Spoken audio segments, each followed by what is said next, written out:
Welcome everyone who's here. I will open up the chat. And we got John Ishii. He says, enjoy the frost, guys. Today it's 31C where he is.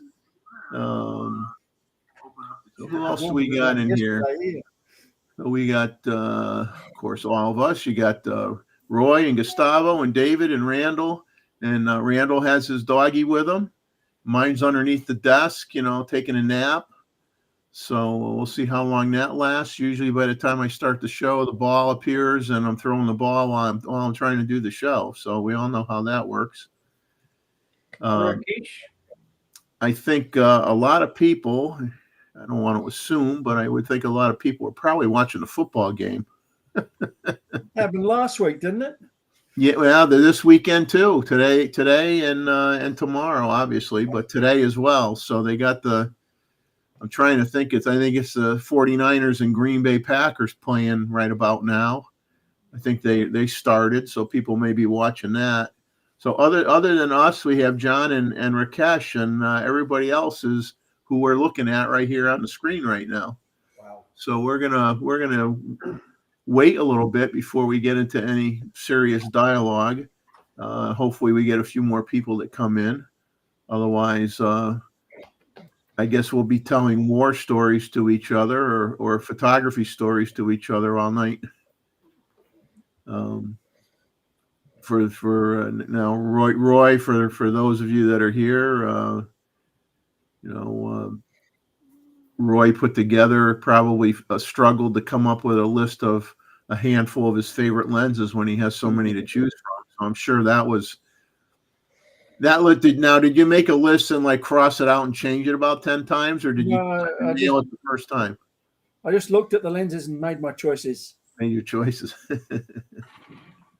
We have all Lynn. My babies. Lynn is here. Hello, Lynn. And we're up to 13 people. At least that's what I show anyway.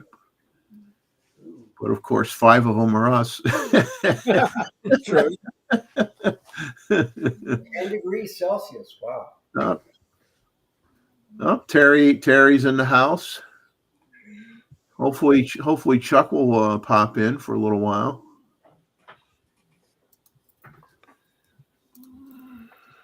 But let me see if I missed anybody.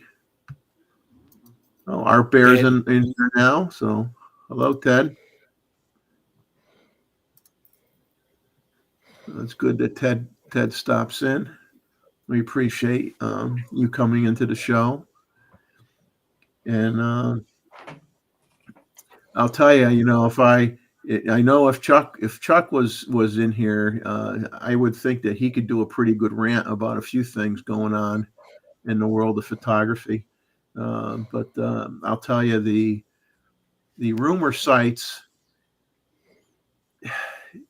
it's I guess how I want to word it is it wears on you and it gets tiring because rumors are just that, rumors. And people put too much faith into the content that are on any of these rumor channels. And then it's like, it's a daily, sometimes a daily or twice daily update on the same subject matter. So there's rumors on top of rumors on top of rumors. And after a while, you know what? It's like, I'm at that point. I've been on that point a while now where I'd rather just kick my feet up and wait till the announcement comes out by the company. And then I know what's real because all this make-believe stuff it's fun to a point to talk about it, or it's fun to kind of like talk about what you would like to see in a camera. But when you just have the rumors being regurgitated over and over again, slight changes, I can't reveal too much because it may cause a problem for someone and so on and so forth. So it's kind of like it does wear on me after a while. Exactly. But, I try to. There is a lot of. Go ahead. Now there is a lot of back and forth, and just 24 megapixels, 33, 24. I mean, it's Oh, yeah. yeah, Who cares? Yeah, yeah, really, who cares? 30, 30, 31, 32, 33, 34, 35. It's not significant enough difference to smoke your shorts, give it up. We don't care. More megapixels and more compromise. and of course there is anticipation for something coming, so they need to keep the drums, rolling because there is something coming. Correct. So Yeah.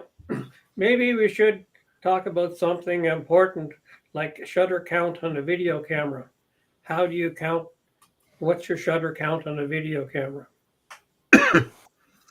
You don't yet. Because if I'm using my ZF as a video camera, it's got to have a shutter count. Probably about 2.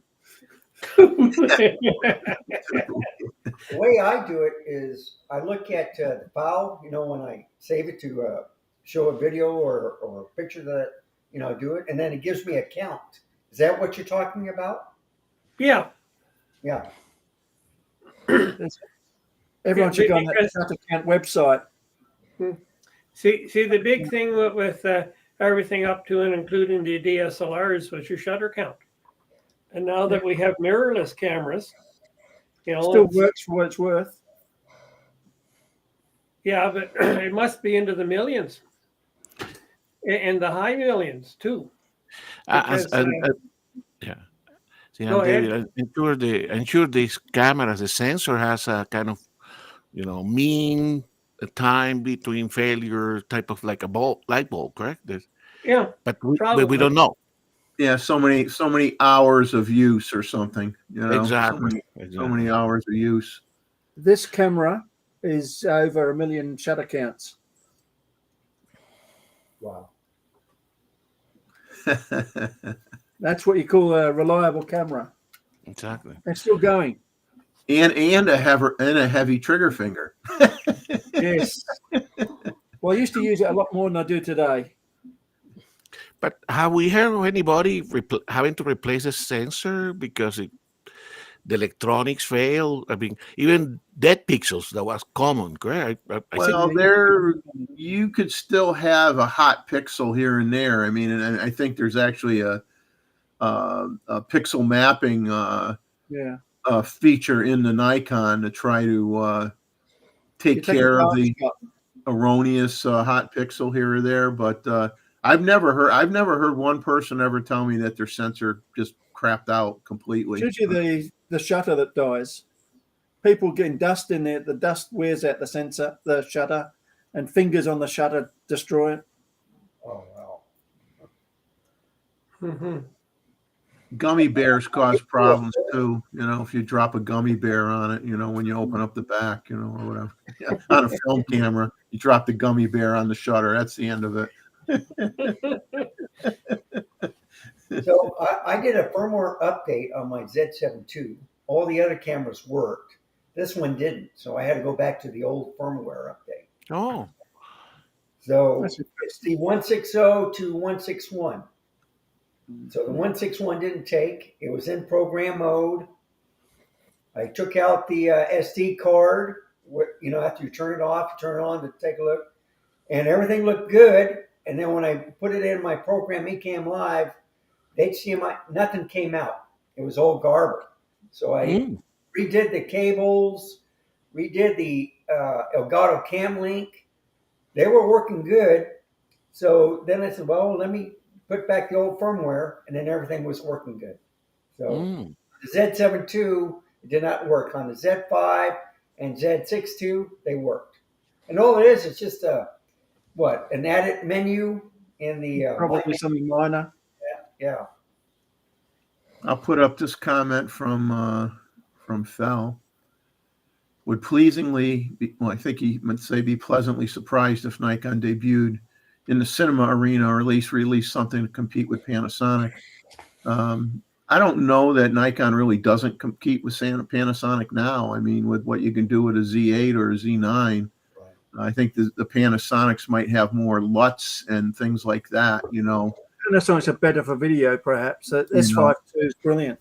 But still, I don't think it's like light years ahead by any means. But I don't know. Nikon, I think, is,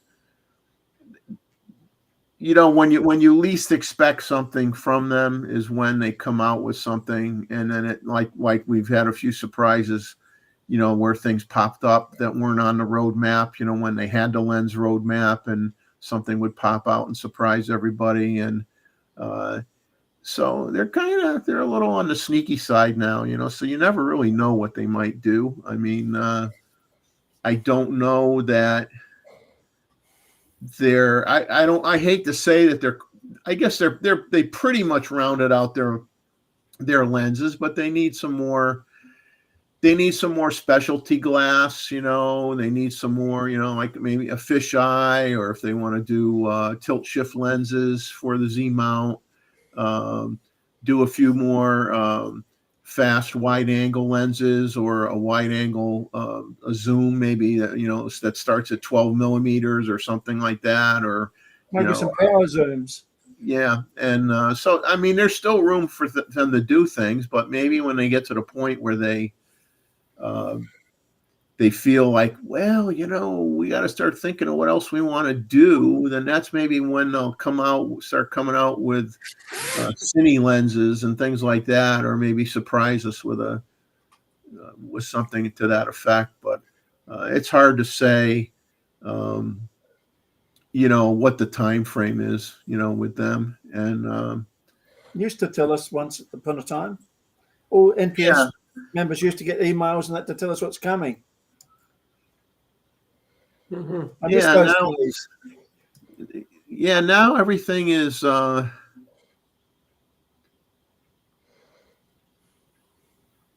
not many cameras with the Z8 and Z9 though. I'm not sure you guys know what the price point is on the FX30 or the FX3, what they charge for those. It's cheaper than the Nikon. $1,800 for the FX30. They had $300 off at the special sale, but now it's back up to $17.99 US. You're supposed to be shipping the A93 too.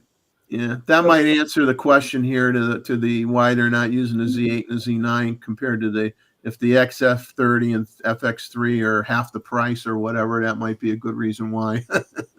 Yes.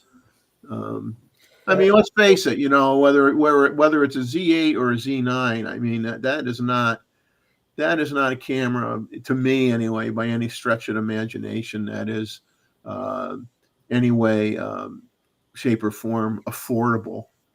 I mean, you really have to convince yourself, or you've been shooting for a long time and you're treating yourself to something like that. I mean, for someone just getting into the fray, to plunk down that kind of money is not likely.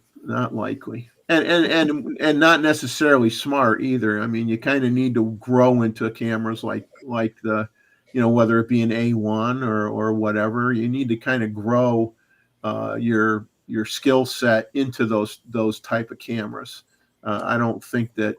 I think you can get easily overwhelmed if you dive right into one of those high-end cameras right from the get-go, and because you're not going to know what half the stuff in the menus even mean if you haven't really gotten into photography pretty good, So for serious camera users, they are brilliant. Yes. Yeah. They're really state of the art, and they're much cheaper than, say, something like this. This is what, 27 grand? Oh yeah, that was from now. Is that like 20 years old, Roy? No, it's not. No. The macro lens is 12 grand for it.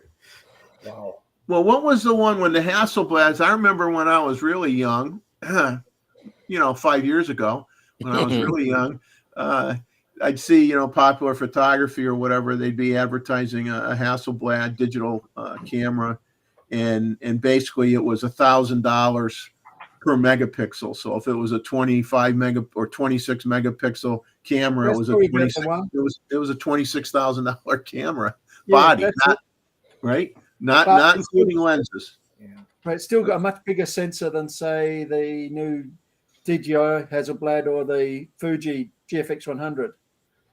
the sensor is physically much bigger. So it's still a good way to go if you need it. Yeah. Mike brings up this comment that Gray's had to show what your dream camera would be. And Yeah, I fell asleep. I tell you, I only watched a little bit of it. And if I had to answer that question, I would say a Z8 or a Z9, one of those bodies upgraded to 16-bit with a higher dynamic range and a little less noise, and I'd be like kicking the tires. Yeah, it'd be perfect. And the ISO range up to 2M.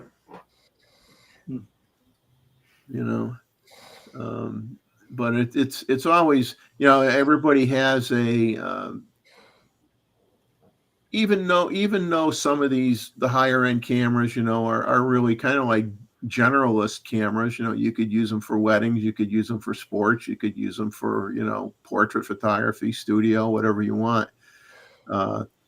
I think people tend to a lot of people have more than one camera body, and they tend to use one for certain things and another one for maybe other things. Not that they both can't do both things, but I know, like with the ZF, for me, I've taken some bird shots with it, and they've come out fine. But is it my camera that I'm going to bring with me to take bird shots? No. I look at it more of a street photography, nice carry around camera that in a pinch I could use it for birding. If my camera broke, if my Z9 broke on me or something, I'd at least have something, and I could get away and use it for a while. But it would never. It's not a comparable machine to the Z9, but it has very pleasing photos that you get from it. I'm very happy with it in that respect.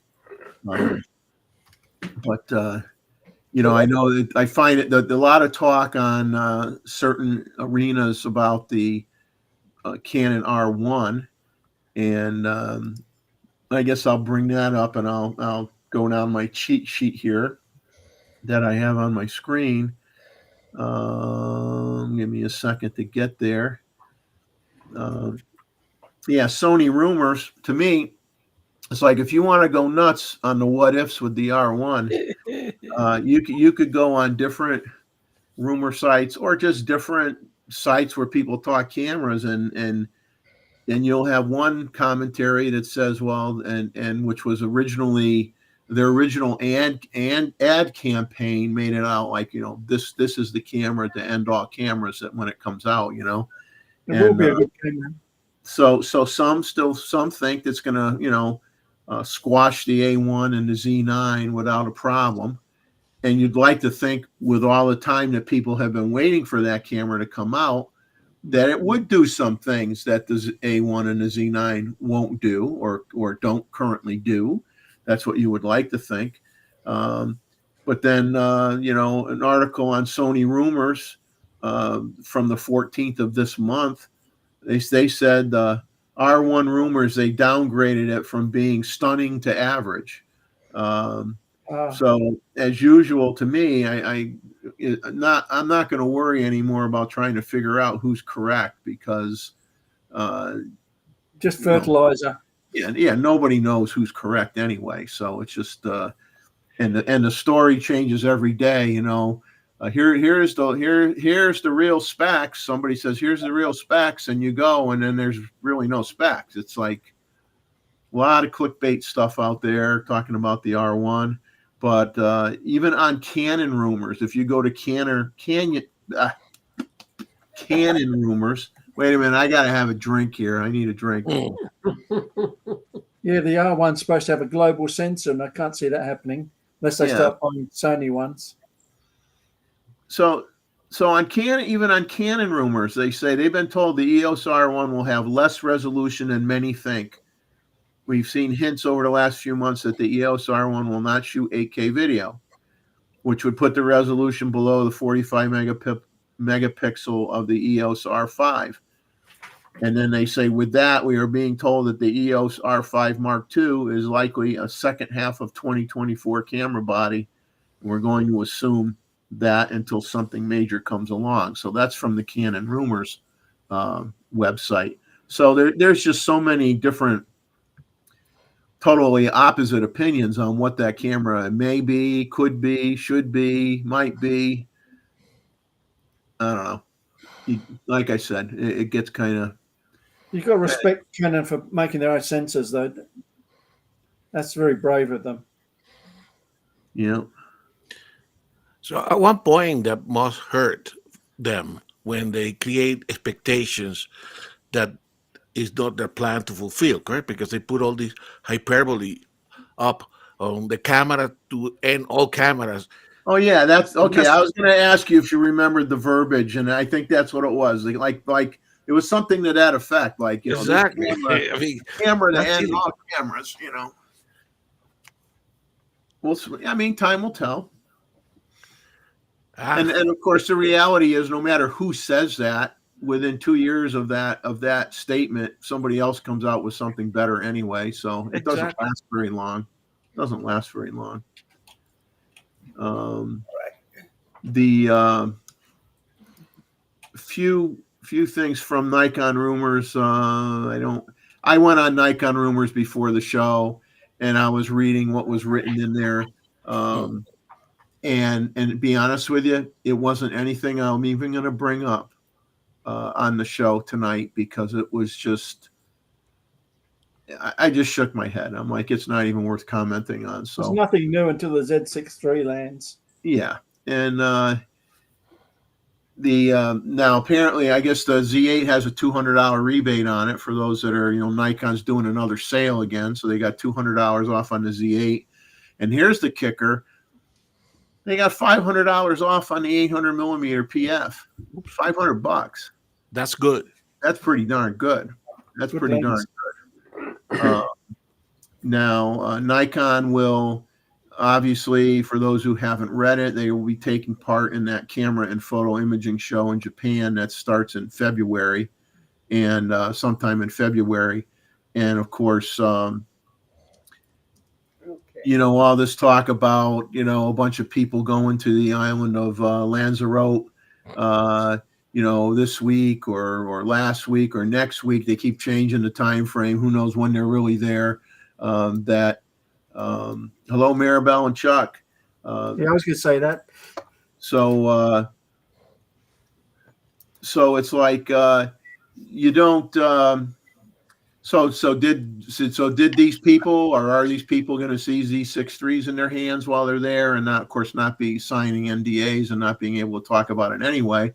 But so there's a whole bunch of conversation about, what's really happening in Lanzarote. It's like, well, I'll worry about it when, like I said, worry about it when the camera's announced. Yes. A funny thing that came off of Nikon Rumors. Hello, Maribel. How are you? Hi, Chuck. I'm sure you're happy Maribel's home for a little bit anyway. Maribel, I hope if you go back, you have to go back. It's not for too long.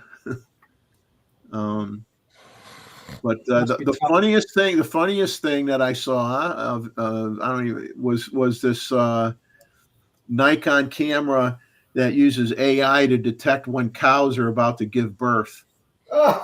And they said it's going on sale in Japan this month for about $6,200. It's like a annual fee, like $6,200 a year if you're a farmer that has based on 100 head of cows.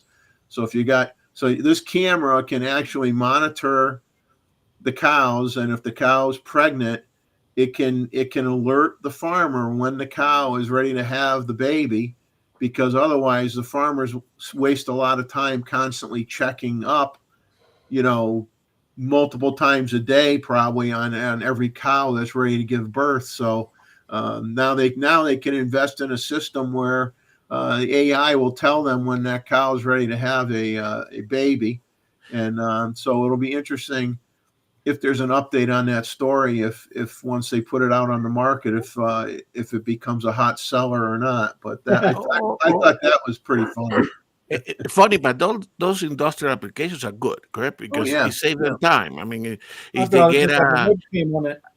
a notification in the phone, correct? That See, the problem with cows and horses is horses are bad for this because they'll wait until you turn your back, then they'll drop their foal, and you know, and you can go out there checking as much as you want, but with cattle, it's that calf is worth an awful lot of money as soon as it hits the ground, and you don't want to lose your cow too, because if they're having problems, you got to get the vet out, and that can take a bunch of hours. And when I was young, I saw them when they had problems and they had to extract the calf, and it was hard on the cow and it was hard on the calf and whatever. Like it's worth well, that cow, it was their gestation period is somewhere between 8 and 10 months, so that you've got that period where you've got the cow tied up. And if it was a milk cow, you're not going to get any milk out of that cow if the calf isn't born. You know, so you got to there's lots of money involved in that, and so that's a good industrial application for it. exactly. You know, What's wrong with just using a webcam and just keeping an eye on it? no, it's not that easy. Because if it was that easy, Nikon wouldn't be charging as much per year as I they don't know are. about that. Yeah. I don't believe it. I don't believe it. Well, Yeah. since I opened up my mouth and used the taboo two letters in the alphabet, AI, that nobody wants to hear about, my friend Bob from Bob Our Photos, he just put out a very short video today. We went shooting the other day, and it was not a very good day, and the only thing we got pictures of that were of some interest were semi-palmated plovers that were low tide, water was out, and these plovers were literally pulling worms out of the mud. So we got pictures of, like, the worm is so stretched out it looks like, you know, a piece of spaghetti or something, you know, or string. And so they're getting the worms out of the mud. And so we got, you know, a handful of pictures. I haven't even put mine on the computer yet, but he beat me to it. And then he decided to get tricky, and I'm assuming he had to pay a fee, but he went on this AI app, and he basically had the voiceover on his video was done by AI, and the whole content of the narration was based on whatever Bob, you know, said, you know, write me a story about semi-palmated plovers, or however he worded it, I'm not sure. And so he's showing the images, and you have an AI voice, which was, I joked with him earlier that the voice sound was much better than mine or his. And then it's getting into extreme detail about the feeding habits of the semi-palmated plover. So it's like, is AI,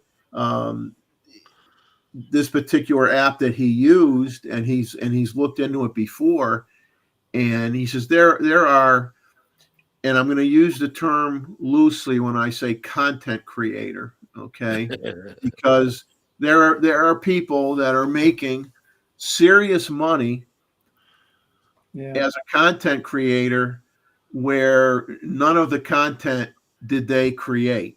Yeah. Okay, they're using AI, and what the AI program will go in and get stock images off of Getty Images or whoever. You know, they'll get the stock images, and they'll use it in the narrate. You know, you could just tell a story. You could say, provide me, show me a video of this bird, that bird, or these different kinds of birds, with a narration and a story about each of them.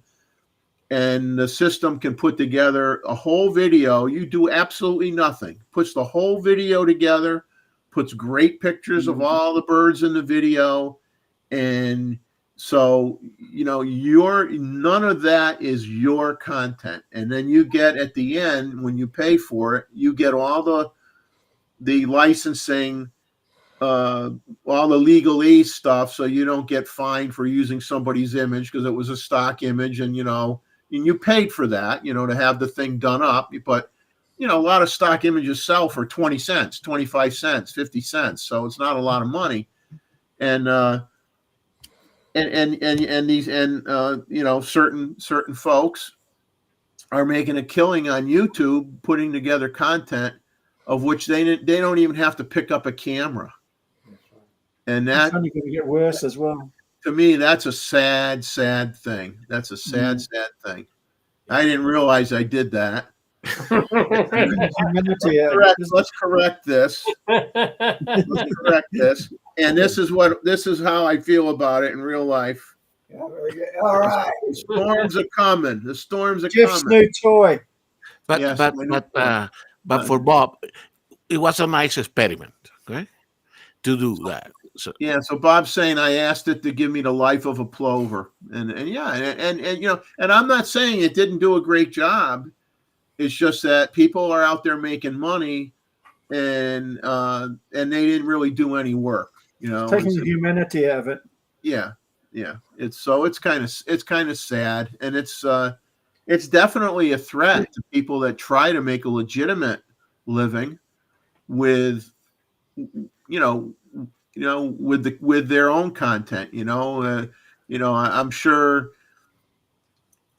David's out there in minus 40 or more than minus 40 degrees Celsius weather conditions, trying to get the wonderful shots that he gets, and he puts in the sweat equity. He's putting in the time and the effort and the research and knowing when it's a good time to go out or when it should be a good time to go out, and he's doing all this homework to do what he does, and then you could just sit there and say, oh yeah, give me a presentation on the aurora borealis, and I want like 20 pictures, and all of a sudden, poof, you got a whole presentation done.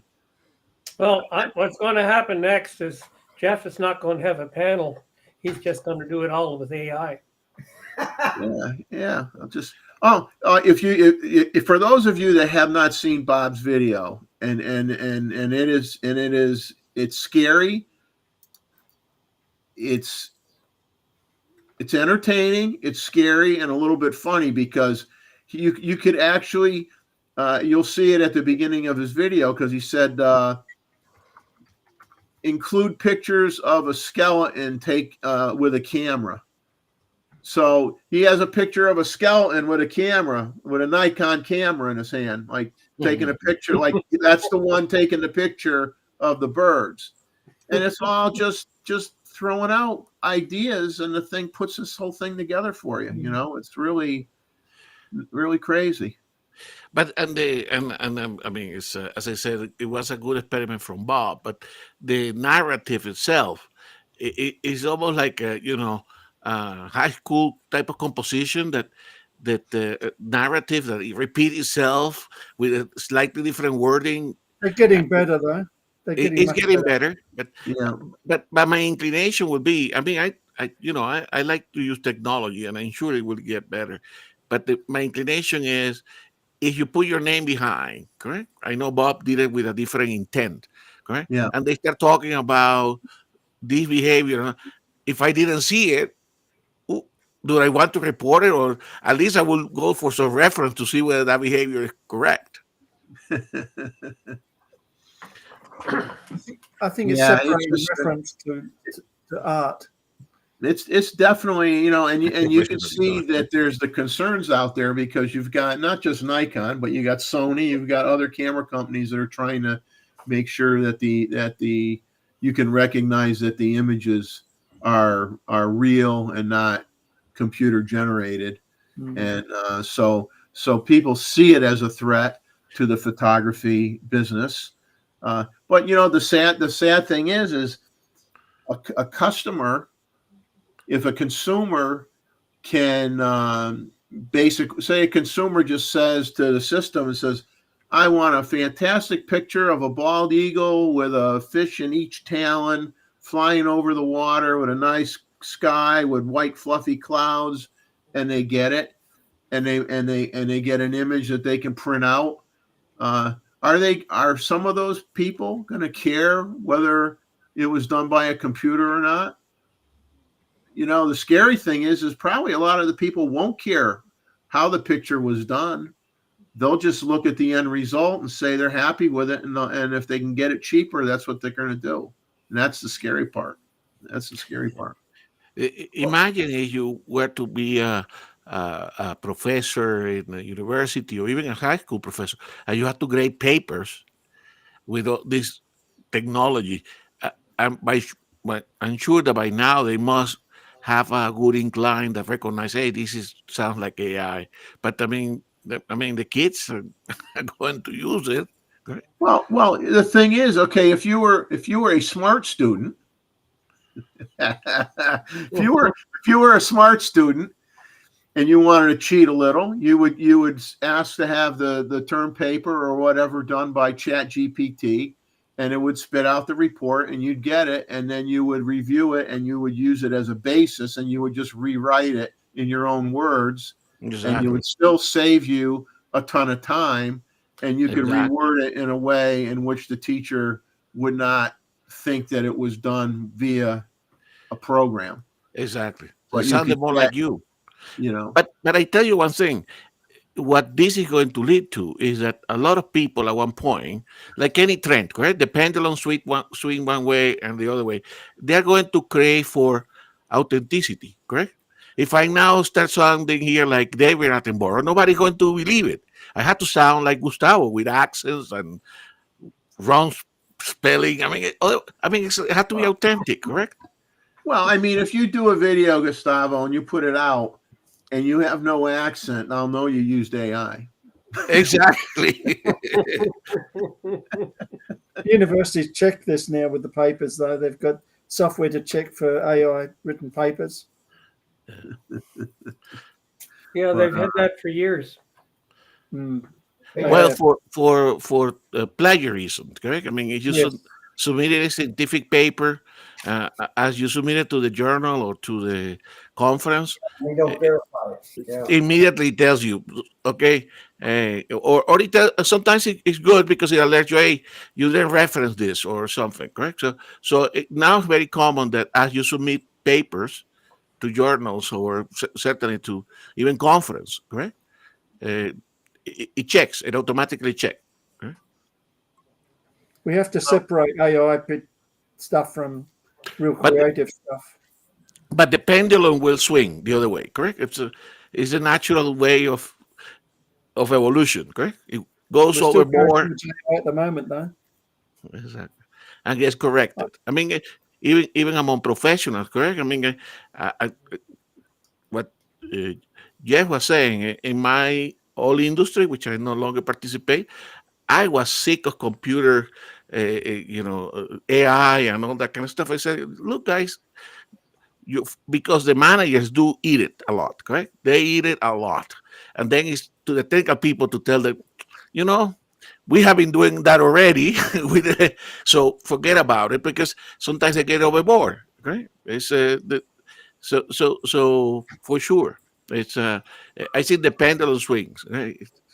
I think we've all dealt with higher tier managers or VPs that get sold a bill of goods by some other company that says if you invest in this business plan that you can implement in your company that's going to save you millions and millions of dollars and make you more cost effective, and if they put together a good enough story, a lot of the people at the high end swallow it up and eat it up like it's the best thing since a bread machine, and love it.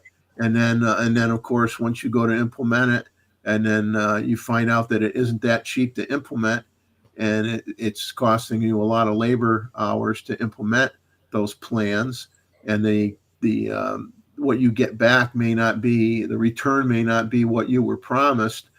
You've blown 4 or 5 years of your resources on something that didn't really pan out very well. And all these things are just people peddling products to the ears of the company, which tend to be the highest levels in the company. And they're not the ones that do the day to day, and they never ask the day to day people, "What do you think about it?" Because they know more than the day to day people because they get paid more, right? So they're so much smarter than the day to day people. But So we all know different. We all know different. So they think. I want to. Here's one for Roy. I'm scratching my head about this flash announcement that I saw. Ulanzi's coming out with a mini camera flash. It's going to cost $30. Now get this. It has at ISO 100, it has a guide number of 12. That flash is basically useless, in my opinion. It's all right for little jobs. I mean, you're very little jobs, right? Because if you had a guide number of 12 and you wanted to shoot at f4, wouldn't you have to be 3 feet away? Yeah, it's good for close-ups and things. That's about all it's good for. Yeah, but I mean, that guide number isn't even high enough to take a portrait of somebody that's a full shot of a person. You'd be very specialized use. Yeah, I think the Nikon ones, their C1 system's about 12. That's for macro stuff. Yeah, I mean, to me, when you talk about a guide number 12, I'm thinking of pop-up flashes on old Instamatic cameras or something. You know, I mean, that's good for 15 feet, right? See, that's the selling point for a Plena. You know, if you've got to have a Plena if you got that flash. Yeah, if you want to shoot 12 feet. If you want to shoot 12 feet with a guide number 12 flash, then you have to have a lens that's f1.0. So now you got to go out and buy the real expensive glass so that your flash will be able to shoot 12 feet away. But I don't know. I saw that and I must have read it like 5 or 6 times. I'm like, seriously? I mean, granted, it's only $30, but I don't know. That's $30 I'm going to keep in my wallet. I know that. Use a very high ISO to compensate. Oh yeah, you'd have to be shooting at ISO. Oh, if I want to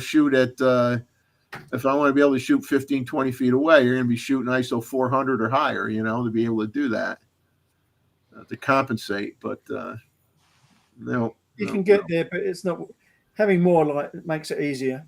Yeah. The let's see if J Rod just said he posted 2 videos on his channel.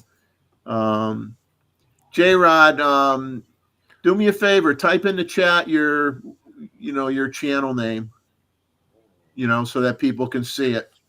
That's on a bald eagle on his house. That flew over his house. But I tell you one thing, here we were going back to the rumors thing. Obviously, there is something coming up because there are regular people that are in the YouTube that is awfully quiet. Correct? We haven't heard anything from Rishi, nothing from Matt. Matt is very, he published quite a lot. Correct? So suddenly that lack of content, it probably means that he's cooking something, correct? Something is in the... Well, what's the old saying? The calm before the storm, right? Exactly. Now, in a little bit, we're going to have Roy share with everybody some of his favorite Nikon glass. But before we get to that, I just want to, David, I want to hear your commentary on.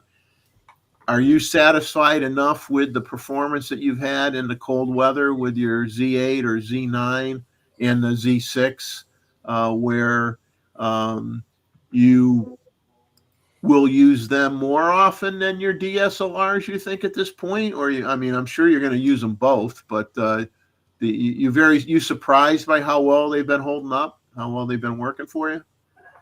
Yeah, it's but when I go up, I'm taking my D810A because it's infrared sensitive.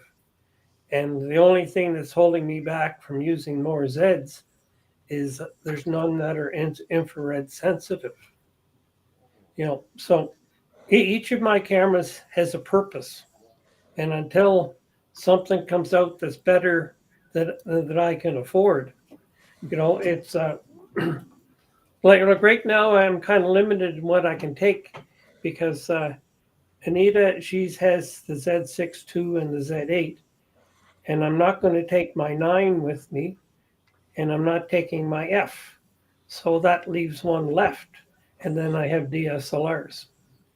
So that's just what I'm going to do. I'm taking 3 bodies with me, and my 850, it'll be a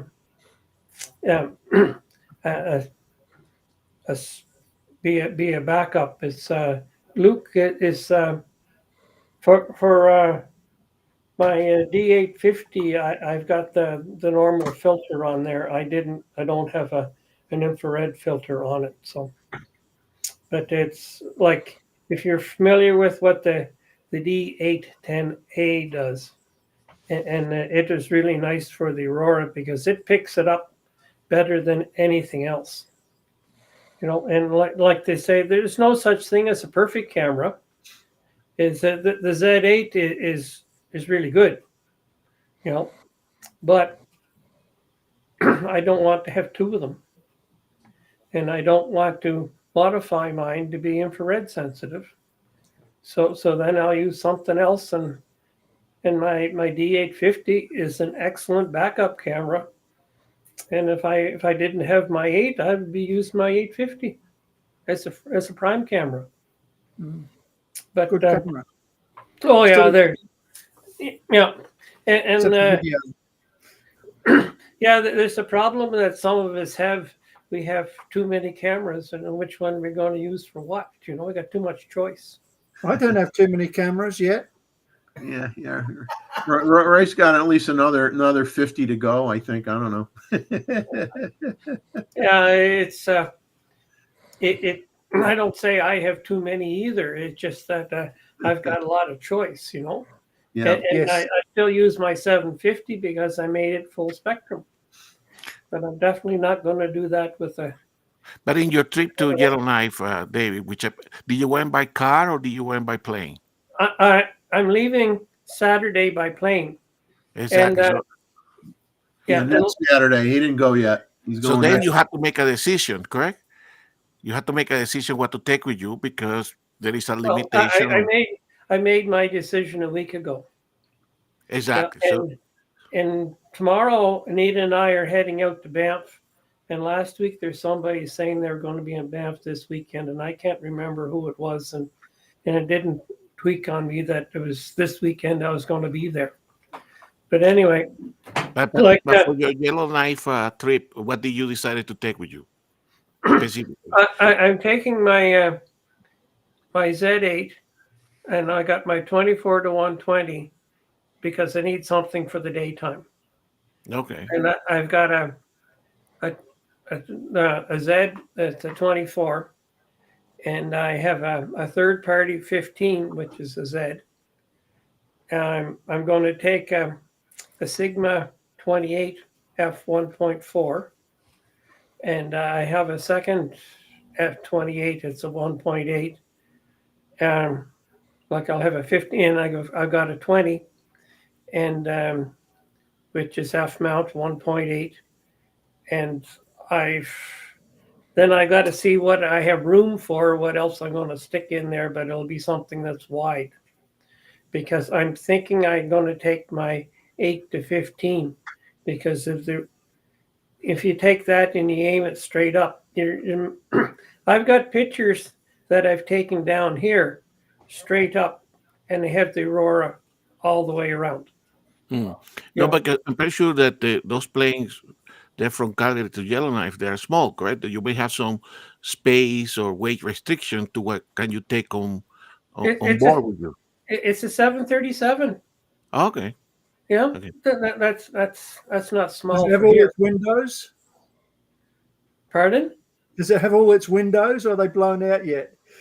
No, that's only the max, and Okay. it still has its windows. It just has a door that's open. Yeah, it's just a door, a loose door, you know. Yeah, That's good for nothing taking major. pictures out of. Yeah, Hanging and out the all they door got to, taking pictures. and look, I did not have to modify the 810A because that's the way it comes. Yeah. Yeah, And that's the one. I think that's the only. Isn't that the only Nikon camera that was set up specifically for Astro? it was the last. The last. I don't know if there's some prior to that. I I think don't know. the, I don't know. That's the only one I think Nikon have made. Yeah, but it's 8 or 10 years old. Yeah, but it's good. Yeah. 36 megapixels. It's a plenty. Yeah, I actually think it's too many for that. Yeah, and I would like to have it as fewer. And More dynamic range. what they did with it is they tweaked the sensor so it works better at high ISOs than the 810. Mm. You know, it's a stop or two better at the high ISOs. Yeah, and so it works well that way. Yeah. And they haven't lost their price either. They're still valuable cameras. Yeah. Everyone keeps them. Yeah. So David, when you are there, you should take a photo with your iPhone of your setup. When you put the cameras outside to record the aurora, take a photo, and before you get back into your car. well, one of these nights we're going to go to a place that's set up for photography and tourists. The guides speak 3 languages, or there's 3 languages available: English, Japanese, and Mandarin. You know, because the Japanese have this idea if the baby is conceived under the Northern Lights, it's supposed to be lucky or something positive, you know. So they make the trip. But I'll take a picture of the setup. It's not going to look like much. It's just going to be the camera on a tripod, and with my Zeds, I do not need a jacket for them, but I'll use the jackets for the DSLRs. I heard you use pajamas instead. That's his parole uniform. Parole uniform. Yeah, David looks like he's in cell block 7 right now. He's actually in Alcatraz right now trying to find a way out. Yeah.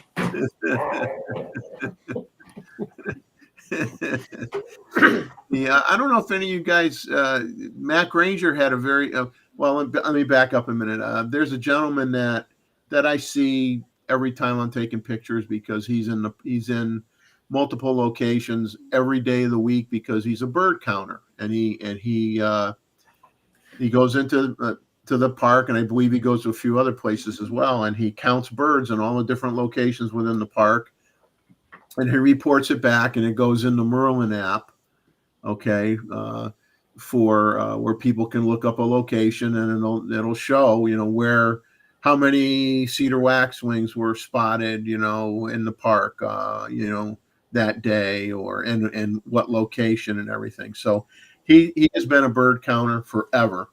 Very nice gentleman. And then he told me, he says, "Oh, did you hear about the new binoculars that are coming out?" He says they're like $7,000, made by Swarovski Optics, and they'll identify the bird for you inside the binoculars.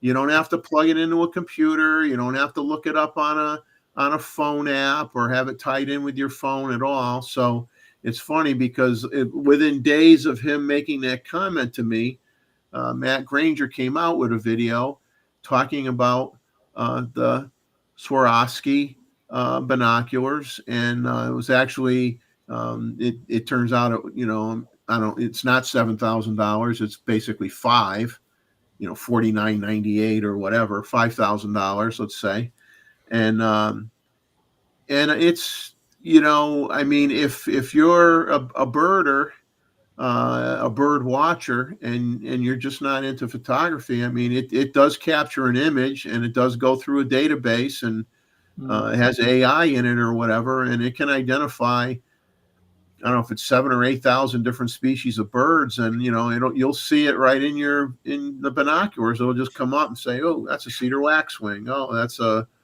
It'd have to be connected to the internet to look up these things. Then. No, apparently not. No. They said it's all built into the They get new binocular. updates and things. It's all, well, maybe you have to hook up to get updates, but I mean, it has the catalog, and everything is built right into the binoculars. So, how many of those birds are pigeons?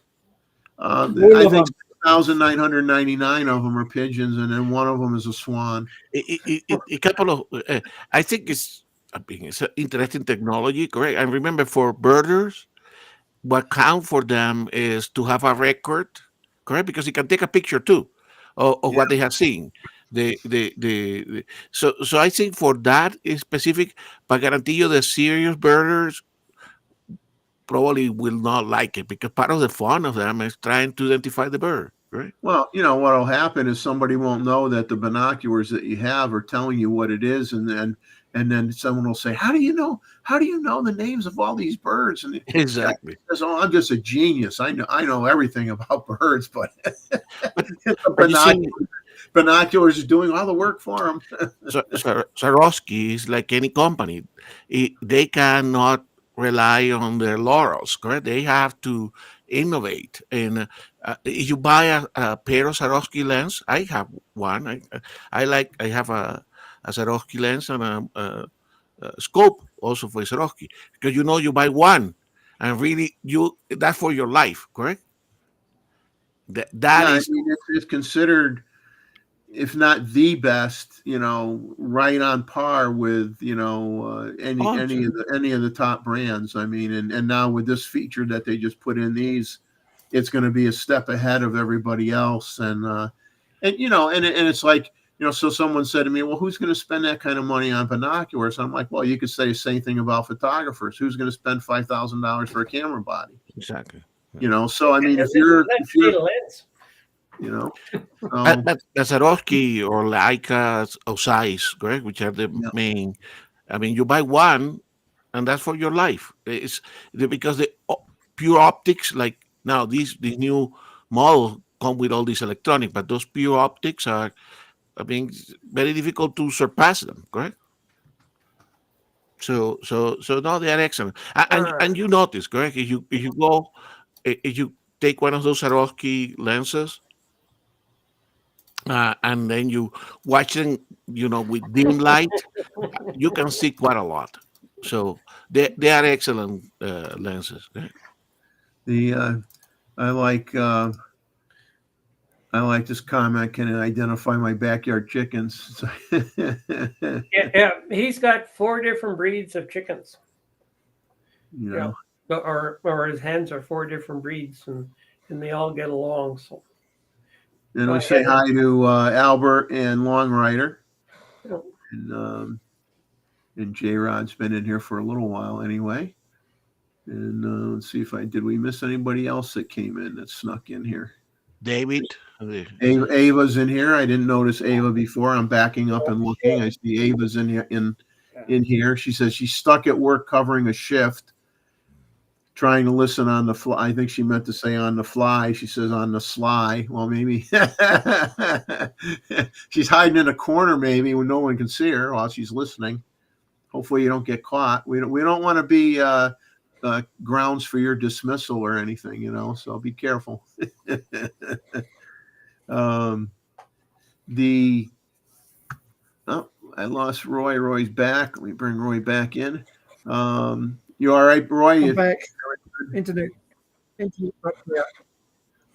Yeah, your video seems to be a little bit choppy.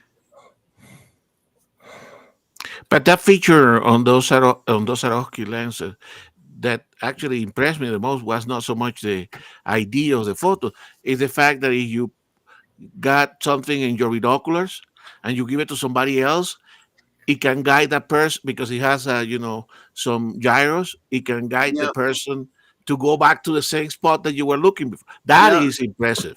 Oh yeah, as long as they're close enough to you. But that Put the that software is in Nikon firmware Z95.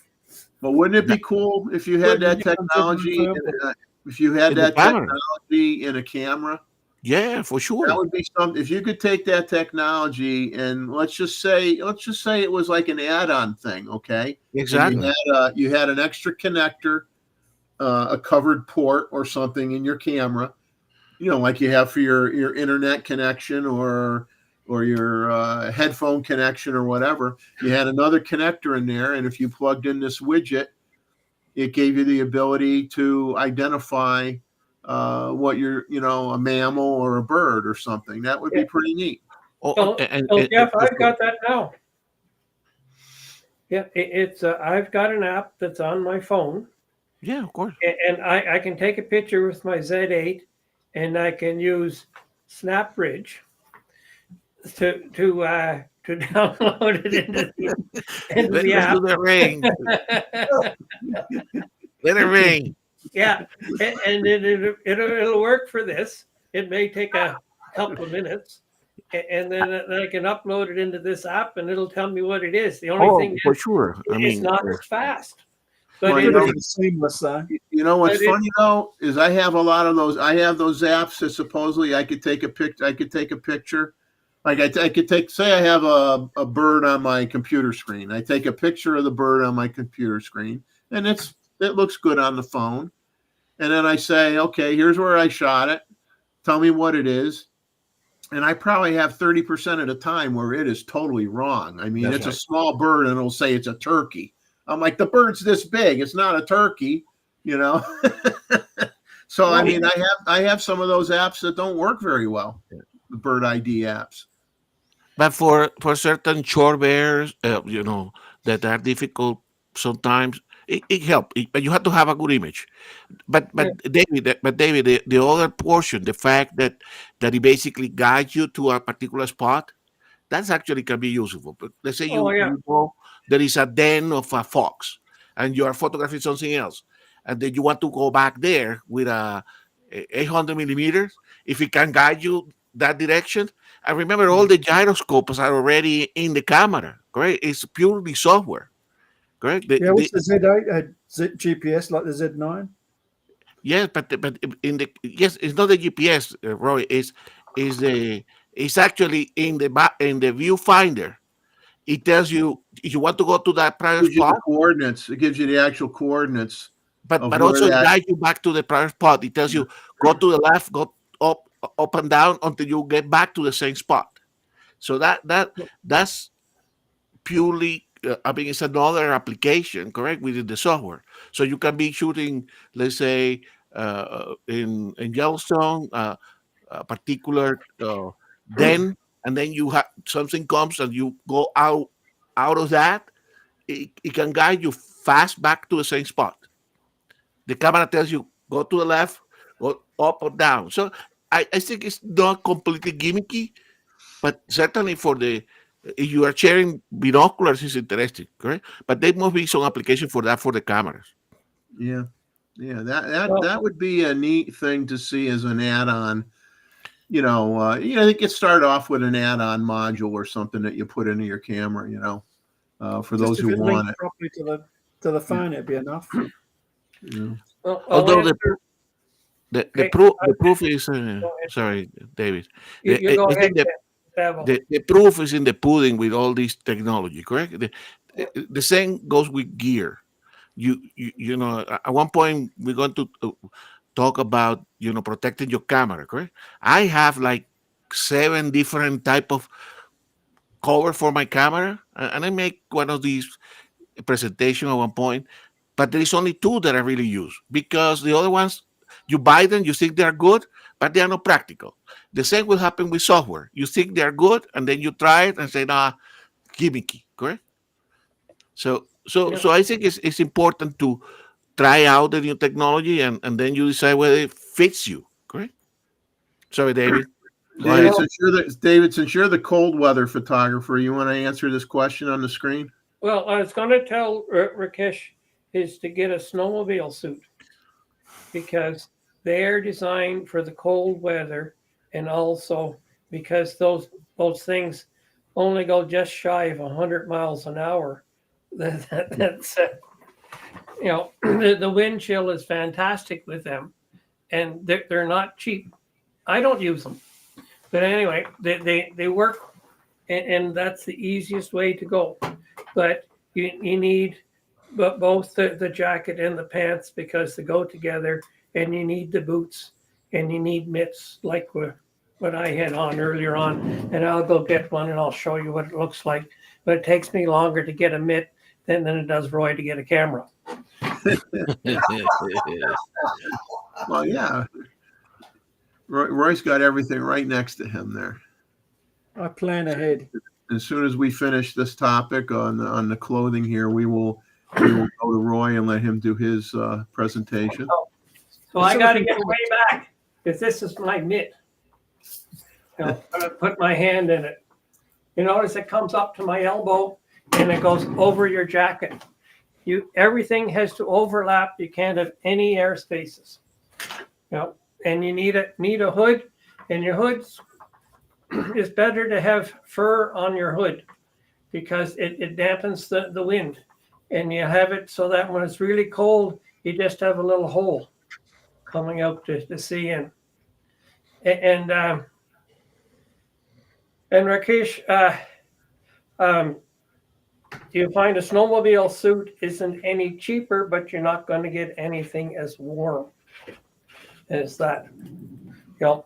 And your cheaper ones, they won't work as well. But also you got to have layers. You need long underwear and whatever underneath. And I wear wool pants underneath all of that stuff because wool is warm. And it's not easy to get good heavy wool pants. You got to look. Here's I'll throw this up here for everybody to see it. If there's anyone out there in the chat that has a Sony A7C II, Long Rider can provide you with a free half case. I'm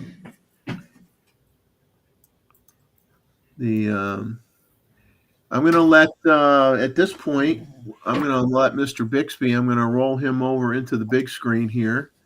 And I asked Roy last week during the last live stream we did if he could pick out some of his favorite Nikon glass. It'll be interesting to see if it's all current glass or if he's going back a couple decades. So we'll let He's going back. we're gonna let Roy explain what his picks are and why. Okay, where are we? This is the Curry lens, a 105 2.5. It's a really sharp lens, but I like the 1.8 version better. Bigger, but it's got a nicer look to it. That's in the AIS. In the AFDs, I like my macros, the 60 and the 100 AFDs.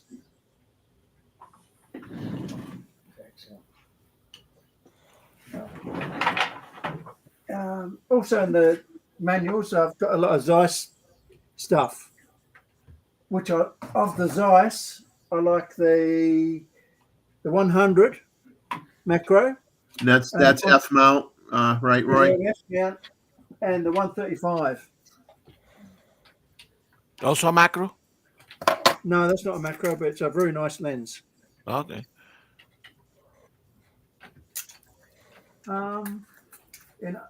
In Now, IFS, what were those, Roy? Those Zeiss lenses? What were they in terms of compared to Nikon glass from a cost point of view? How much more expensive were they, or were they not they that were a much? lot more expensive.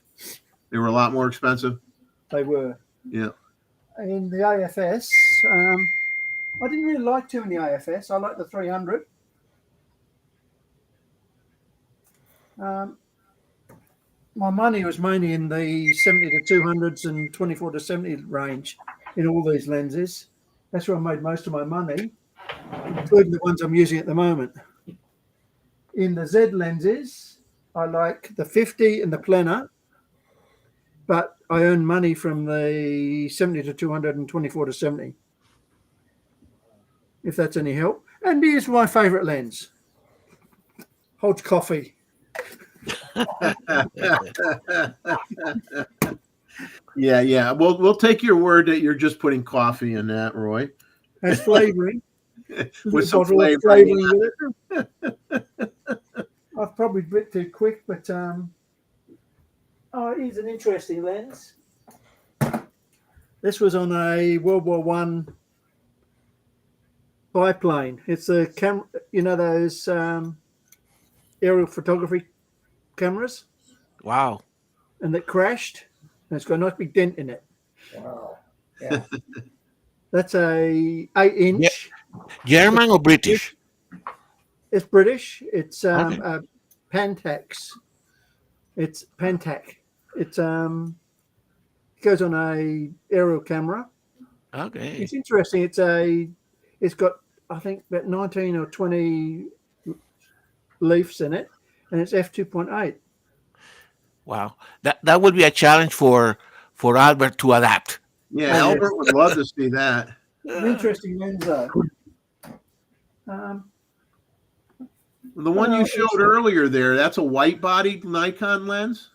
Yeah, I've got a handful of those. So now, was that only a certain year that they made it that color, or could you get it both ways, white or black? I've probably got half a dozen of these of different sorts. That's the 70 to 200 in the white.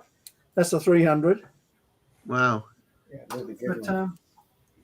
I use them to annoy Canon users. Yeah, I was just going to You say, go shooting with them, it really confuses them. confused Canon users, yes. There is other lenses. Now this is a $12,000 Hasselblad lens that I don't use much anymore. I should probably sell it. I'm mainly using the Z Macro 105 now.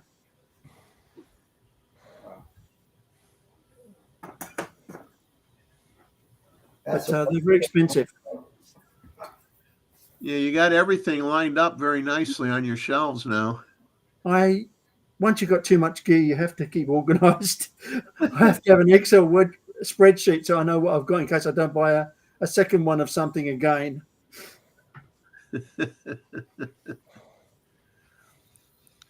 But if you were to do, Roy, if you were to do a photo shoot today of a product, which lens would you use? I'd use which lens? Which lens? Probably a 24 to 70.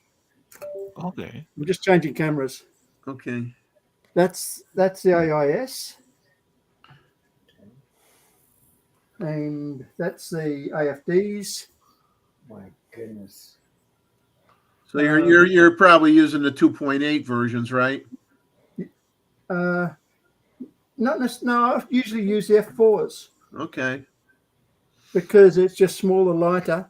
Yeah. If I'm going out on a shoot somewhere, I'll use the 2.8 because I might need low light. But in the studio, F4 is fine. Yeah.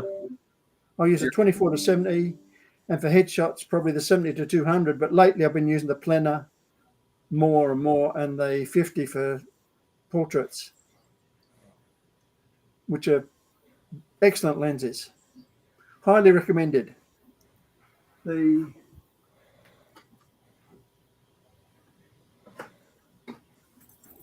Plena, big heavy lens, and the 50. I love the 50 too. I'm not so fond of the 85. I don't know what it is. Probably just me. Now, correct me if I'm wrong. Are you not a big fan of the 35 millimeter focal length? Not a big fan. I've got half a dozen of them, but I don't use them much because it's mainly a street photographer's size. Yeah. If I was shooting street, it'd probably be something I'd use. Yeah. But I'd go to, say, the 24, even in the AIS, or a 20, Yeah. something like that. Yeah, that's good. Lovely little lenses. Or 24. Because I like a bit wider, or I'll go very wide. 15 or the 13. Well, that's what we need to get in the Z mount. That's right. Yeah. That's what we. These are old AIS. Yeah. Sometimes I'll even use a fisheye. A fisheye is something I rarely use, but when you do use them, it gives you a special look. Yeah. Yeah, I still keep looking at the F mount. The F mount. What is it? The Zoom one that's a fisheye. Was it the 8 to 15 or what is it? I had to look at it and I just didn't like it. And I've got these anyway, so. Yeah. What was that one that Grace had that had the scratch in it when they did the show? That was a 6mm f8, I think it was. But that's overpriced lens. They only made about 120 of them. And they lent it out to someone, and some little girl managed to scratch it for them. But, one of those sold for about $250,000 because there's just so few of them. Yeah, They're collector's things. I sold my Noct recently because I just don't use it. Unless I'm using something, I'm not interested. Yeah. That was a 58 AIS Noct, not the new expensive one. Oh, okay. yeah, Jeff. This is my 8 to 15. It's a useful lens, but it goes from a circular fisheye to a square Rectangular. Yeah, Right. So it's rectangular at one end of the scale, and the other 16, end. Yeah. no, 15, yeah. Whereas but, I've got Photoshop will fix it. yeah, So that's rectangular the whole way. yeah, but it gets really distorted. But whereas I've got the 16, and I've got the 8 at the other end, so I can use them separately. Which is what you'd only ever use the 8 or the 15. You wouldn't use anything in between, would you? For me, it depends on if I'm shooting Aurora or not. That's the only thing I'd use it for. I have taken it out on a photo walk, but only because it needed some love and attention, and like every other piece of glass, you got to use it every 6 months. Yeah, you do. Especially AFS silent motor lenses. They all need to be exercised. Otherwise, the silent motor the lubricants in them will settle and they'll start to squeak. They all need to be used regularly. Yeah, that's something that I have to develop for myself, like a maintenance schedule for cycling lenses, especially the ones that I don't use very often anymore. Yeah, it's sad, but you got to do it. Yeah. I've got a lot of old manual lenses, like mirror lenses, and mirror lenses are interesting. 1000mm mirror lens.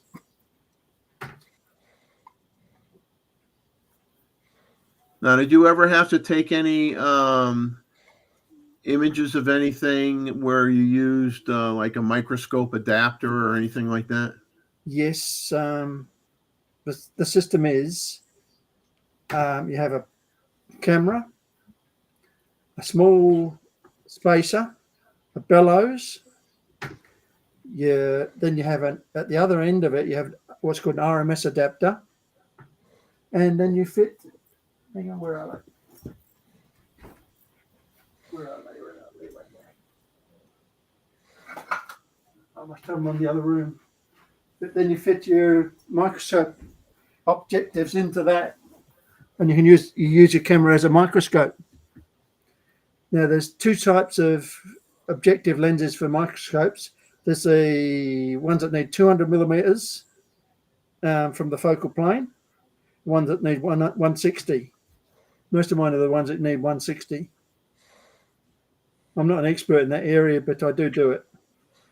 You get, once you go above, say, 5 times the magnification, you need to go to microscopes. Well, I figured if anybody's tried it, it was probably you, so that's why I asked the question. So, Roy, I know you have a lot of macro, but did you ever have to resort to use that old trick of, like, say, your 50 millimeter? I remember when I had my first 50 millimeter that you can put it backwards and then use it as a macro. Reverse adapters. They're good if you've got a wide angle lens. So you've got 24 millimeter, you reverse that. That works well as a macro lens. Anything above, say, 35, 50, it's not worth reversing them. Okay. I remember back when I was probably 20, I had a Bellows macro, Bellows device, and I had some reverse rings on some of my lenses when I was like 20 years old, fooling around with them, and it was pretty neat. Poor man macro, Jeff. Well, I'll tell you, those bellows and the rails that was good. were very well made. Very well made. There you go. That's what you use. Yeah. I mean, I've collected all 6 of them. Nikon has made 6, so I've collected 6. Embarrassing, isn't it?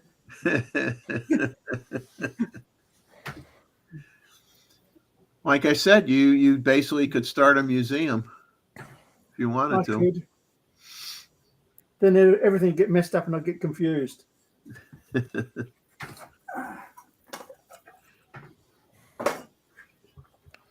This is a rare lens. It's got no focus.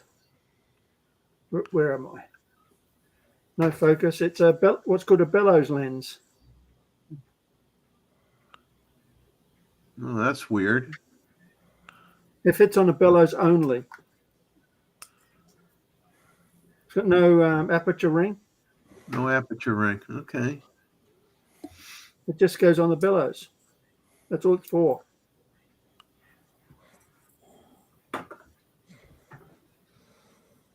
Well, did they use lenses a lot? Lenses like that on I'm trying to think now, what they call them? The stands for doing copy work.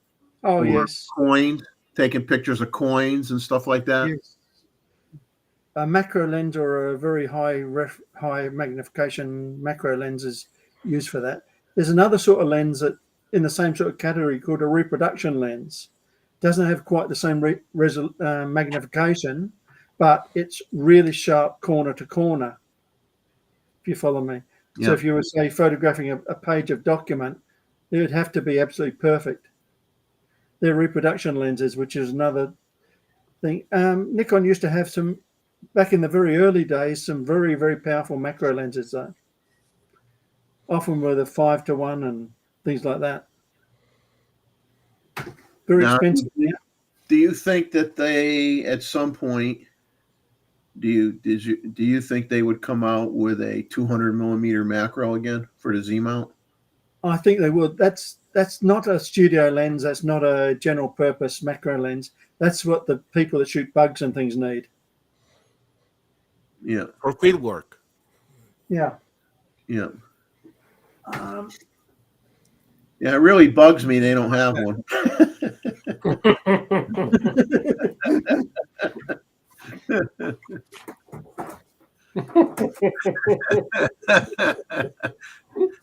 Oh, Gustavo, it's raining on you. There you go. 70 to 180 zoom macro. Very unusual. Wow. I hardly use it because it's not as sharp and it's variable aperture.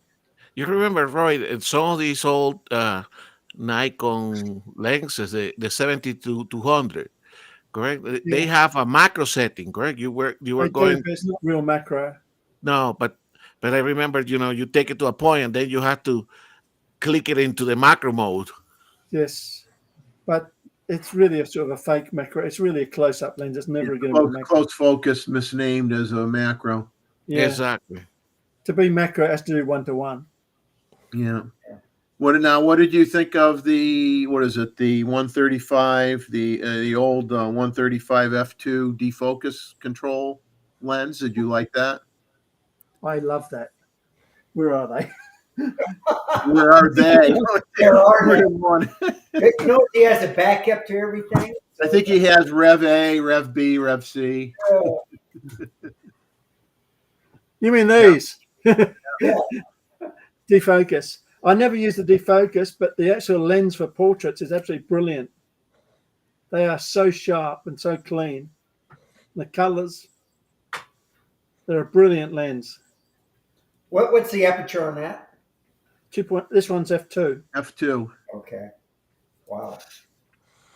I actually have that. I have that 105 lens. I recently bought that lens actually for my F4S, and my and I haven't had a chance to use it yet. And I'm dying to use it. Oh, the 105 and the 135 defocus, they're a fantastic lens, but they just don't work on the Z system with autofocus. So I've stopped using them a bit. Yeah. I'm a very lazy photographer. Autofocus makes it a lot easier if you're working quickly. Yeah. Do you have the 60 millimeter macro? In which format? Yeah. What mount you want? That's not right. Was it earlier? In AFD, that's a 60 and that's 100. Yeah, the 60. The 60, that's a brilliant lens as well. And Yeah. I'd highly recommend that to anyone. But it's not going to autofocus on a Z system. Yeah. Very good lens. Good value. The Takina 100 is very good as well, but again, it won't autofocus on a Z system. And they had a few quality control problems at the beginning. I didn't have the chat showing on my screen here, so J-Rod was taken off. So hopefully, he's still here, and say good night to him and thank him for coming in the chat.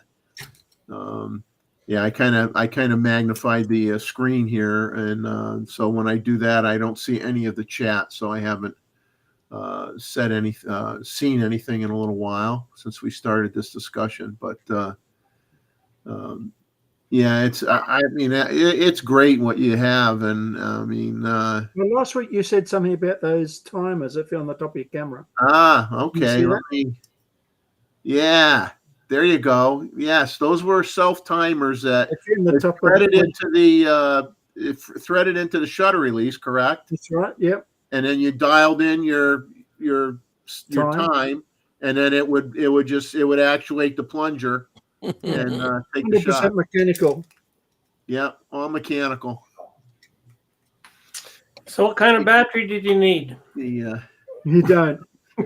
Yeah, you just had to know how to winding a watch, It's funny, most electronics in those old cameras has failed, but all the mechanical parts are still going, which you wouldn't expect, would you? Yeah. So Roy, on the long end, I know you have your long telephoto boxes behind you. So you have the 600, the F4. That was what version? The G version? Yeah, I've got the G version. I still like that lens, but it's so big and heavy. I do. If I and didn't the have other one that lens, you have there? I probably would have bought the Z version, but after carting that one around for how many years, I don't want it because they're just so big. The 600 F4 is just so big and heavy. Yes. So is the 400 2.8. They're just. I think the 400 2.8 is probably more manageable, but the 600 F4 is just such a big, heavy lens, even with the advantage of the teleconverter. But you have, and in that era too, those were always on a tripod. Yeah. Yeah, you couldn't handheld them. You like the couldn't way you do handhold them. PFs. Yeah. Those new PF lenses are brilliant.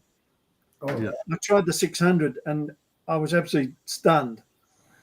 600 PF is a brilliant lens and it's hand holdable and light and small. And I think it's even sharper than this 800 by looks of it. Yeah. The one that I do have and I will keep out of the all long telephotos is I have moved completely into the 500p f4p. You probably, I don't know if you Oh remember yeah, that lens. yeah, I That do. lens was a transitional lens because it was still manual, but it I had that has that was stolen from me. That lens. all I had right. that lens a number of years ago, and I really liked it. I was really upset when someone nicked it. So that's the one that I'm going to keep because doesn't require any maintenance, Jeff. So it's manual, correct? So It probably worked forever. That lens. exactly, and it has sufficient of electronics that allows the camera to communicate with the lens, correct, and tells you what is the aperture. But Gustavo, you got rid of the 500 PF. I know, but I got something better. I got the 600 Yeah. PF. 600 PF is an amazing lens. That's a real step ahead of the 500.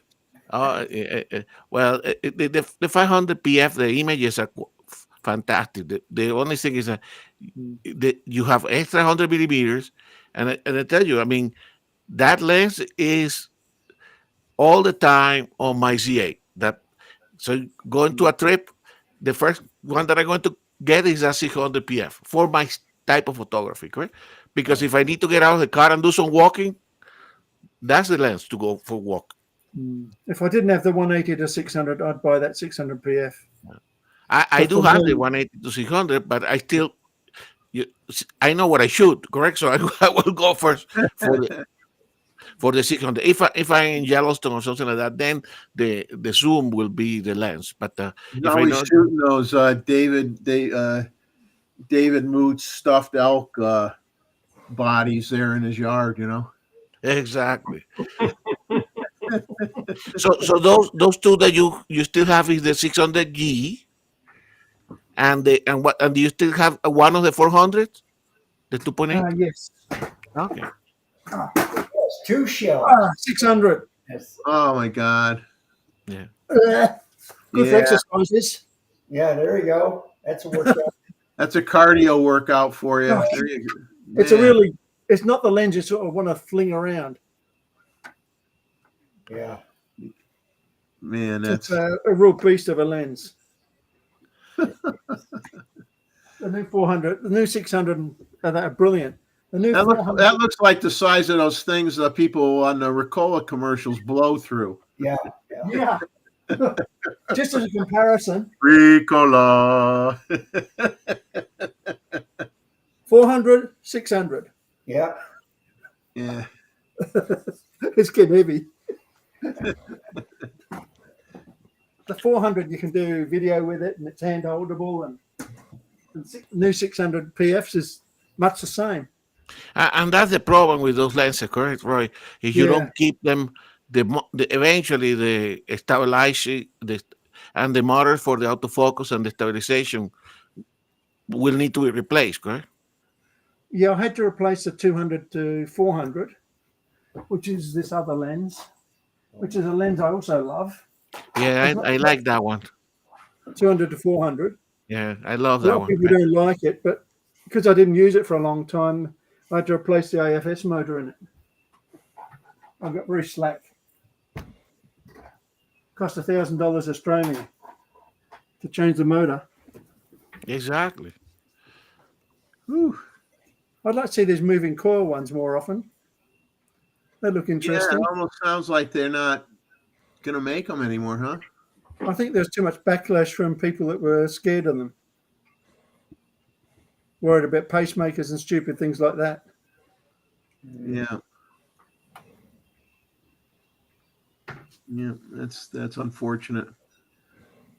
Yeah, you'd probably have to sit there and lay it against your pacemaker for an hour for it to do anything for you. But I don't think you'd do anything there because the thing is, we've got speakers and all sorts of things in our hands all day, and if they don't affect us, why should the moving coil of a lens affect us? yeah.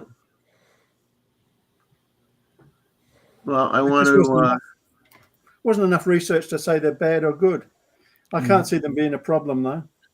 No. We can keep questioning Roy. So, which is the lens that you have used in the past that you sold or traded that you would like to have back? I haven't got rid of too many lenses. I just recently sold my 58mm Noct, my AIS one, but I do have a couple of 50s, and I've got 650mm and AIS anyway. So the f1.2s, they're all the 50 and the 55 1.2s. I like 55 better. I don't know why. I just like the look of it. But the 58 Noct I sold because I just didn't use it, and it's too much money just sitting there. First lens I've sold in a very long time. Okay. So what about people that friends that or from your old time when you were more active in the photography, professional photography, all the photographers that say, "Hey, Roy, I want to buy that lens from you." Which is that lens that all the photographers envy that you have? Probably was that 55 1.2. Okay. Because you don't often use it, but in those days you'd carry it because if you're using film and it's low light, you've got no choice but to use something like that. Okay. So you always had to carry it even if you didn't use it much. You really get, in film days, you become someone that really likes a fast lens because you need them. But the 55 and 50 and 58 Noct are not very sharp lenses. They're very soft. Mm-hmm. But they did the job. You've got to get more than getting a sharp image. You've got to get a image. It's more important. There is no blur or anything. Off images, so Yeah. And that's what what a lot of bokeh wasn't a thing in those days. Bokeh was just everything behind the lens, behind the subject that was out of focus. You did that to hide it, not to get nice picture bokeh. I mean, a lot of people have made a lot of money on their images that had a lot of noise in them. I mean, we worry about noise. We worry about and using software to get rid of the noise. And the bottom line is, you can't be afraid of shooting at ISO 20,000 if you have to, because if you get that once in a lifetime shot, no one's going to care about the noise. You know what I'm saying?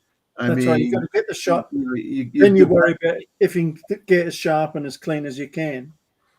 But talking about Luke, the Noct 58mm sells between $6,000 and $12,000.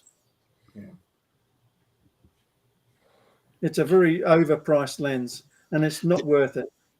The new one or the old one? Long Rider's taking off. That's the So old say one. good night to Long Rider. He's heading out. Thanks for stopping in. Thanks for stopping in, Long Rider. Appreciate it. And but bokeh was never a thing till recently. $7,000 or something like that. Yeah, between about $6,000 and $12,000 for the old Noct.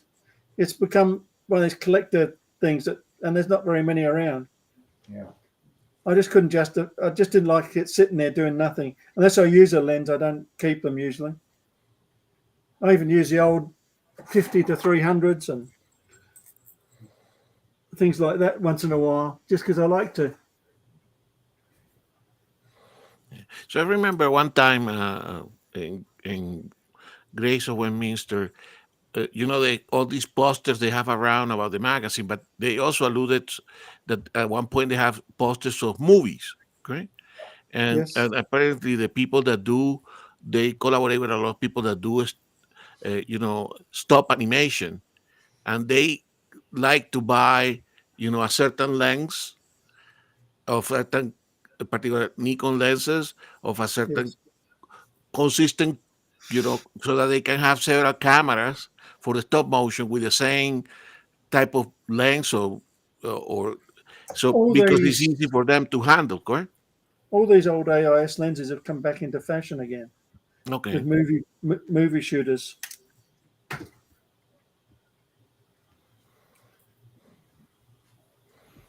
They they made good lenses. They do. Nikon have always been a lens company before a camera company. Yep. The lenses have always been very good. They've only made a few bad lenses, like I won't mention them, apart from the DX lenses. Roy, what we need to do, we need to do with you when Nikon finish this series they are doing with the Nikon 90 years, the list of the lenses. When we have that full published, we ask you to check which one you have and you don't have. I sold a whole pile of lenses, probably 40, donated most of them. Probably at 40, 50 lenses recently, and now I'm down to under 200. Oh my goodness. And you still have 2 shelves. Yeah, and a few more. I'm talking about on both sides. Yeah. I always thought on your right that was it, and then when you reach over to the left, my goodness, he has some more. And that's just the Nikon lenses. Oh my. Oh yeah, you got to remember he has Hasselblads, he has medium format. He's got all sorts of stuff. It's not just Nikon. Yeah, it's not just Nikon. And like he said, he could spend. I wouldn't want to know how much time he has to spend just using those lenses just long enough to make sure that the lubricants don't get messed up in the lens. You got to keep using them every once in a while. I don't sell many lenses. Like I sold the Noct. That's the first lens I've sold in a very long time. But I buy a lot of lenses like eBay from Japan. If it's got a box and it's fairly genuine and I can check it, to check out a lens to see if it's any good, you use a torch. Where do we go?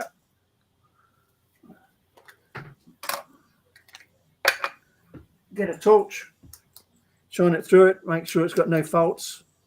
Oh wow! Okay. Right. Show it at an angle so you can see if there's any fungus. You can expect some dust.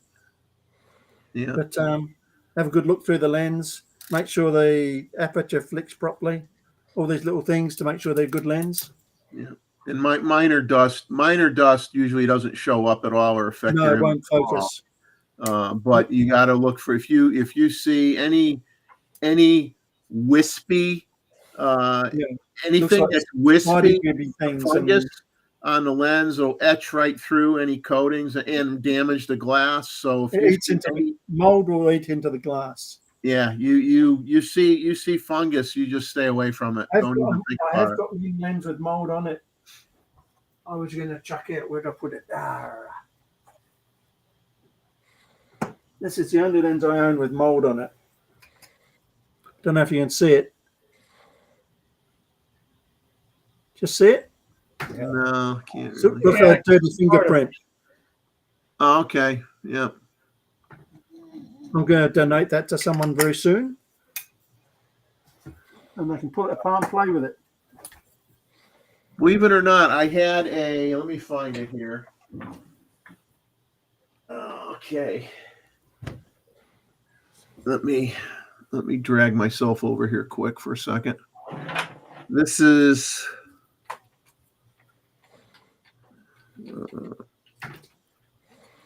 an old Argus lens. This is 100 millimeter. This is 100 millimeter f4.5. Believe it or not. That's is 100 millimeter or M42 mount. f4.5, and that's the for an Argus camera, threaded. And So I got this lens with a camera that I bought, and I had to take the lens apart because it had, when I thought, oh, this lens looks pretty cool. So lots of times I'll look through the back of the lens, and I'll hold it up to a very bright light, look through it, and I saw what looked like an oil spot. I saw like a colored dot right that would be the mold. lens element. And believe it or not, I was able to take it apart and clean it, and it's perfectly clear now. Wow. I was able to. But the older the lens, the easier they are to pull apart. Yeah. So when do they start introducing all these sophisticated coatings, Roy and Jeff? Probably the 50s. Yeah, the first I actually got it in one of my notes here. The first, give me a second to find it. I got it in my little "Did you know" section, which we haven't talked about yet. Okay, sorry, Jeff. Okay, the first multi-coated SLR lens was the Asahi Takumar SMC 50 millimeter f1.4 Pentax lens, 1972. Yeah. Oh, yeah. That was the first multi-coated lens. You had coated lenses before that. Multi-coated lens. Okay. Single coated before that, but it doesn't make a big difference. Coating helps with flare, but the difference is fairly minimal. The only real difference is a coated lens is good if it's on the back element. On an old lens, they don't coat the back elements. Okay.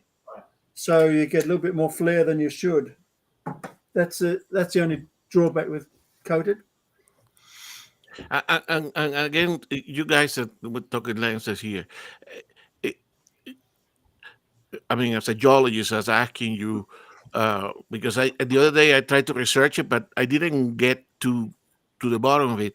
That is only, quartz, correct, or sandstones that are of a certain type of quartz that can be good for high quality glasses.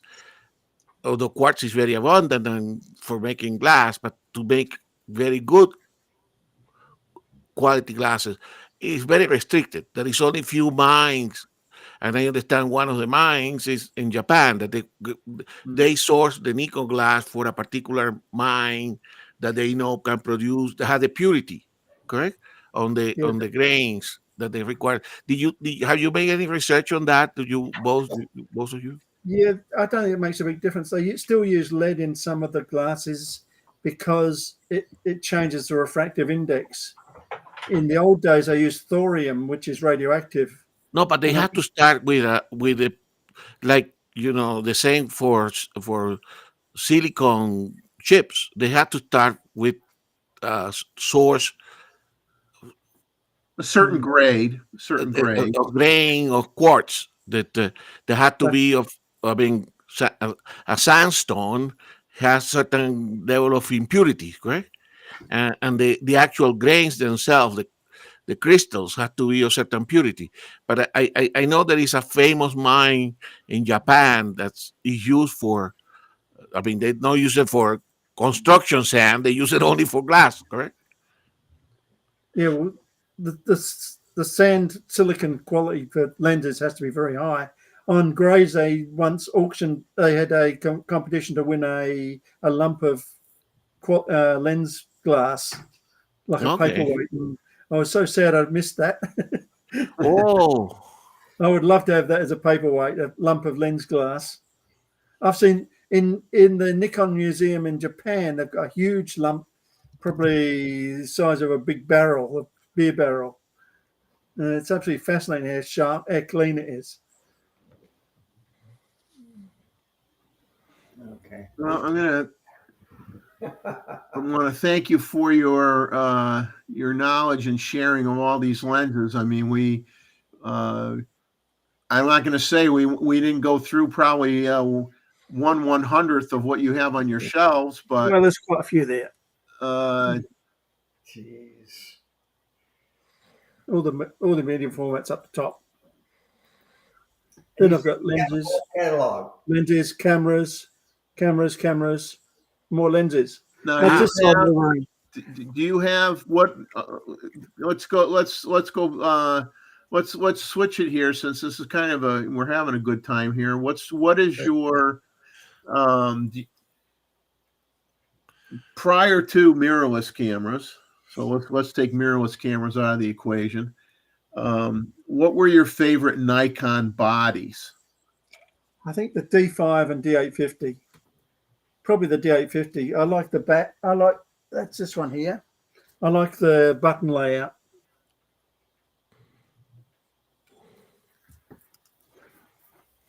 Hang on, I just remember my daughter's got my D5, but these are D4. Yeah. Yeah. I like the layout of the buttons on the old DSLRs. For those watching now, those are obviously big bodies now. They're not little. They're not little. The D850's got the battery pack on it. Yeah. So Roy, in your back cap system, so the blues are the Z mount, Yellow is AFS. and the red that you show below. The red is the DX. I've only got 5 or 6 of them. Ooh, that's two letters he doesn't like to say very often. There's probably 4 DX lenses that are worth using. Probably the 12 to 24 is the nicest of them. That's the only one that I have, Roy. And That's a good lens, but it's only a DX lens. The problem with DX lenses is you get into a system and you buy lenses, and all of a sudden you move to a full frame, and your lenses aren't that crash out anymore. Yeah. I've been using the 18 to 140. That's pretty good. It's all in one. I like the 12 to 28 also. Gives a wide field of view for the DX. Well, I think when I had the D300, I had the D1. I don't know what year it came out. I had the 18 to 200 when it came out. Yeah, I think it's DX lens. 18 to 200 DX lens from, that might have been the D200 days or something like that in that time frame. The D2X was a very underrated camera. It was a cropped camera, but much better than people thought of it. As soon as the D3 came out, everyone forgot about it. You got a couple of questions there for Rakesh and a comment from Albert. Okay, Jeff. let me. The yellow ones I bought, the red ones I bought, the blue ones I printed on my 3D printer. Oh, okay. I couldn't find any blue ones on the internet. If anybody out there has a D850 grip that they're willing to sell Rakesh, comment in the chat. Let them know. I have one. The only reason I used the grip on the D850 is because it took the EL18 battery. That's right. Which the Z8 should have also done. Bad Nikon. Naughty Nikon. Well, one thing that I was talking to our friend Tim on the phone the other day, aka Mozman, for those of you who don't know who I'm talking about. I recently bought. I haven't yet paired it with my ZF, but I bought the remote shutter release for it, and I guess this is where I think of the word itch, but put a B in front of it. This is where I complain a little bit about Nikon. Is they frustrate me with their accessories. Okay, they frustrate me with the lack of. Apparently, I wish they would just say they're not going to be in the flash business anymore ever again. Not going to make anything new. Just kind of put the nail in the coffin. Let us know that we can't expect anything from them, because I was looking at a R1C1 macro flash setup that I know Roy, I believe, has one of those. And I was looking at one that was very well priced. And then when I went to do research on the internet about it, it seems that and it was confusing, because some people said it was the I think it's the SU 800 controller that you put on your hot shoe to control the flashes that are on the ring, that you could position however you want on the ring. And I guess, unfortunately, it's either the flashes or that controller will not work with a Z9. I haven't tried it. Z9. Yeah. I mainly stopped using this stuff when I went to the Z-Lit system. So it's like, okay, now it turns out that Godox, Tim mentioned to me, Godox has a macro lens kit, like $250 without the controller, but the controller you could buy for like $70 or $80, depending on which one you want. So for a lot less money, because the 2-flash version that Nikon still sells is like $750. So you can buy a Godox one, and the flashes look exactly the same. They look like they're dead copies of the Nikon flashes. Well, a few companies have copied it. Yeah, $250 and another $80 worst case for a controller, and you got a macro lens a flash kit. But it was just disappointing that I could have got a good deal on a Nikon one, but it seems like it doesn't work with a Z9. So that's the thing you got to check. Only in manual mode. I use mine mostly on the D850 still. So I use the D850 for a lot of. Yeah.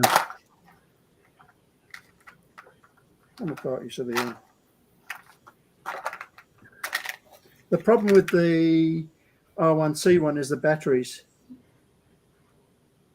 They use a weird little battery. Are those the CR123s? That's them. Yeah, I just bought some of those for a camera that I recently got. I don't even remember which one it is now. Yeah, they're not a standard. I'm gonna do a thanks for the memories about it when I get a chance. I got the script written. I bought a Minolta Maxim 7. Oh yeah. Okay. Wonderful camera. Minolta made a lot of the accessories for Nikon that people don't know about. And the Maxim 7, which was an autofocus, lens camera. If I showed it to you, I don't want to drag out the discussion about it, but I'm going to do a video about it. But if I showed it to you, you'd swear it was a digital SLR. Yeah. And it had what they call a navigation screen on the back, and it had 35 custom settings that you could set up with that Nikon. With that Minolta SLR, and it was, for its time, it was probably one of the best SLRs ever made during that era. That camera, it did stuff that no other camera could do. And I'll tell you, I tried it out the other day because I didn't believe it was true, but it worked. Is if you had a certain series of autofocus lens that you put on the Minolta body, and I happen to have 2 lenses that I got with it that were, I think it was had to be a D lens or something. If you put that lens on the camera and you adjust your focus, your focal length or whatever, if you got a zoom, you adjust your focus and you set your f-stop. If you put your depth of field preview button, push your depth of field preview button in, the back screen will actually tell you in meters or feet what is going to be in focus.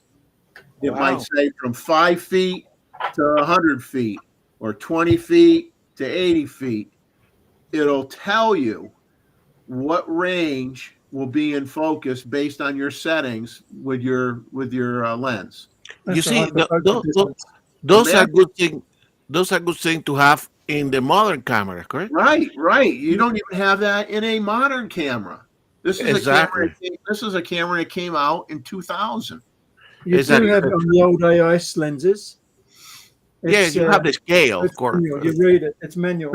But you can imagine that. I mean, the even if it's a table, but I presume there is an equation. I mean, program that equation, and then you can press a info button, and it tells you. That would be useful, correct? Yeah. Yes, that's a hyperfocal calculator. I was thinking the same thing the other day, Jeff, that it would be good to have like an info button that tells you, give you the diffraction warning, correct? Because diffraction is an issue of the focal lengths and the aperture that you're using, correct? And the sensor that the camera will, you could tell you, hey, you are entering on the diffraction range trouble, right? Those are things that will be useful, correct? Yeah, yeah. I mean that's basically just that could all be done Easy. with firmware. Exactly. With firmware, and so I No mean, one asks these questions, though. Not enough people. yeah, it's just that when I'm going through what that camera could do, and I went through every single custom function to see what I could change and what I can do, and some of it seems silly, but like let's say you developed your own film, right? Mm-hmm. You developed your own film. Well, the hardest part about loading is taking the cap off the canister, getting the film out. Well, you could set up that camera so that you could either rewind the film all the way into the canister, or you can leave a leader sticking out of it. And if you had a leader sticking out of it, that made it real easy to get the film on a roll. Yes, used to do that. And so, but you could set that up in the menu system. So it had all sorts of nifty things, and I can't wait to do the video on it. Probably in the next couple weeks anyway. And but what a wonderful camera it truly is. I mean, technological marvel for its time frame, I'll tell you. And the weird thing is, like the Maxim 7, you had three bodies. You had a Maxim 7, you had a Dynax 7, and an Alpha 7 with the Alpha symbol. Like Sony used when they came out after they took over Minolta, had the Alpha symbol. Well, wonder where Sony got that from. Yeah, I wonder who they got that from, because that Alpha symbol was on a Minolta camera before Sony bought them. Most of the Minolta lenses fit on the early Sonys too. Yeah, but the weird thing is so three cameras are functionally the same, but the Maxim 7 body, and that's why I bought it, is considered extremely rare. The other ones are not rare, but the Maxim 7 body is a rare camera. It's like, out of a scale of 1 to 5, in rarity, it's a 5. So apparently, those are hard to find for whatever reason. So I kind of lucked out with getting it. Andre's asking about fungus. If you catch fungus early on a lens before it eats into the lens itself, like first it'll eat into the coating, then into the glass. If you get it early enough, you can clean it off with methylated spirits or ethanol. I think you're supposed to use, you could get it off with, oh man, I'm trying to think of what it is. Hydrogen peroxide, I believe. That's right. Okay. I was trying to think I couldn't. Hydrogen peroxide is what you would use to get rid of the fungus. But if you get it early when it first starts, like when you just got tiny little hairlines of it, you should be able to get rid of most of it. Yeah, yeah. But make sure the rest of the lens is cleaned out too. But yeah, that's what you see when you buy old cameras, man. You got to look, and if you see those wispy, what looks like hairs or whatever, they've been in there too long. You're not going to get rid of it. It'll etch into the glass. It'll damage. It'll damage. Make it useful. Silicon packs. Put them in everything, and they'll absorb the moisture from the area where the lens is, and you won't get as much fungus. Or leave it in a dry area, like probably here in Denver. There is no problem with any of that. But sometimes just putting the lens back in the case, it's coming from a cold to a warm environment, and that's where you get your mold. All the condensation. Yeah, and you take it from outside inside, but it's safer just to have one of these silicon packs in it, just to absorb any moisture you can. You'd be surprised at how little moisture we have here, because the days that we did the test at -43, I took the cameras in, I put them on the table. 2 minutes later, the fog was gone. Exactly. Yeah. Thing is, if The you put them in a bag or something, they might have kept the moisture too long. Now, Roy, those packs that you have there for drawing the moisture, I don't use it anymore because I don't need them here. But I remember ones that I bought when I was when we have our place in Florida, that you know that you could put it in the microwave or in an oven, and they I just recharge leave them again. on the windowsill to dry out. Okay, Yeah. I'm very but stingy.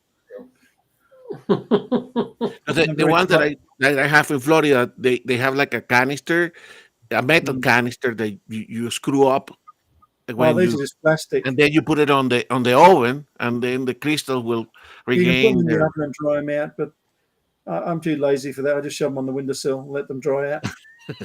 Yeah, Australia is quite dry, correct? It As is, well. except I'm not always here. you got to spend a ton of money and get those fancy camera and lens storage cabinets with the nitrogen in them. Yeah. You're not like you're taking them on the plane, though, are they? No, no. But the yeah, it's just interesting what's out there, and Roy has an amazing.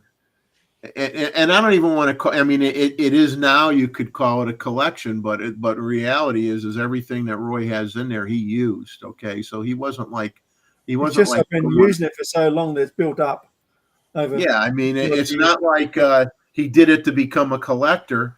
I mean, he's now a collector. Technically, he is a collector now, but I mean, it was all stuff that he used and abused and made a living with it and everything, and Yeah. bought what he needed to support the job.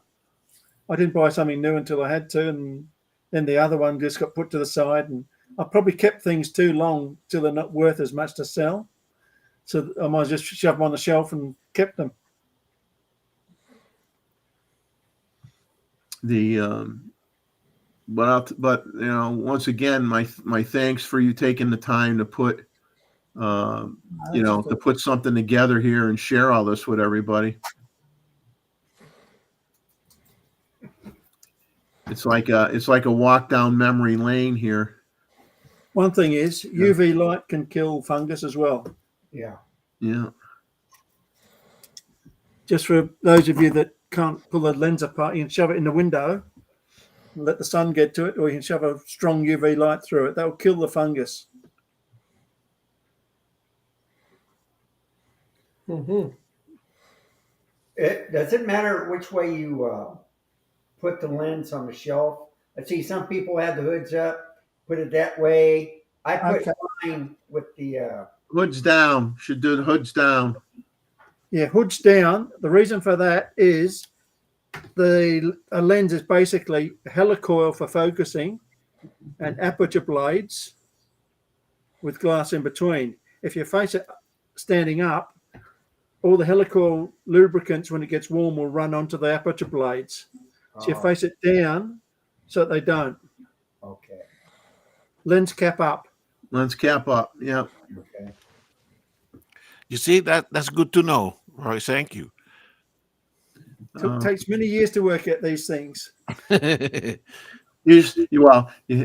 have to be old enough. Yes. Try to live long enough. Got to live long enough. Yeah. But Roy, thanks a lot. I appreciate it. Okay. I mean, I think everybody. We could talk about we could have you take every lens off that shelf one at a time, and we could talk the whole rest of the show about them. I'm sure. Be here a while though. Yeah, it would be like we'd have to say this is a to be continued episode for the next 10 live streams. Yeah, we need to do a special, Roy, on the PC lenses, correct? Because those are so specialized. One final thing, Nikon made both AF lenses, ones that AF lenses for the F3, and they also made full medium format lenses for the Bronicas. Ooh. Oh wow. Yeah. Just as an odd interest. Yeah, they did make medium format glass. Most people don't. So they made it before, so they can make it again if they had to. I think they even didn't they even make glass for some of the TLRs at one time? I don't know about them, but they made them for the view cameras. Yeah. So, Roy, when you were when you were working regularly for your product, did you shot mostly slides or negative? Nearly always slides. Okay. I just got back a pile of them. The agent sent them back in a tea chest, just poured into Wow, it, that's good. That's just to good. make my life a misery. Because I'd only talk about nostalgia. The one thing that I did like, correct, is the anticipation of having with your, getting your, either you develop it yourself, or or getting, or you get the package and they're getting into a light table with your magnifying glass and looking through it.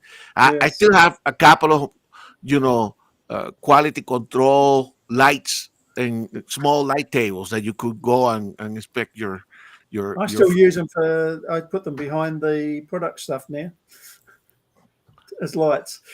oh, you use it as a, I'll reuse anything. okay. No, Rakesh, you want the lens hood on the bottom, or the lens cap on the top. You can see Yes. all the yellow in the picture here, the yellow caps. Roy's got all the rear lens caps are That way facing up. up. Yeah. Okay, that's how you want it. So the front lens down, and The where front you- of the facing lens, the lens the front of the lens is down towards the floor towards the shelf, whatever. Also, I label all the lens caps so I know what lens is which. So it's quicker to grab them. I had to check how I am. Maribel's taken off, and I'm sure Chuck is Hi, sitting Chuck. next to her. So Chuck and Maribel, thanks for stopping by. We appreciate it. Maribel, I hope obviously you survived your stint in North Carolina, and hopefully you don't have to go back for too much longer. I'm sure Chuck wants you home, man. I'm sure of that. And here we have a message from Andre. Now ordered a used 400 2.8G VRED. Good lens. for $3,300. That's not. The G lenses, that's a good reason to still stick with the old DSLRs because the price of the lenses is so cheap now. I still use a DSLR for studio work and like macro work, and it's still quite functional. There's no difference really. I mean, David buys a lot of F-mount glass, not necessarily Nikon. He has Sigma. He has different wide-angle lenses from different companies, and he has great success with all that stuff. And there's absolutely nothing wrong. I mean, like Roy just said, man, you can get F-mount glass for a song and a dance now. That's right. It's much better value than the Z lens. The old glass may be noisy and doesn't autofocus as well, but just looking at the image you're trying to get, there's nothing wrong with them. And that's what it's all about, the image. I didn't go out and buy a new Z 70 to 200. I mean, I had the latest 70 to 200 f2.8 FLED VR F-mount lens, and I'm like, I'm not getting rid of that, and I don't use it a lot. So I'm like, I'm going to keep that and put it on the FTZ adapter when and if I need it, because this isn't even autofocus. I still use this. I can't justify spending the money for the Z mount lens, especially if it's a lens that is not something that I use a lot of. It's a good quality. The F mount one is a very good quality lens, exceptional quality lens. Why basically give it away? Because a lot of this stuff, like, I mean, you see a 105 millimeter macro lens F mount now, and you see them selling for $200 or $300, and they were like $900 lenses. There's not much. The Z lenses are better, but yeah. The thing is that the old AFS lens is going to do just as good a job for most people. Yeah. And if you ever stop a lens down, they're all just as good. Yeah. Yeah, it's like, you get discouraged. You go, if I want to sell some of my old glass, I mean, and I did sell a few, but not very many. before the prices tanked, but now they've tanked so much. It's like, it's not cost effective to get rid of them. It's more cost That's why I've effective. ended up with so much gear in the first place. Better I've to left keep. it too long to sell it, so it's not worth selling. Yep. It'd be better to keep it and use it. Yeah, Like I'm using my F mount 24-70 on my webcam. very good lens as well. That's the 24-70 and 70-200. My main work lenses. I've always used 24-70 in the studio and 70-200 for portraits and for headshots. Yeah, because it's all depending on what your output is, and it's not really worth the money to upgrade. You know, The thing is, if you're working with cameras, the only time you buy a new piece of gear is when the old gear isn't doing what you need it to do, or it's not working anymore. yeah. Not like us amateurs, we get it because we want it. Yeah. Sometimes I'll buy a piece of gear, like when I bought the Sony A7, because I was curious about mirrorless when it first came out, but it turned out to be a mistake. It died. Well, the nice thing about the Z mount is we can get decent adapters for everybody else. Adapt anything to a Z mount more than any other camera, because it's got such a short flange distance. It'll take more adapters than any other camera. Yeah. Now, if you just get a good adapter for RF glass, would be all set. Yeah. Well, you can adapt RF to Z. I think you can manual, but I don't know about automatic yet. But anyway. Yeah, I don't know either, but most of what I do is in manual anyway, so it doesn't affect me. But Canon's lenses were a sort of mixture of absolutely brilliant lenses to absolutely abysmal lenses, and you never know what you're going to get. Whereas at least Nikon's fairly consistent with reasonably good or brilliant, with a few stinkers. And a few stinkers, yeah. which Roy will Roy will not mention. They will remain nameless. If I mention them, I'll upset someone. Yeah, they'll remain nameless.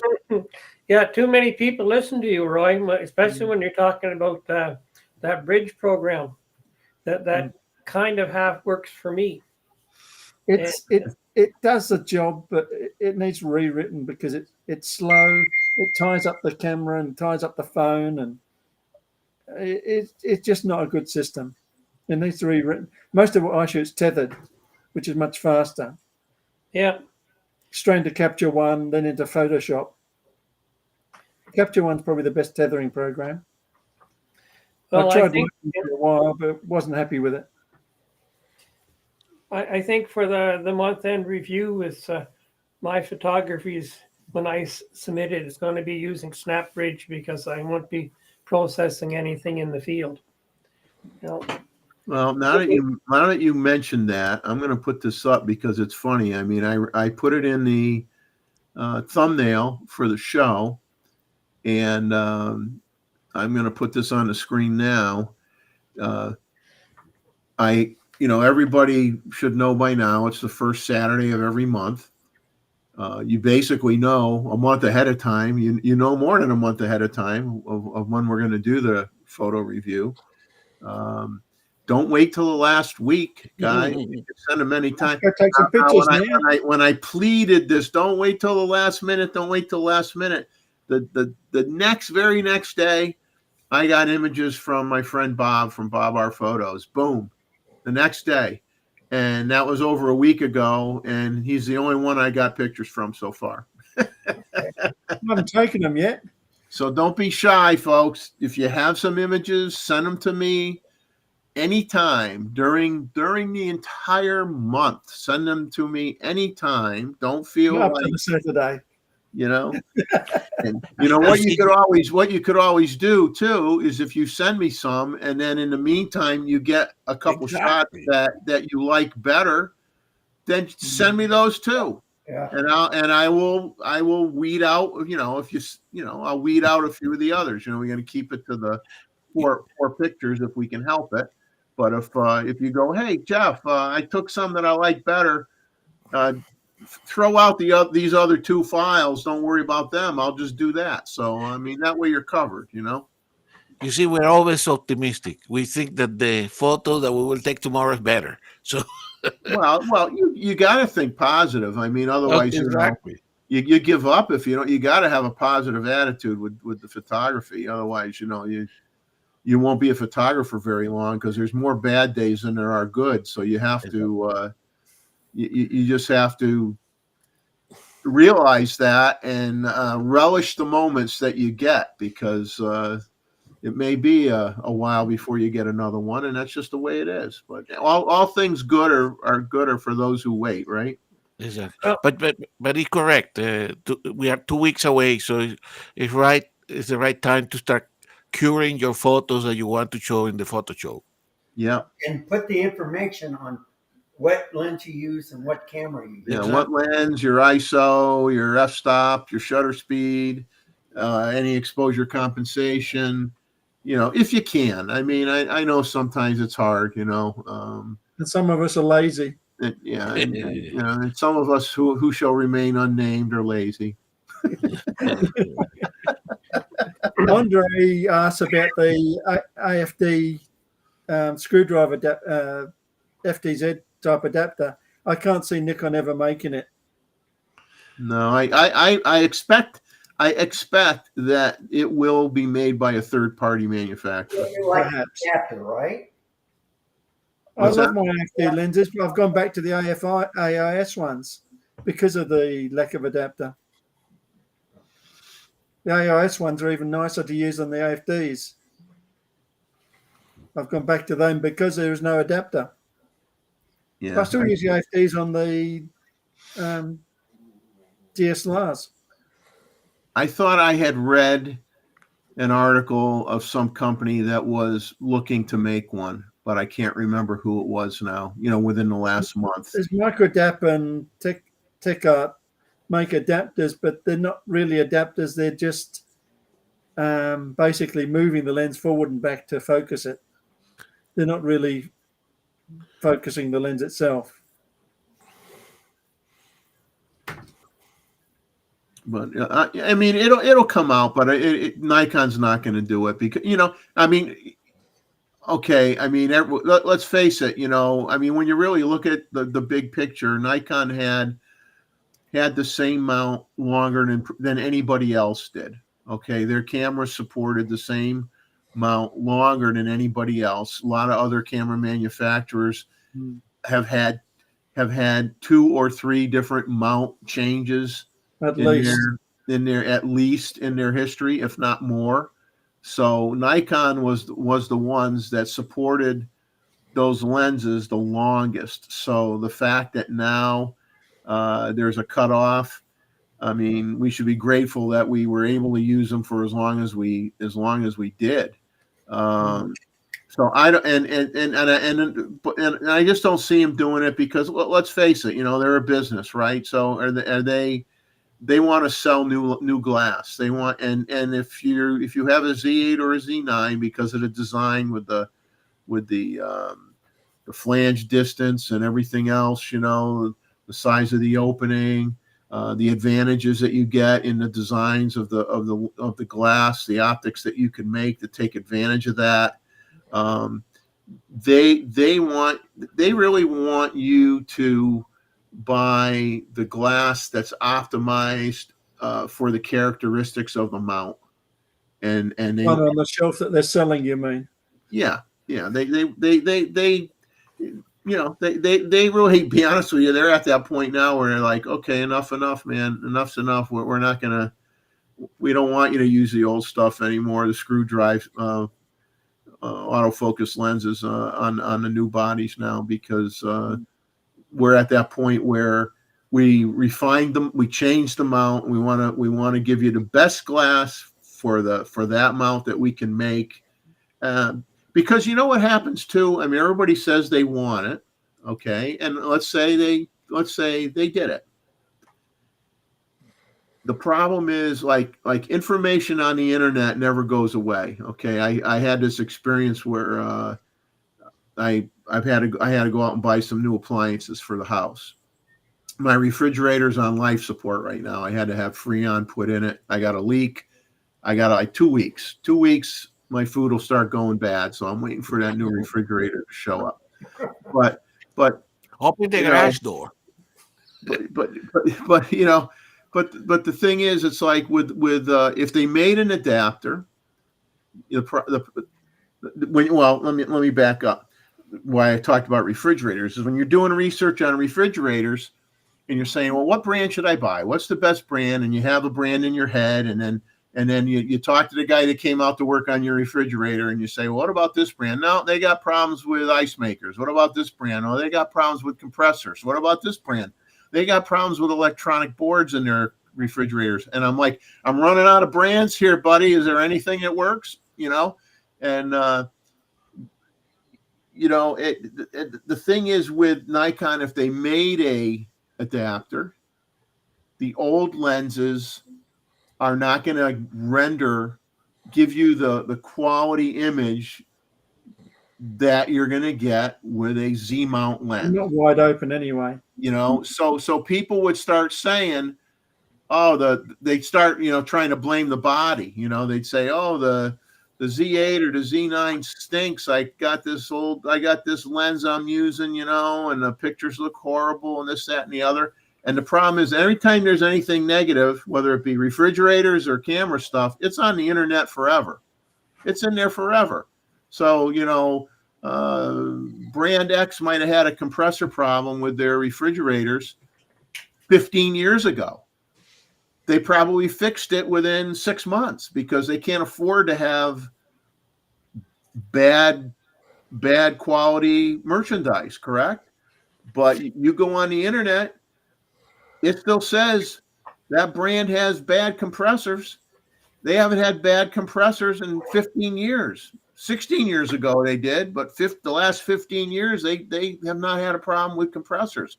And that's the problem when you're trying to get information off the internet is once you write something bad, it's there for a long, long time. It just, you know, it never gets updated to say, oh, so-and-so fixed this problem. It's no longer an issue, you know, and it could be that way with camera stuff too. You know, somebody had a problem with it. I think the thing about lenses is the Z lenses are usable wide open. Yeah. They didn't used to be. But any lens going back 50 years, if you took, say, 10 lenses, one from each period, and you set them all at f8, you'd be really hard to pick the difference in the picture quality. Oh yeah, you pretty much knew with the older lenses that if you wanted the best image, you had to stop it down like 2 stops. You know, most of the time. You do that, and most lenses are very good performance, no matter how cheap or old or new or whatever condition they're in. You stop down the lens a couple of stops, and they're all very good. Yeah. Yeah.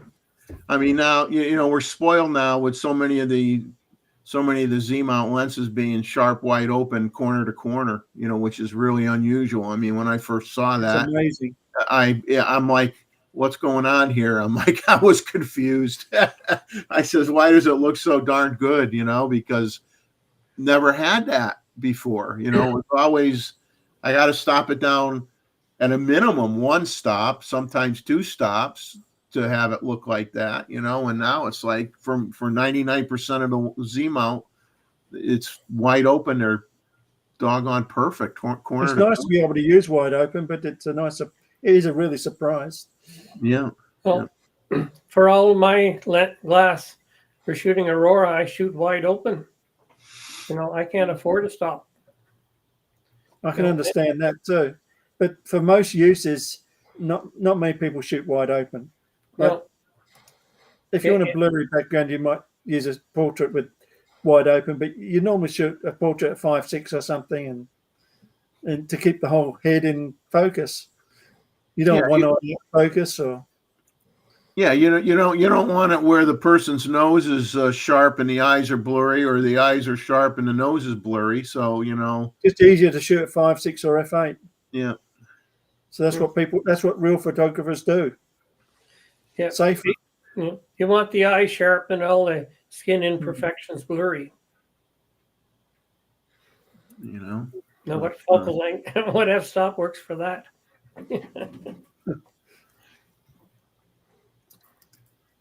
Are you guys well, let me bring up a few other little topics here before I go way off the deep end here. Like I said, the Nikon rumors didn't blow me away this last couple weeks looking at it. There is a bug fix for those of you that have Z5, Z6 II, and Z7 IIs. It's just, they said they fixed an issue that in rare circumstances which the camera did not turn on or the camera date and time were not set correctly when the camera was not used for an extended period of time. That's the one that didn't work for Randall. That's the only bug. That's the only thing that firmware supposedly did. Yeah. And that's it. When I went to Sony rumors, and we do have Sony folks in here, which is absolutely fine. I don't care what you shoot. The A9 III is shipping in Europe right now. Yeah, that's what I heard. They're selling them in Europe, and they're going to supposedly be selling in the States, be available for order in the States around February 21st. But if they're shipping in Europe, they're probably shipping here too, so I just haven't looked. So I read that one too, Jeff, but surprisingly, we haven't seen that many images, right? Because as soon as it gets out, you get bombarded with images of people doing actual, testing, or because until now we even have not seen them working with a raw file and addressing the issues of ISO performance and all that kind of stuff. So is it true? I mean, we can ask the people here that is from Europe if it's available. Right? Is it cheap? I read it, but I'm not so sure. Well, there's been a few around amongst photographers for a while, amongst the Sony experts. I know a couple of guys have had the A9 III for a while, but they're not talking much about it. I don't know why.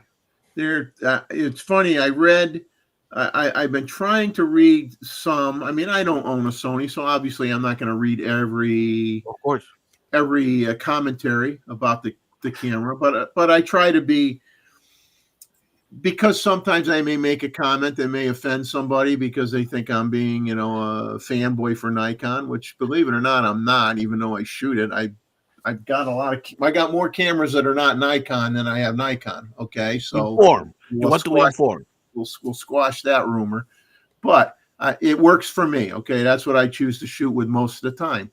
But the thing is, I said, okay, if I'm going to make a comment about Sony, I don't want to just make a half-assed comment about it, and I'll go and I'll read, multiple commentaries about whether it be a Sony lens or the A9 III or the A1 when it came out or whatever, so that I'm not talking, full baloney, completely full baloney, maybe half a baloney. But anyway, it's just interesting that there was someone that tried to that said, oh, well, I didn't find, even though I think the base ISO is 250, if I remember right. It could be wrong. I think its base ISO is 250. That's right. And of course, so your dynamic range is not as good as what you'd have in an A7R4 or an A7V or an A1 or blah, blah, blah, so on and so forth. And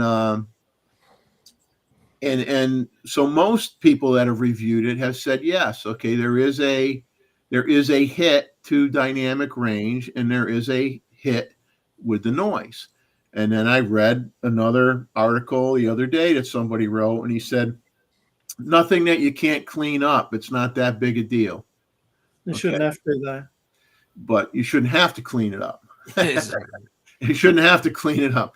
But anyway, you could kind of tell when you read some of these people's reviews whether they're being unbiased or whether they're afraid to say anything bad about it because they probably are making revenue from Sony, or they're on the dole, with Sony, and they don't want to say anything bad about it.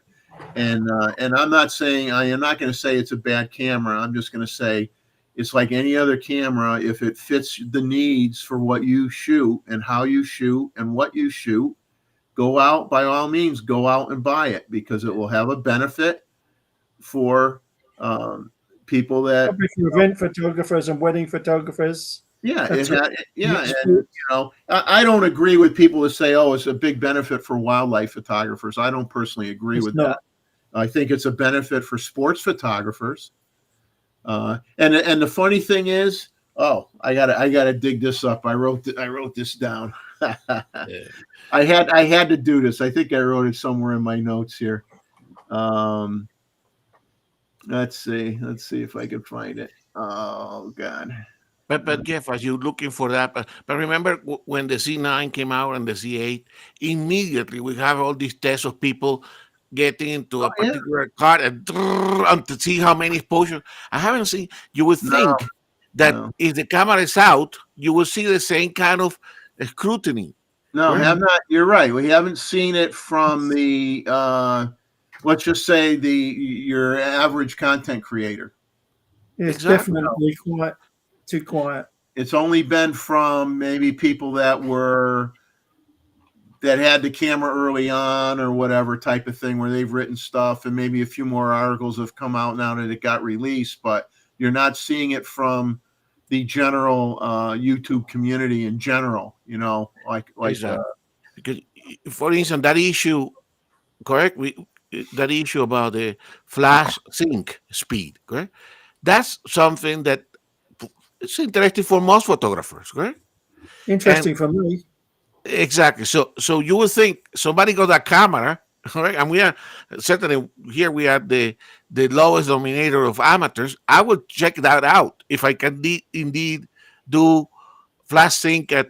I mean, I'm not talking the 80,000, 1/80,000, but I would like to have flash sync at 1/10,000, correct?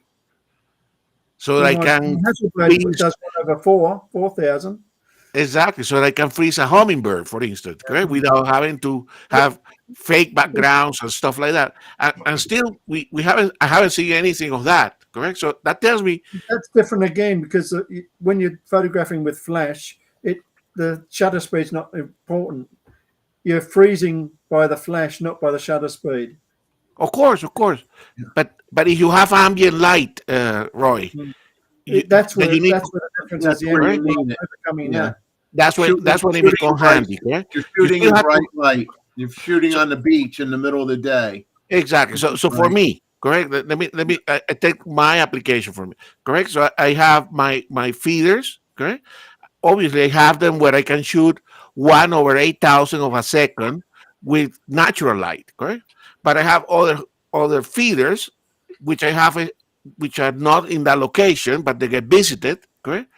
That I would like to compensate for the regular light, but for that I would need to use a very high shutter speed, correct, and not to have to use I use the high peak mode, correct, but if you can really compensate, that would be useful, correct, because some birds like hummingbirds, they tolerate the flashes to be very close, correct? So you don't need that much power, but you need something that can basically be in good sync with the ambient light. So there is application for that thing. So I would like to see somebody trying it out, correct? There seems to be a problem syncing the flash with the A9 III as well. It seems to be very fussy how you sync it up. Yeah, of course you have to have you have to dial it, correct? Yeah, you have to adjust the timing of the flash. Exactly. David's getting ready to take off, guys. So, Mr. Stewart, thank you for being on and talking about your cold weather antics and your acid tests that you're doing on the mirrorless bodies. And so far, so good. So that's good news. Yeah. And David, thank you again to Anita. My wife was having a great time when Anita showed up last week with the jawbone of the whale to say, how do you guys coordinated on that? So, But that was fun getting it on the plane. I do not know how she got it to her place. I hate to think. Yeah.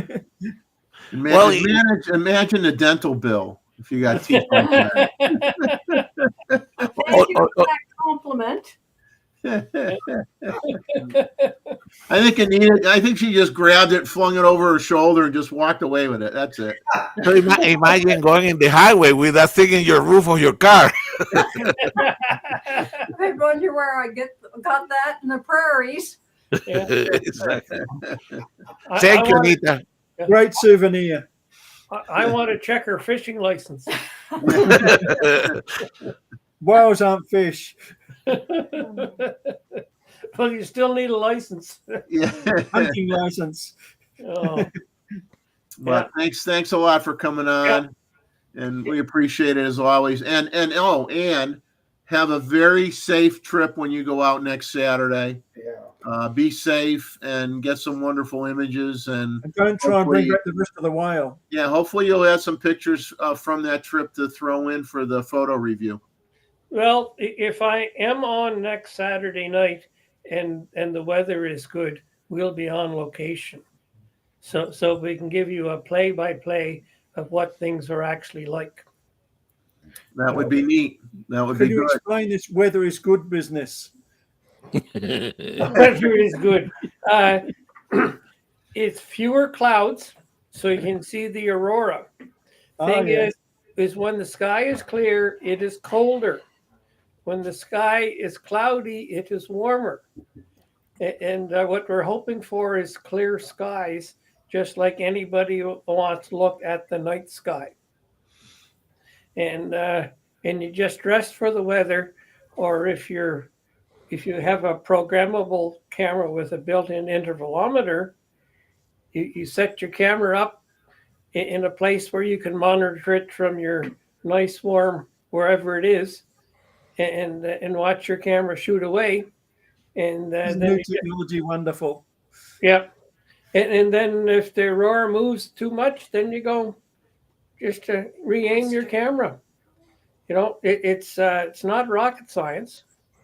You know, the big thing is you got to be there and be ready for it. You know, so and it's I got the proper winter clothes, so we can. It doesn't matter what the weather's like, or if the vehicle breaks down or whatever, we can leave the windows open and all the rest of this stuff. But a lot of these things you only figure it out when you try it, and you got to treat it as a big experiment. And if you get good results, it's great. And if you don't, You learn. yeah, like you learn. Better you than me. Sounds very cold. Cold is relative. Cold is for relatives. When David calls me up and says, "Oh, it's minus 46 Celsius or whatever," I'm like, "Well, that's about 70 degrees colder than I want it to be." Well, it was in the minus 50s with the wind chill, and that was not pleasant outside. I actually got picked up to go walking. I walk indoors, and one of the other walkers phoned me and says, "We're picking you up. You're not allowed to walk there." Oh, wow. I walk in the mornings over to the building, but they said, "No, too cold. We're picking you up." But Wow. yeah, it was terribly cold at minus 50.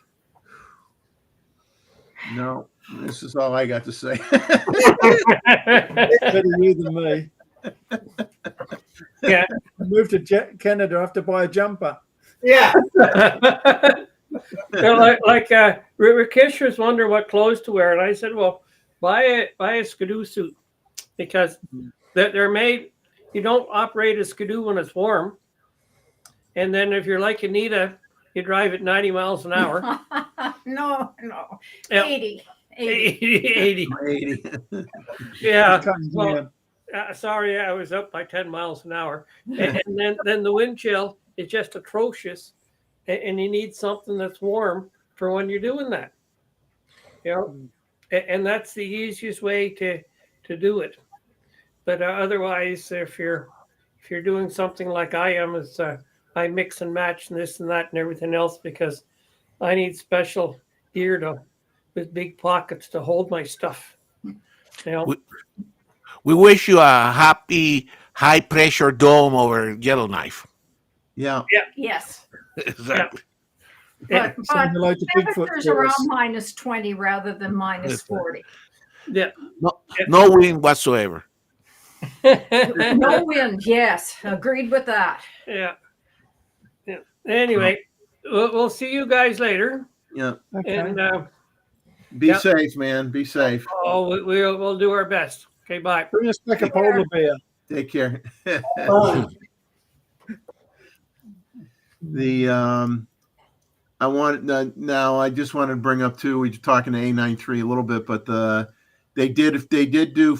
did do firmware updates on 2 of their existing Sony flashes Yeah. to allow support for the new Oh. A93 body. So they have Very Yeah, good, there's a very lot good. of timing problems with it, I think. they got. But they'll sort it out. They'll get it right. I don't know I'm not familiar. Not familiar with their flashes, HVL-F60RM2 for those that are interested, and an HVL-F46RM are the 2 model numbers that they updated firmware on. And of course, they advertise it that, it will support the 1/80,000th of a second shutter speed. Wishful thinking. And but yeah, your flash output will be non-existent, but we won't go there because I'll be talking bad stuff, and I don't want to get people upset. This far out, yes. If you I get don't want to be all, doom and gloom. Jeff's new toy. Oh, I love it. I love that. I'm very jealous. The Sony Sony ZVE10 is supposedly the most sold camera in Japan, according to the Japanese BCN sales data.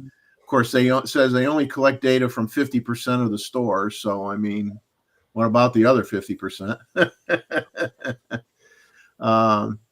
DJI Mic 2 wireless microphone looks really cool. It's $340, basically $350 for cameras and smartphones. Includes 2 clip-on mics, compact dual channel receiver, intelligent noise canceling, 14 hours recording time, up to an 820-foot wireless range, built-in rechargeable batteries, 32-bit float internal recording, and it charges in 2 hours and 40 minutes.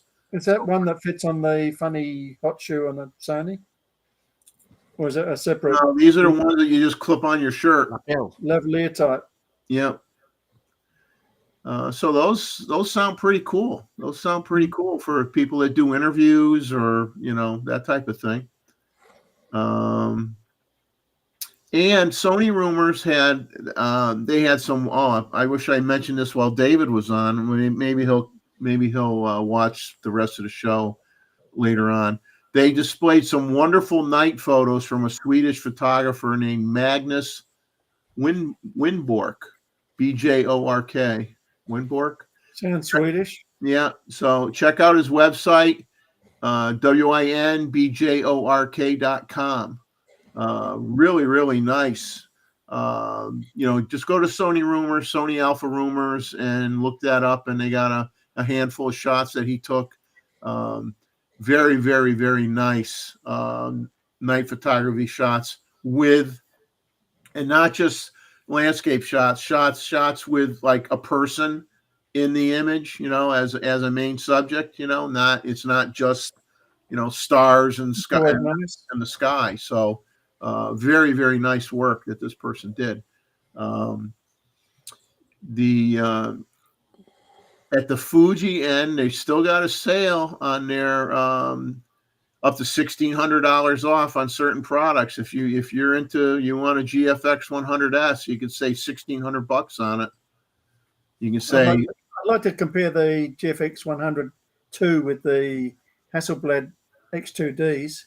Yeah, that'd be interesting. It looks a good camera. Yeah. I think the X2D, I'm trying to think of his name. Let me see if I could find his name. John Ishii. No, not John. Another one. I'm just going to go to my YouTube channel and see if I can. It's someone that I just kind of like. I guess everybody knows them except me, because I don't. There's a lot of photographers out there that I don't necessarily follow. Let's see. Trying to find a guy. Nope, it's not that guy. I'd like to update medium format, but it's easier just to go to Nikon Z9 or something. Yeah, I'm sitting here. I'll let you guys carry on. I'm trying to find the guy's name. He's like he does a lot of. He shoots mostly medium format imagery. Photo. The guy that goes the Photo Tripper. Yeah. Oh yeah. Yeah. Photo Tripper. So he the other guy that was with him, Gavin Hardcastle. Yeah, Gavin Hardcastle's friend, the grumpy guy. Yeah. The grumpy guy. He has a Fuji GFX. Yeah, he did a comparison with the Hasselblad straight out of camera, and he thought the Hasselblad was much better. I tried it with the 100 and the Hasselblad X2D, and I thought the Hasselblad was better. Yeah. But I think the big difference is the Hasselblad's got, although they're more expensive lenses, the lenses have got the copal shutter. Yeah. Which means more to me than than most of it. Adam Gibbs, that's it. Okay. Grumpy guy. Grumpy guy. Uncle Grumpy. The model, there's Fuji's model X-S20. It says orders are still suspended in Japan. That's their 26.1 megapixel APS-C camera that goes for like $12.99. Their X-T5 orders are now being accepted again. That's their 40 megapixel APS-C camera that goes Too for many megapixels for an APS-C. $16.99. You're compromising too much. 2530. Do I dare ask you what you think of Micro Four Thirds then? You better not. Oh, come on, Roy. You might as well say it. Well, I think if you use them as a travel camera, it's better than having a phone. How about that? Okay. Well, I hear the stabilization is great. Micro Four Thirds. So, the G9 II for Panasonic is a hit. And then, of course, there's the OM1, but well, I think for people traveling, it's better than a phone. That's about all I'll say. Yeah, Roy doesn't want to say too much because you're going to have a lot of angry Olympus users and Panasonic users. I like the Panasonic 5.2, S5.2. I think that's a very, very good video camera. Not as good for stills, but very good at video. Yeah. Well, that's the one comment you mentioned. Video. That was the one thing that realistically the A9 III has a certain market segment which we already kind of talked about a little bit because video is not its strong point. Okay, it doesn't do 8K video. It needs to be though for that camera. Yeah, it's not. The video is not a high. yeah. You can get better video performance from many other Sony models than that one. Right.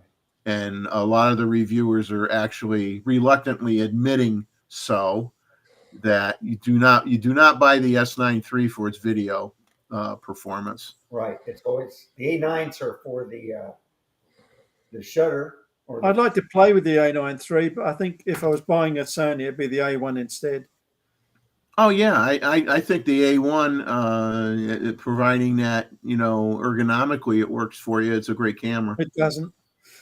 Yeah, that's why I didn't buy one. Ergonomically, it didn't work for me. It was better. It was better than some of their other models. It was an improvement, but not enough of an improvement for me personally. But it was an improvement, but the functionality and the specs on the camera are very impressive. There's no doubt. I love the 400 sync speed.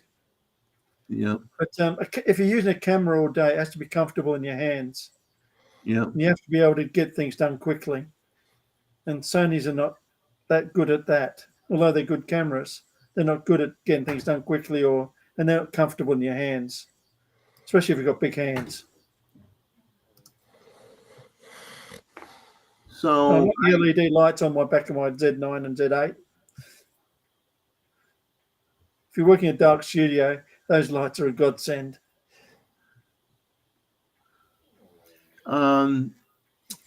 Do you guys, are any of you guys interested in me doing sharing 14 minutes of my partial review of the lighting system that you see right now, lighting me I'll up? partially review it away. Yeah. And then You good? also give the price, what you spent on it. And You good with that? yeah. Okay, so let me get my cheat sheet out here.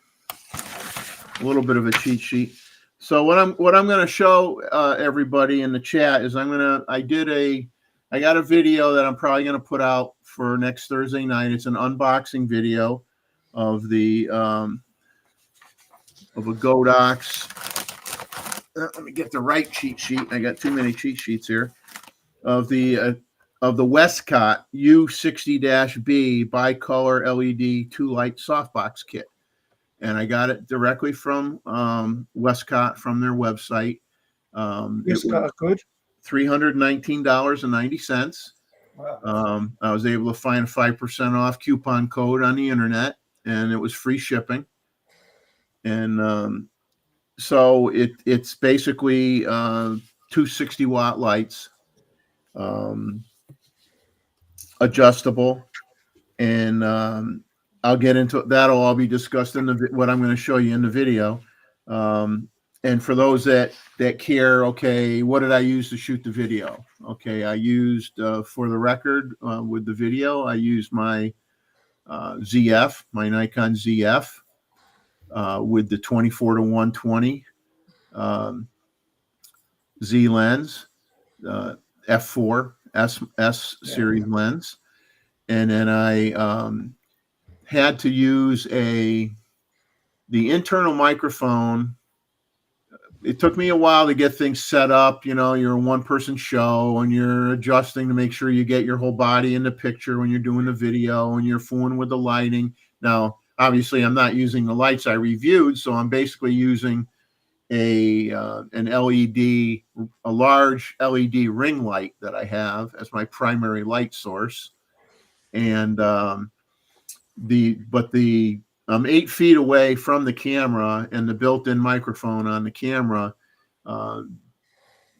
My volume when I played it back from the camera when I was doing tests, I could hardly hear my voice. So I says, well, that isn't going to work. So I got out my Rode mic that I had bought, and I put that on the camera. And of course, the battery was dead, so I hooked it up to a what do you call it? Drawing a blank here. Battery pack, basically. Okay, and charged it up for a little while. And so I used the Rode mic, and the volume, turned out really, really well. So, but in the end, I mean, that's what I used. I was shooting H.265 10-bit 4K 30.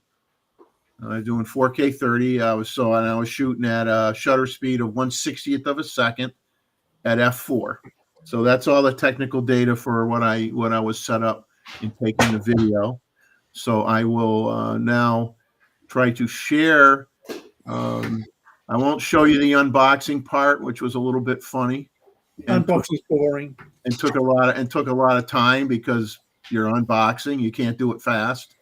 I'll go to the meat and potatoes part, and I will put the video on for you. You can watch the last 14 minutes. Lighting's good. Get on with it. Now with it.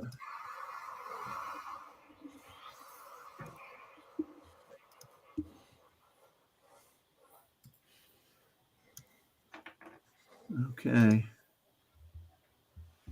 Come on. Andy. It is not. I like Westcott. They make good gear. It is not playing here. You're not moving very fast either. No, it's not. It's not playing it. I had it going before the show, so I don't know why it's not playing it. Let me. That's working. Yeah. Try to play without sharing and see whether it runs. Yeah, it's not. So I gotta. Since That's this a is video, YouTube, they really anytime do we some way. investigate, we can distract people by showing cats. Yes, we could show. You could. A cat video. Yes, you could do a cat video while I'm trying to get this thing to work.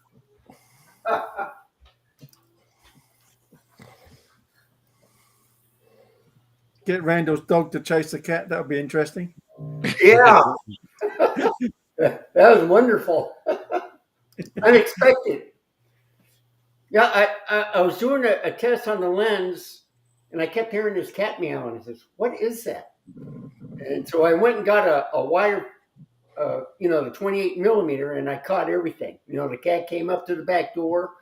I fed it before. It's a real friendly neighbor's cat, but it came in, and then unexpected Wanda just went right after him. So. Yeah, not allowed cats in this area. Too much wildlife to be eaten. I bet. You got a cat in this area, it has to stay indoors. Let me find out why this video is not wanting to work for me. Gremlins, they did it. But Westcott make really good, reliable gear. They're probably cheapened recently, but they've been one of the premier video companies. Lighting. I still got some of their big umbrellas and that. They last forever. Yeah. If they'd produced their 400, was it FL? I wouldn't have bought the Godox ones.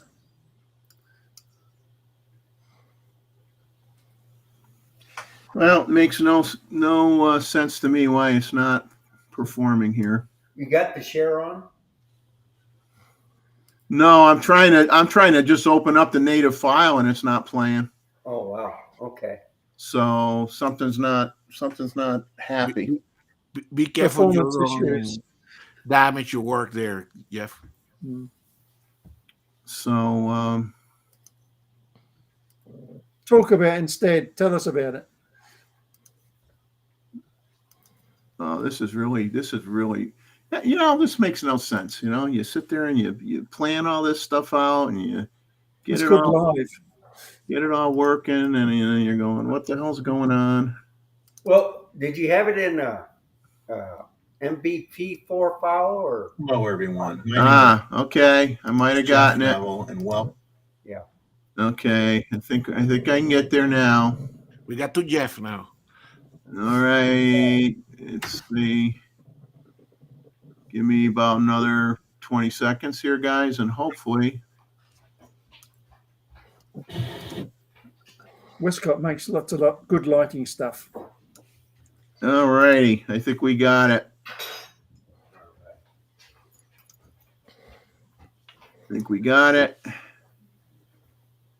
You've gone. Okay, here I am. We're back.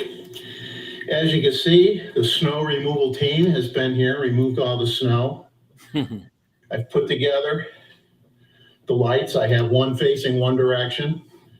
So you can see the front, the other one, you can see the back. And we'll go over some stuff first, but what it comes with, just so you know, is you have the two U60-B LED lamps. You have two 22-inch octo boxes. These take a little bit of time to put together. You also have two diffusion domes, which is this here. It's on the front, which is magnetic. That's good. Okay. You have two AC adapters that I showed you when I took them out of the box. They're laying on the floor right now with two AC cords that plug into them. And you have two 6.5-foot tall light stands. And you have a remote control for the lights.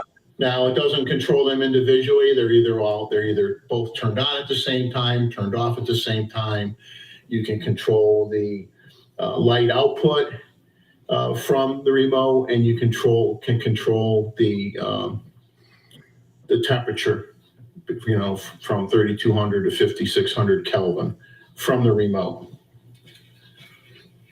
Now, what do you look for with LED lights? They have a lot of nomenclature and little abbreviations that probably most of us, including myself, didn't know what they all meant. So you have one called the CRI, which is the Color Rendering Index. So basically anything that you buy when it comes to LED panels, LED ring lights, LED lights like this that have variable output, but they're not strobes, okay? Any of these things, if the CRI number is over 90, that's considered great. These are actually rated at 97. The highest is 100. I don't know if anybody makes one that's 100 or not, but these are 97. But anything over 90 is great. And a perfect 100, if you had something that was a perfect 100, it would mean that the light from these lamps falling on your subject would appear the same as that subject would look under natural sunlight. So that's basically what the CRI is about.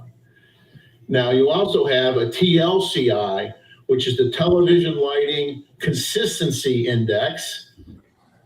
It's an average score up to 100 that's determined by the color response that would result when you're shooting with a video camera. So this TLCI is actually rated at 99. Okay. So, that's fantastic. I mean, that means that this is very, very good for video work. But they add some more confusion because we always have to do this. You have what's called an SSI rating. These are rated at 83. And that's in reference to what they call the Spectral Similarity Index, which was developed by the Academy of Motion Pictures. And that predicts the rendering quality of light sources used in motion picture applications. So any number in the low 80s is considered very good, and these are 83, like I said. Now, there are some other units, and that's when it's at 3,200 Kelvin. There are some other light panels, LED light panels out there that can get to 89 and 90, but one of those light panels costs $800. And since I don't think you're going to be using these lights for motion picture production, you still could. They're still rated very good. If you want the ones that are rated up there in that 88 or 89, 90 range, you're going to be paying at least $800 for one LED panel. So these are very competent lights. The specs are really, really good on them.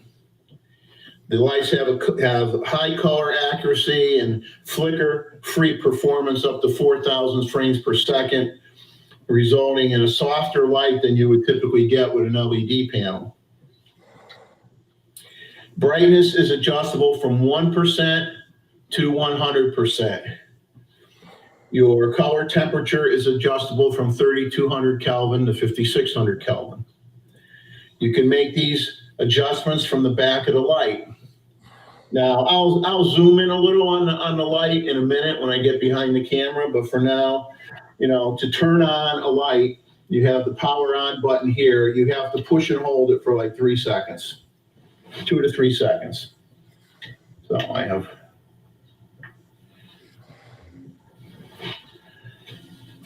Right now, the output of this light that you can actually see is 1%. it's set up for 5,600 Kelvin. So on this panel, this light's also 1%, 5,600 Kelvin. I had already preset them. Now, when you first turn this on, you have to hit the button in the middle of this wheel that you can rotate with your finger.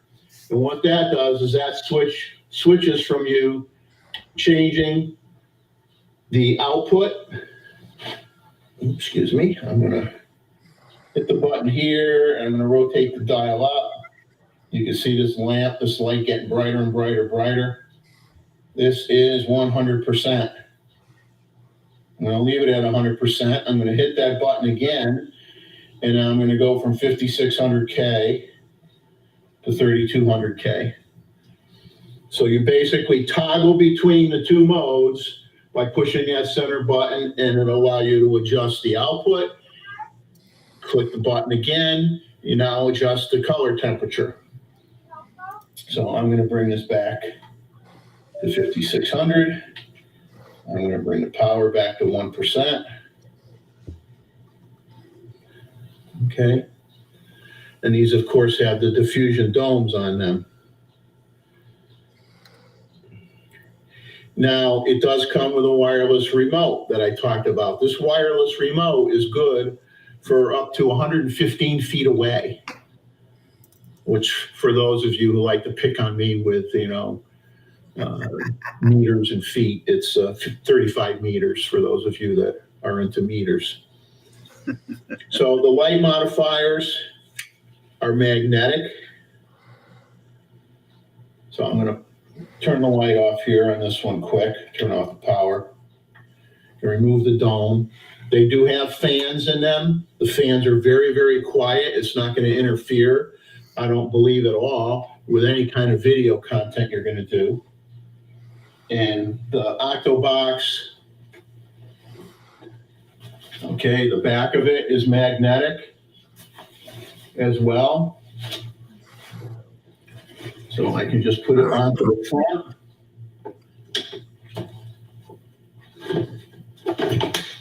It'll find its way all by itself. Now I'll turn the light on. And there you go, that's 1%. And I will bring it up to 100%. Very soft, flattering light. Okay, so basically, I mean, that's it. In terms of the light stand, okay, this is your power coming in to this one. We'll move over here. You have a small knob on the side for tightening up. If you use an umbrella, you can slide the umbrella through this and tighten up the knob, tighten it up nice and tight. It isn't like a slip fit type of thing. And then this is just the knob that you use to tighten the lamp onto the light stand. And then you have another knob on this side that you use to tilt the light up and down. And, as simple as that. It takes a few minutes to stick the ribs of the Octobox, into the ring and snap them in place. Now, what's cool, or supposedly cool, I have not done this yet, is when you want to put this stuff away, I'm going to move one of these lights away from me a little bit.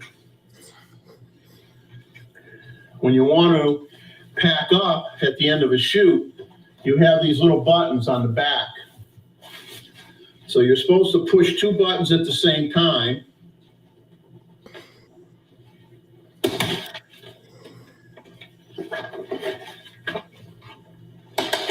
That releases the tension. You'd probably take off this Velcro attached diffusion panel. And then you just have a piece of Velcro. You tighten it up, and it doesn't take up any room at all in your kit. Easy to put away. And then, when you want to use it, said, I probably should have taken the, you basically snap these in place. They will snap onto the back ring.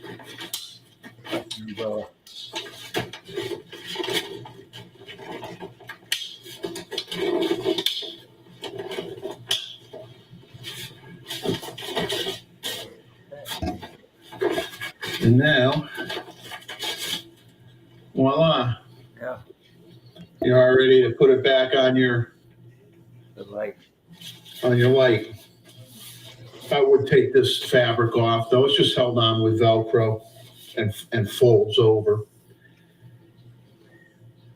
And what I should have done, or should have stated too, is you do not use this diffuser with the softbox. If you have this on, it's more of a harder light. If you pop this off and you snap this on magnetically, you pop this on, and it makes it softer. So I think for the money, this thing is really, really neat, and I'm going to try to use it on my next live stream, which happens to be tonight. I'm filming this right now on a Saturday, and just to show you that the remote does work, I can turn the lights off, I can turn the lights on, I can turn up the intensity. Well, right now it's at 100%, the one you can see. I'm going to turn it down to 1%. Okay, that's 1%. I'll bring it back up to 100 with the remote, and it's doing both lights at the same time. And then I can adjust the color temperature in Kelvin. So I'm going from 5,600 to 3,200. And as you can see, it's getting a warmer light now. So that's great because you can control these lights while you're looking through your camera.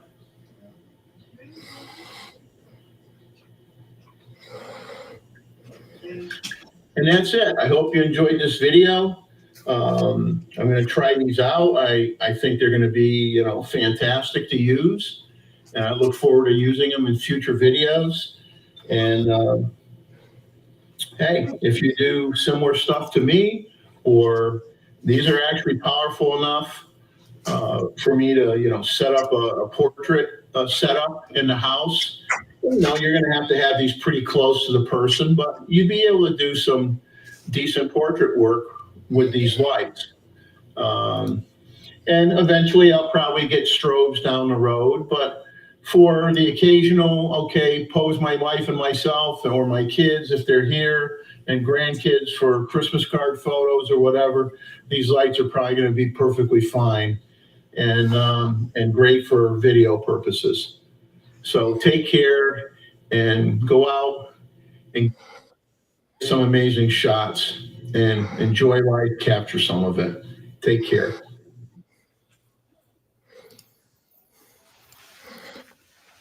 The only thing I want to add to that is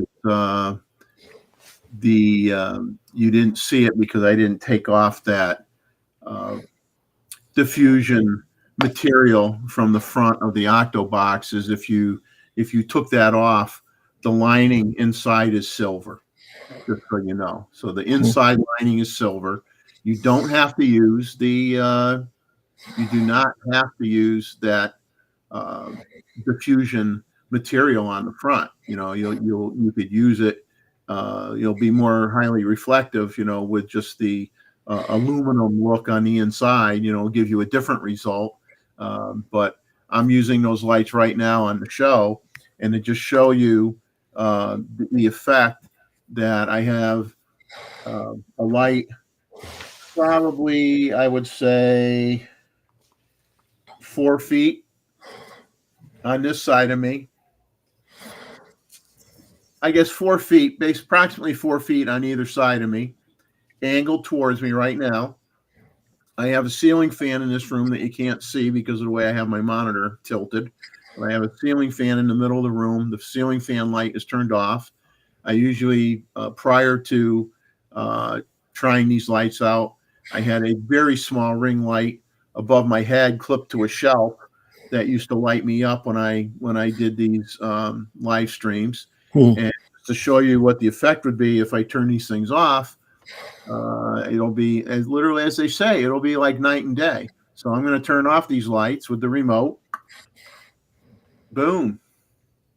Are they RGB also?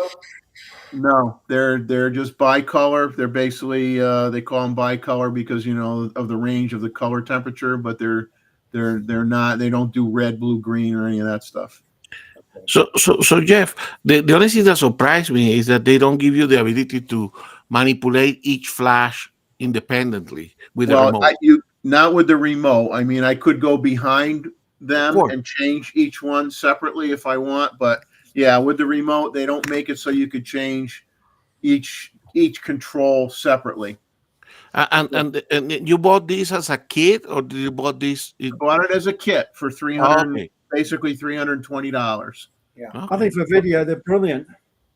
Yeah, color accuracy looks good. CRI is the terrible measure of accuracy, but I think they look really impressive for the money.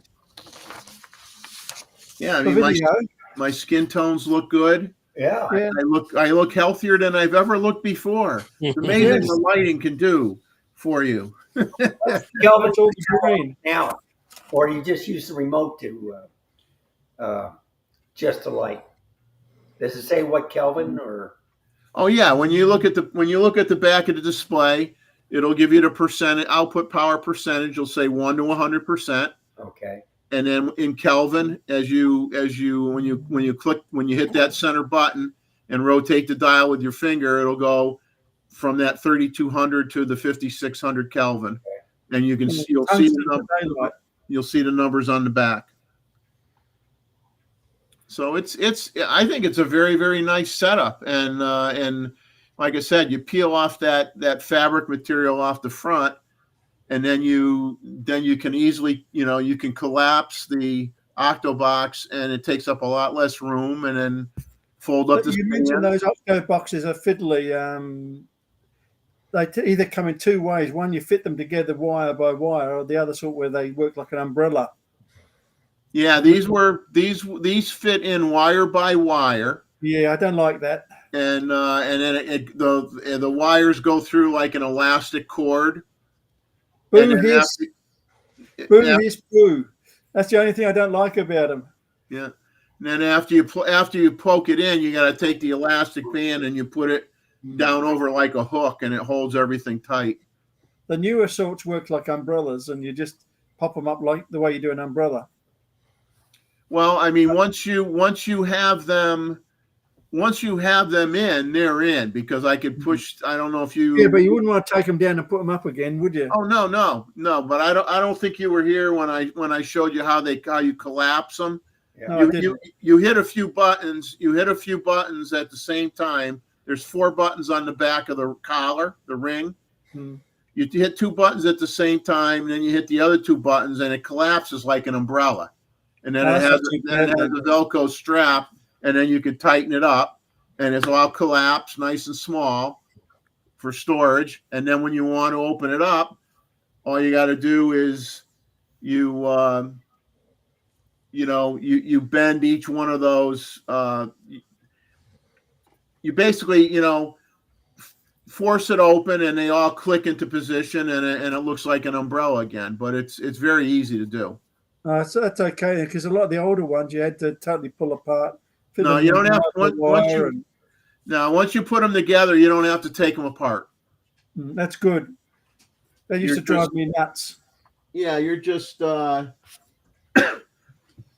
me see if I can give me a second to. So Jeff, do they get hot or not? No, they have internal cooling fans. Yeah. And the fans are extremely quiet. I mean, it would not disrupt any video that you're going to do. Nothing at all. And when you start, when you start working around, you don't feel it hot, correct? No. Okay. The old incandescent ones you did. Well, of course, but I mean, these new LED, even flashlights, they're so powerful, they can get hot. Yeah. I put my right now. 60 watts is a good compromise, though. Plenty of light and not too much. Believe it or not, the output the output of these lights right now is only 3%. Oh wow. Exactly. 3% of power. You could, and like I said, you don't have to use the diffusion cloth on the front because it's got that aluminum on the inside. Yeah. And then you can also not even use that, and you can put the clip-on diffusing magnetic diffusers directly on the LED surface, and not use these at all, and that gives you more of a hard light. I like hard light. So I'd get a couple of reflectors for them. So obviously, Jeff, it'll be lighting for video, correct? Which you are doing now, Yes, correct? that's Lighting what for it's all the about. stream. yeah, it's one thing. lighting for video, or you could. These are strong enough. Like if my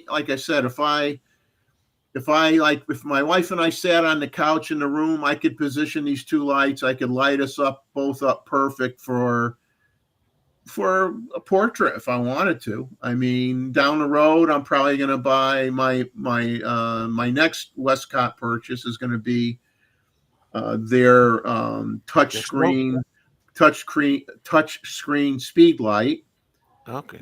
That will work with the Z9, and then after that, I will probably buy a strobe kit. I'll probably they have the FJ 200 and the FJ 400s, and I think I'm going to buy the kit that has one of each, so I can use that. That's a good So compromise. this will be mostly for video.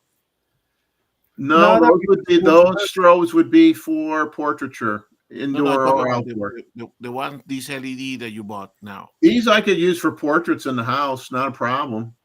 Not a problem. You see how much these things light up at 100%? Exactly. I could put them. They would never be in the shot. I could put them far enough away from the people where I get a nice soft light on everybody, and I can get a very nice shot. Yeah. You know, I don't know that I would necessarily. I think if you were going to do more quote unquote professional work and sell the images, you would probably go with the strobe route. But I think for family pictures, for your Christmas cards or whatever, or general purpose portraiture for the family, you'd be more than adequate just using these the way they are.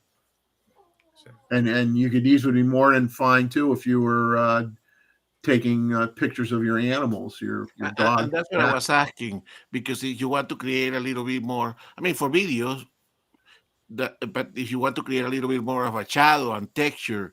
Oh yeah, but you could do that easy with this, because as long as the thing with this is, even at 3%, they're lighting me up nice. Exactly. I don't have the fan on, in the middle of the room, and I don't have the ring light on above my head. And these are doing all the work now, and they're lighting up the cameras halfway decent in the background on the shelves as well. But what you'd have to do is you could definitely do a 2-to-1 lighting ratio if you want. You just it's all on how you position the lights. Exactly. And then you just have one outputting more power than the other, and you could get the shadow effect, but it's not going to be as finite and as good as you're going to get with strobes. I mean, they're not a replacement for strobes by any means, but it's a good general purpose for video than strobes are. Yeah. I mean, like when I do my what do you call it? Thanks for the Memories series, with the old cameras and stuff, and I have a little table in front of me, and I'm holding up the camera and I'm talking about it. Now I'm going to have much better lighting for doing that than I ever had before. So the videos are going to be better. I'm coming back in a second. I need to get the dog out. Yep. But I think for the money, I mean, it's a pretty good deal. It's well spent. That few $100 for the lighting is going to improve your photography much more than a new lens or anything else. Yeah. See, And that's what I was going to ask you, is if it would keep you warm, especially during the winter nights. But you already explained it stays pretty cool. So no, it's not. I touched. I mean, like I said, it's only 3% output right now. I mean, if I touch the housing or I put my hand on the front of the panel, I don't feel any warmth at all. wow. Nothing. Real Nikon lover wants to know about bouncing the lights instead of directing them. I'd just tilt your glasses more than anything. He's talking about the reflection in your glasses. Oh yeah, I could probably crank up the power and bounce it off the ceiling. Yeah. Or just I change might- the angle. Yeah, but I might not. If I do that, I might not even use the softbox. I might just use the diffuser on them and bounce it off the ceiling that way. But this was just a quick and dirty, set it up, try it out. Big Yeah, I know. improvement, I see the lights right here. So it doesn't affect your eyesight or anything? Because No. sometimes when I have, yeah. Okay. No, you just see the reflection. But that's because of the angle that the lights are at, and then you can see them. But if I move the lights or tilted the lights, you probably wouldn't see it. Let me just see what happens if Lighting's always a good investment.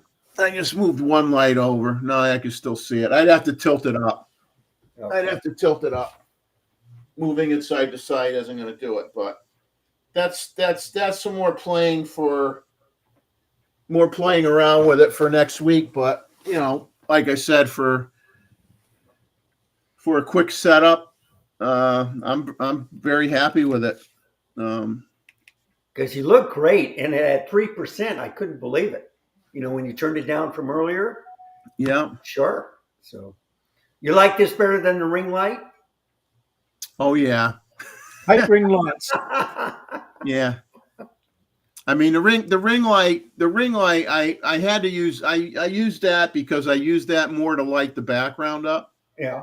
But the problem is, with the camera built into the Mac Studio, the problem is I'd have to put the small LED ring light on above my head, forward about a foot away from me, up, like maybe a foot and a half above my eye line. Small ring light, about like that. Okay. The other ring light I have is probably about that big diameter. It's really big. That's a sun pack. And I was using that to light up mainly the cameras in the background because I hate the stupid lighting I bought for the cabinets. Ain't worth a darn. The batteries die out on them quickly. It's not worth it. So I had to light it up. I had to light it up a different way. And but yeah, I think I'm going to be very happy with these, and the price point is great. I mean, heck, you're Very going to smart pay. decision. What's that? Very smart decition. Yeah. Better lighting goes a long way. Well, you sold me, so I bought one from B&H. So Are they Bowens compatible or are they something else? that's the only thing I hate about coming on this show. That I honestly don't know. They don't say. Oh. They don't say if they're Bowens compatible or not. Because it uses a magnetic attachment. Yeah, but behind that there might be a Bowens bracket. If they're Bowens compatible, they can take all the thousands of modifiers you can get. Yeah, let me find the.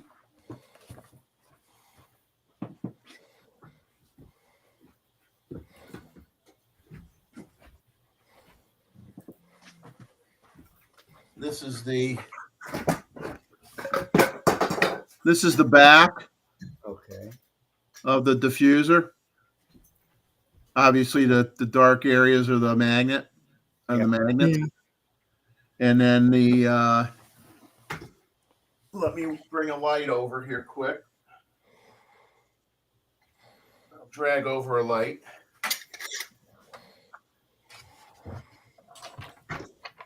So I'll drag over this light, and I'll take off the. Yeah. Okay. Okay. And that's at 3%. Wow. Well, this is now I upped it to 7. But I'll knock it down to 1. That's 1%.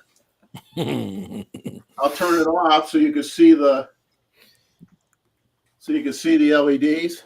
Yeah. Okay. Wow. Okay. That doesn't look like it's Bowen's compatible, but probably doesn't need to be for this use. Yeah, for this use, yeah.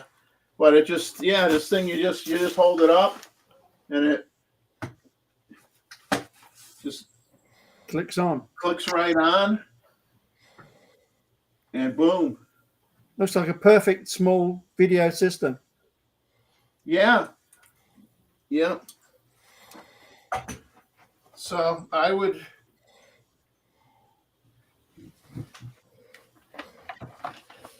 give it 2 thumbs up. Doesn't get old, does it? No, it doesn't. Hey, at least I'm not doing AI voices tonight. If I had the time, I could have had Homer Simpson say how good these things were, you know. But anyway, For a small video system, that's all you need. I yeah. think if you're going bigger, you'd have to go Bowen's or something like that mount. Is there a battery power use for this for the field? Mains. No. No. You would have to bring like a 110 volt or. Yeah. I mean, it uses it's a 110. It's an AC to DC converter, and has a line cord. And the line cord, the cords are really, really long. Both the cord goes from the converter to the base of the unit is very long, and then the length of the AC cord is very long as well. If you're a gaffer, they're called stringers. So they are more like a studio type of lighting. Yeah. Yes, they're not meant to. Yeah. I like that. But I think they're really good for a small studio. Anything from Westcott will last forever, I think. They're probably genuine 60 watt as well. A lot of the Chinese 60 watts are about 40 watts. Yeah, I would not hesitate to, like I said, I plan on making other Westcott purchases in the future, and I really like their. Let me see. I got it written down here. They have what they call an FJ82M, which is a universal touchscreen 80 watt second speed light that I like, and you can buy. Do you need a speed light though? I think I'm gonna get it because it's not just a speed light; it's also a commander unit as well. So I could use it when I get strobes. Let's say I wanted to use it. Let's say I wanted to use it. I could use it to control the strobes. Yeah. And then if I didn't need the strobes and I was just doing just something outside or whatever, I could just use it as a regular speed light. So I might get that. I still carry one speed light just for emergencies. So have it, and then I have my old SB. Trying to think of what I don't know if it's an SB 600 that I have, Nikon. 600, 700, 800, or 910, 900. Yeah. So,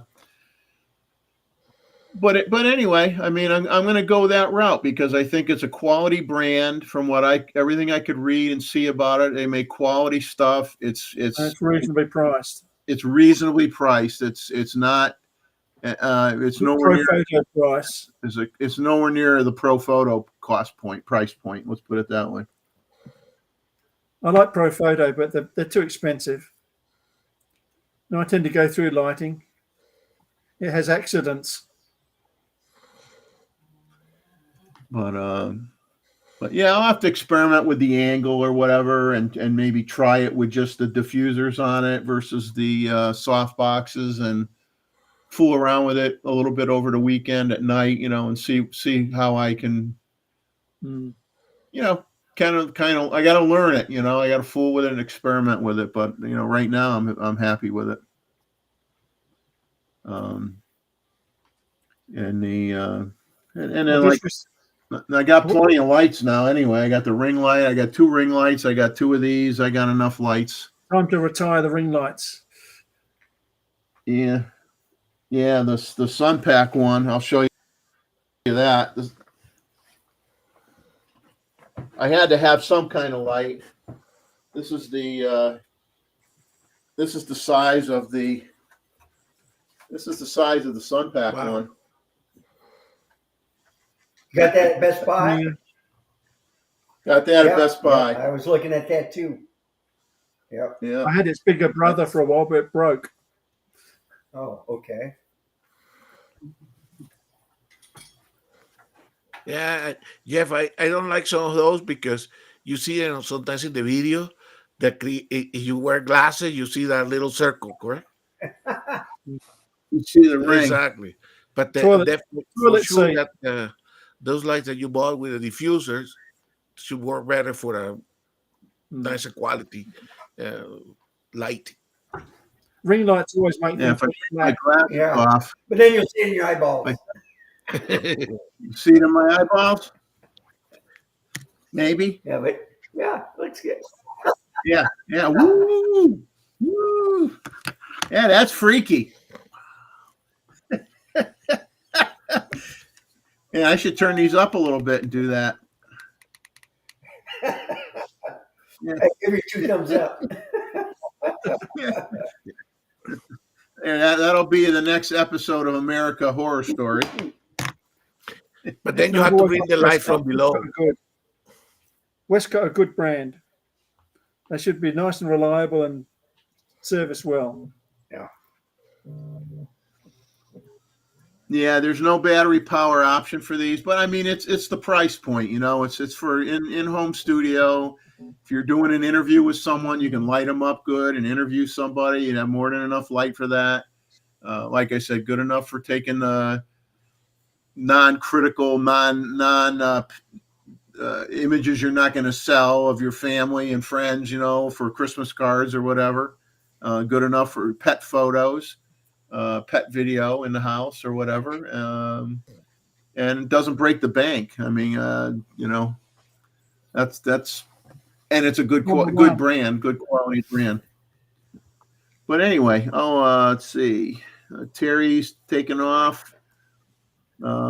Terry, have a good one. Thanks for coming on. Thanks for visiting. And let's see if I got anything else to throw out there at all. I mean, I don't have a. Well, you think they're saving up for the See It or the new show that's coming up in Japan? Or any announcements or?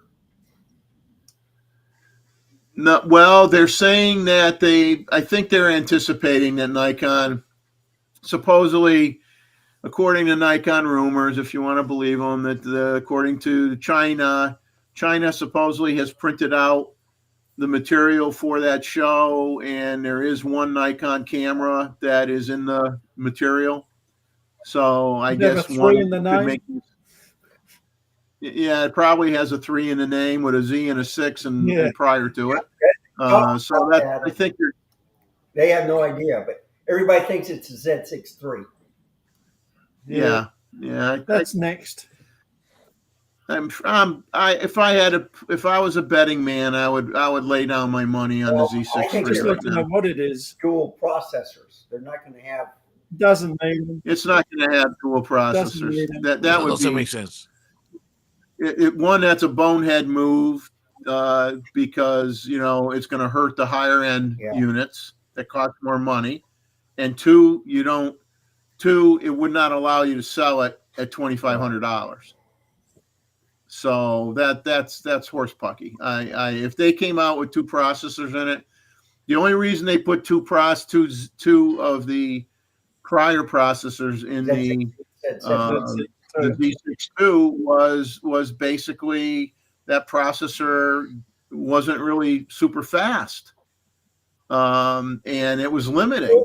It's one XP7, but they'll have the CF Express Type B and an SD card. That's right. Yeah, I'm pretty sure it'll be a B and an SD card like it is on the Z. I'd love to see 2 USBs. But yeah. And it's supposed to be USB would make me happy. body. If he hasn't, Yeah, Roy wants two USB hookups, one for power, one for data. either that or buy a ZF. If he hasn't got them. Wow. You think they'll ever put a fan in one of these No, cameras? No. it's going to be bigger, so it probably won't need a fan. Okay. No. If you've looked at what Fuji did with the fan, one, you have to flip out the screen. Okay, it has to stay flipped out now because now you got four tapped holes or four brass fittings that are tapped that are in the back of that screen, and then you're screwing the fan into that. Okay, and to me, it's a hokey fix. It's a hokey fix. I mean, and yeah, one can argue, oh yeah, but I can shoot so much longer with it. All these people that complained about, 30-minute recording times on certain cameras or whatever. For people like you and me, the amateur, semi-pro photographers, I am never shooting video for 30 minutes straight. Randall is a different story. Yeah. But I don't He can shoot 2 hours. I mean, I'm like, if I'm out there doing birds, it's like, okay, 2 minutes here, 5 minutes there, 2 minutes here, 30 seconds there, that type of thing. Piece it all together, there you go. Even movies are doing the same way. It's crazy when, I'm not going to sit there and I'm not Cecil B. DeMille. I'm not trying to do the 10 Commandments or something. 2 hours straight either, though. He did all. No. Even in Hollywood, they don't show 2 hours straight. They break the set down. They move the actors. They bring something in. They got special effects. Everything is choppy and it's all put together. They're not sitting there doing it for an hour straight. The only continuous movie I know is that film by Hitchcock, Rope. If you ever watch that, that's continuous all the way through one shot. Whereas most are 5-10 minute chops, just chopped up and stuck together. Yeah. I mean, actor screws up the line, right? You got to cut, chop it up, redo it, retake, cut, screwed it up again, retake. Everything is. And the other thing that we don't know. Only did 5-10 minutes before you run out of film. The other thing that we don't know is how the chassis of the camera is going to be made. It's going to be made of metal, or it's going to have a lot of composite like the C8, correct? Yeah. I think using plastic carefully is not a problem. I prefer metal because it dissipates the heat better. Exactly. But good use of plastic's not a problem. No, of course. Well, yeah, and the thing is too, the plastics. If it's what you make the shell of the body. The shell of the body is what's going to dissipate. Exactly. And you don't see the shell. You're not looking at the shell because you have a coating. You have a plastic over it in most places, if not all places. It's kind of like buying a new car, right? You open it up, you can't find the engine anymore. It's all covered. It's all covered in plastic. Can't work on it. Yeah. You can't work on it. I had my neighbor said, "Can you jump my car for me?"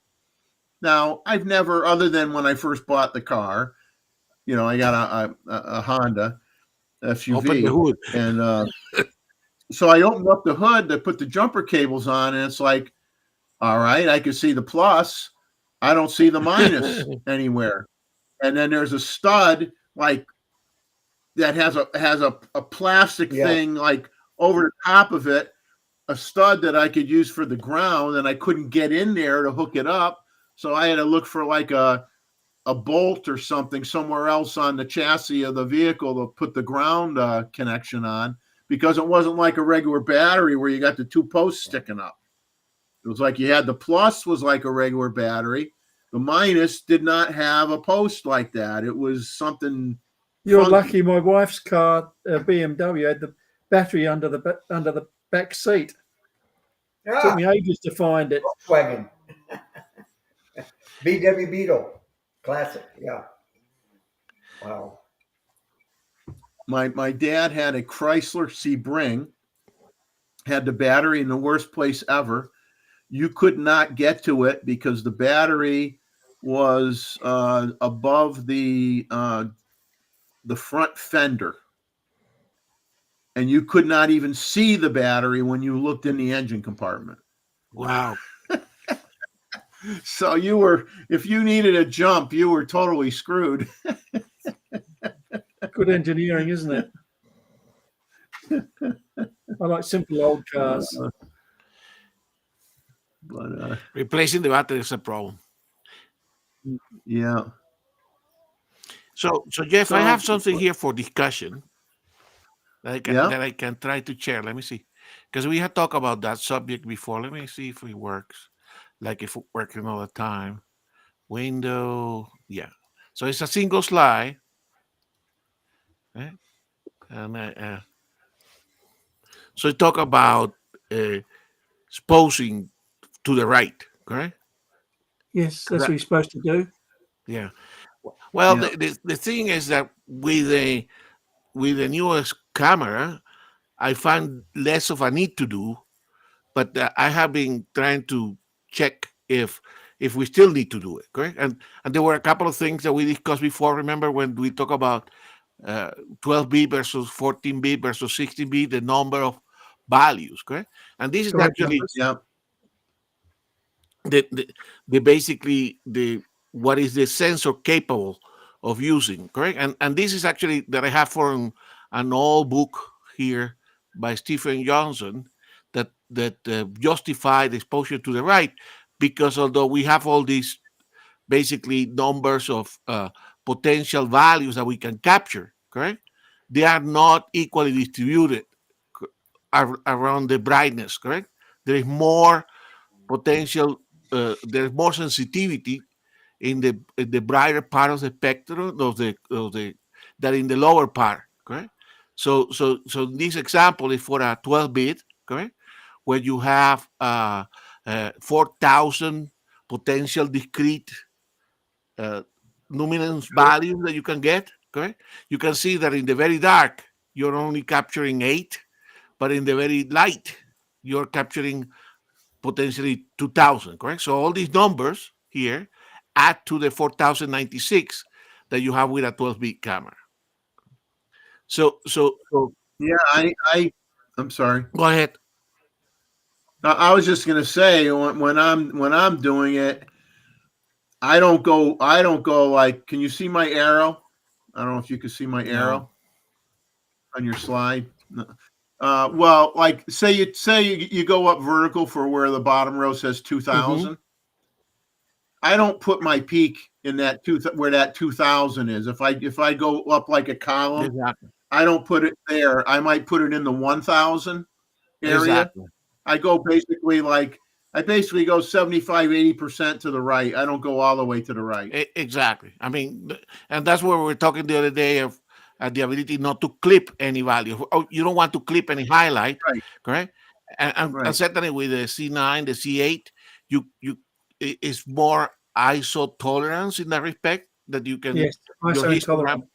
your histogram can be towards the dark, and it's because, of course, being a higher bit camera, you have a lot more information in the shadow, correct? The higher bit benefit particularly the shadows, correct? But then still moving the histogram a little bit to the right for photography, videography, correct? Moving to the right makes sense because of the way these sensors work, correct? So That's right. But even like when they make that comment exposed to the right, that is only based on a certain lighting situation, because obviously if the majority of your subject is dark tones, your histogram is going to be to the left, and that's what it should be, because if most of your image is dark, that's where your histogram is going to go. That's what it should be for proper exposure. But for capturing in RAW, you can still move that. Let's say you mentioned that the other day, correct? A black bear Yep. with dark fur, correct? Right. That thing is, and Roy's showing something here. That thing is going to be Roy's- on the left side of the What histogram. you need. Yeah, light Exactly. Yep, but you see, light meters are for proper exposure. Here we're talking about proper exposure. We talking about capturing the more amount of information. And so for Right. capturing, not for exposing it well, but for the best capture possible with your sensor, you're always better. But Even the correct exposure gives you the most dynamic range and everything. the most information, correct? So it's the fact that this, and I think I haven't reviewed this in a couple of weeks, correct? But this the way the highlight the light is counted on the sensor, the voltage values. Okay, I put it here, correct? The way the voltage values are distributed on the sensors is not homogeneous, correct? You don't have the same number of possible voltage value at the lower side, correct? So for the Right. if you want to maximize your data, you're always better without clipping. That's the trick. Without Right. clipping, to go to the right. If that thing is it's not going to be properly exposed, correct? Now that's what I say for certainly for camera. Now I know that in video you can still adjust the exposure, but if you want more information, you always it's better to be on the right. Now, when we were dealing with 12-bit, that was critical, correct? Because we have only, I mean, you can see how little voltage values were possible in the darker side, correct? But now with the 14-bit, for sure, then we have more. I don't have the number here for the 40-bit, but you can imagine because of the ratio that on a 40-bit, about 4,000 will be here. But that means that in the very dark portion, there will be only like 16. So we still move that. And of course, that's one of the main benefits to go to 60-bit because you get more numbers across the entire range. More dynamic range. Exactly. Yeah. Yeah. So, like I think the scary thing when they always said expose to the right, I think what would happen to some people, what's easy to happen is people would take a picture and well, we're gonna have to go on the basis of a mirrorless camera where you can see your histogram, exactly. Okay, or a digital SLR where you're looking at the back, and that's a problem. After you take the picture and you view the histogram. So sometimes a person would take a picture and they'd say, "Oh, well, my peak is not far to the right," but that doesn't mean the image is not captured properly based on what you see, because if you have more dark elements in the picture and you want those elements to be dark, they're meant to be dark, for creative reasons or whatever, then you're not always going to have the peak far to the right. And some people would just say, "Well, I always got to have it far to the right." And they would force it to go far to the right. It's very general. Sometimes when you do that, shoot to the right, you're messing up your image. And if you're shooting JPEG, that's probably the right. You have to expose it correctly. But if you are shooting RAW, and that's the argument that we're discussing here, you are better off capturing the most amount of information, basically the greater amount of voltage value, so there is a better signal to noise ratio. This is all about and then you adjust in post. Exactly, and then you adjust in post. So your raw files are going to be overexposed, but the quality of your image after you process that is going to be much better. Right. Okay, so after we had that discussion a few weeks ago, I say, okay, let me calculate this thing, because remember we didn't remember what was the power law that get to the actual bit values, and also I went to this is the good thing, correct? Digging out on the I find that the old books that came when the first wave of the DSLR revolution, it still have great amount of information, correct? This book is from 2006, and it still explain very well how the digital sensors work, okay? So anyway, that was something that, Jeff, that I thought it was good discussing, because I think we have a little bit more tolerance now, correct? Yes. But well, that's the whole benefit of shooting raw, and there's, I mean, granted, the you know, when you're shooting JPEG, you could go in and you can change, you know, you could change whether you want vibrant or neutral, or you could do those kind of changes, and you need to do those kind of changes because you have limited capability, editing capabilities, especially with white balance with JPEG files versus raw files. So you gotta nail it more perfect with the JPEG files than you would with the raw. Like you said, you expose to the right. I personally go like maybe 80% across, because I don't want to risk clipping the highlights, so I don't go to the far edge. And then I tweak it in post. Or you use a gray and card. I get exactly what I want. Use a gray card and get the exposure right in the first place. But that's not true, Roy. I mean, I'm not saying that it's not true. Yes, of course, get the right exposure. And I think with the new sensors that are better ISO tolerance, and they have more bits, probably is correct. But the right exposure is a post-processing thing. It's not. It doesn't have. You don't have to expose correctly in the field. If you want to maximize, it helps to get it right in the first place. And if you keep your ISO low, you'll get better dynamic range as well. Of course, for sure. But sometimes we can, correct? So, and that's actually a good example, correct? If you're going to photograph a dark animal or a dark scene, correct? And then you are much better off try to overexpose that, or to expose it to the right, because you're going to get more information, okay? And then adjust it afterwards. The gray cards, I mean, I have it. I have a photo checker and a gray card. Certainly remember last week we were discussing a little bit white balance, okay? Having the correct right, it can be quite tricky. Actually, exposure for me, I think, is simpler than the right white balance, correct? Because once your colors are not real, it's very difficult. You have to remember, hey, how was the color of the scene? If you want to be accurate, if you want to do an interpretation, then it's okay, correct? That's what the color check is for. Exactly. What color? Yeah. The only thing with a gray card, I used to have gray cards. The only thing is you got to have them. The lighting you have to have it in the lighting in which your subject is in. Well, and if otherwise it doesn't do you a lot of good. You run up to the bear and get the bear to hold the gray card. Well, I've tried that, and the bear ate the gray card. No, I'm only kidding. At least you fit the bear.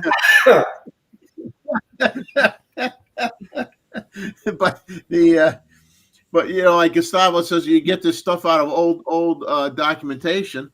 I got this. Let me just bring me over here for a second, and then I'll go back. See this handbook? Okay. This handbook has tons of good information and way too many formulas in it, to be honest with you. But it has a ton of formulas in it, a lot of good information in it. That's still good information. And I got this book when I went to a class, and this book was published in 1993. Exactly. I still have it. 1993. The information in it is still relevant, you know? Exactly. And that's why, for instance, the correct exposure, Roy, certainly with film, correct? That was important. But when we went into digital, some of these things, it was more about capturing the best image with the lowest or the highest signal to noise ratio, correct? And if you get the best signal to noise ratio that you can with your sensor, you are better off. Okay. Obviously, the more, and that's why I remember you and Mr. Ishii. You always talking about the 16-bit, correct? But because of that tremendous amount of more voltage values that you can get, correct? Okay, you make the files bigger, but you have more voltage value within the range that you have there, correct? So anyway, so I thought it was a good potential discussion here. I mean, you can see because we made a transition, correct? I mean, we certainly also here made a transition between film, where we were dealing with, ISO 25 or ISO 50 or ISO 64, correct? 400 if you're lucky.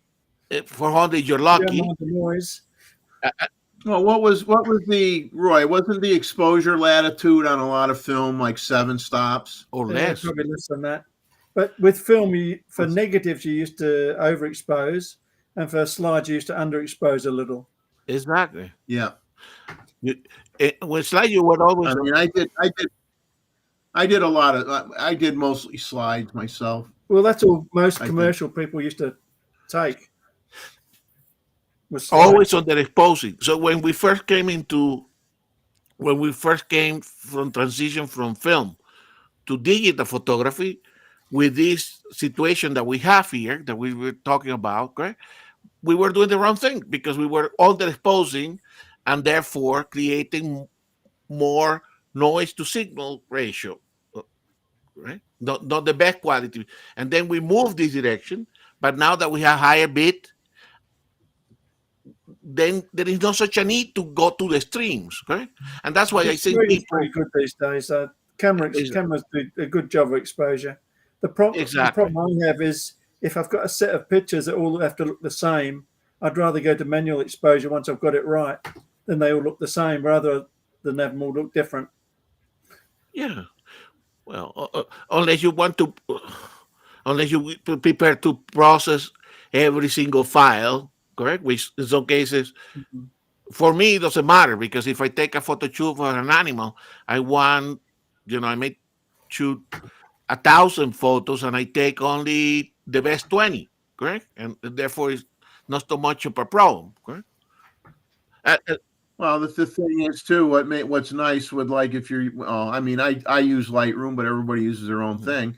But in Lightroom, if I go and I say I take a multitude of subjects in the same light,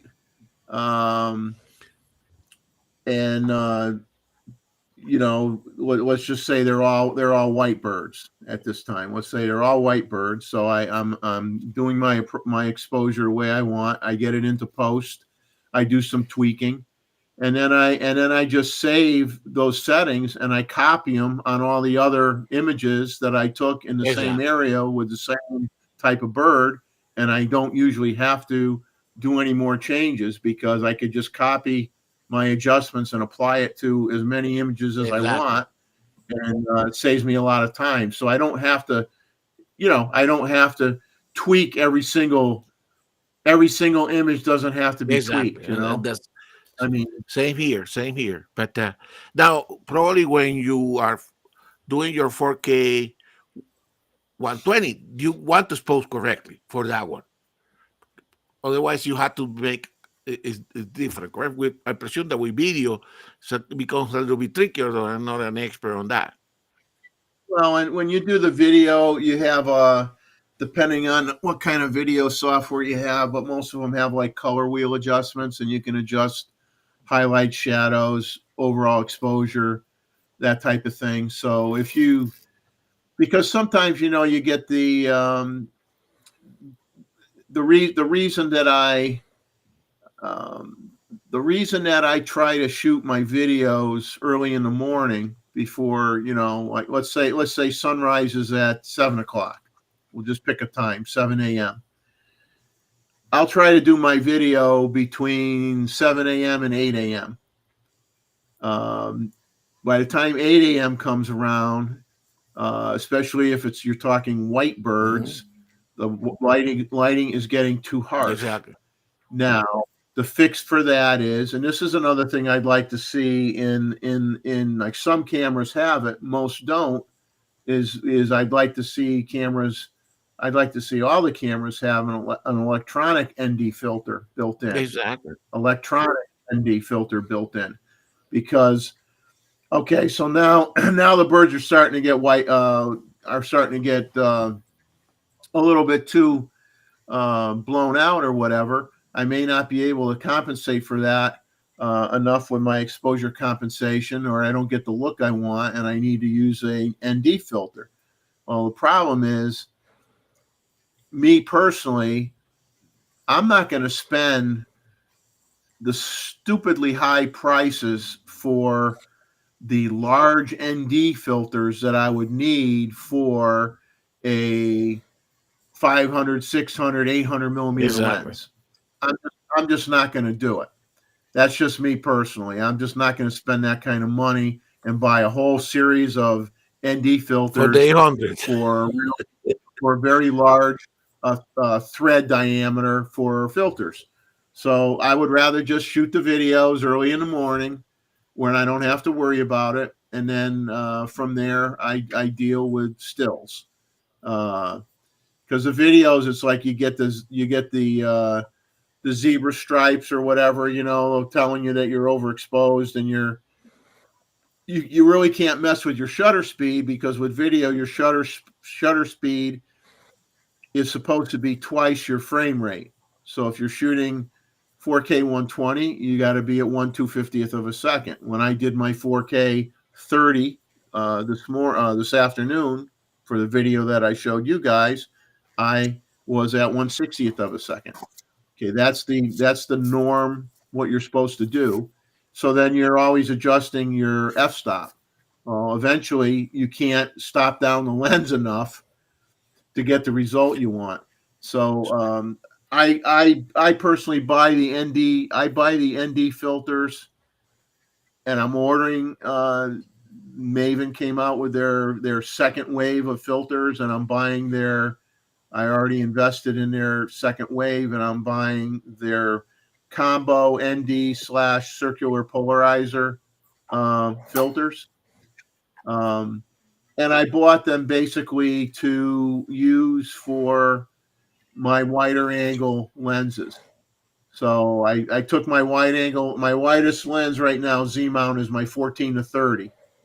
So I bought it for the thread diameter that's on the 14-30, and then I'm going to buy a step-up ring so that I can put it on the smaller diameter threads, and use those filters on other lenses. But I'm really avoiding, other than maybe buying just a polarizer for my large. I like some of polarizers. my larger lenses. I like putting polarizers I love on. polarizers.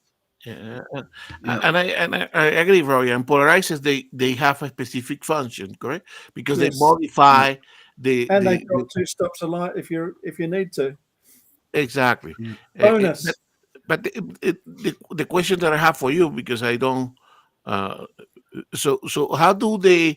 Why what is so difficult to implement the basically in camera neutral density filters? Because that's basically a sensitivity issue, correct? Why? I think it's mostly done just software.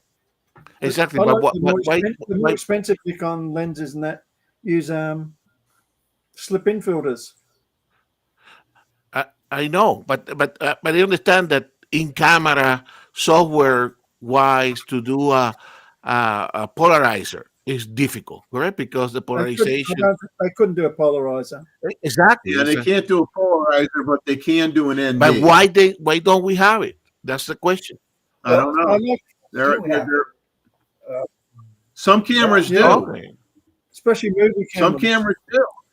Just not Nikon. I like the Canon solution. Their version of the FTZ adapter that takes filters, slip-ins. I wish Nikon had done that. It'd save a lot of money. Well, what I do like in some Canon lenses is in the hood they have that that little window so that you can rotate your polarizer. That is clever. Yeah.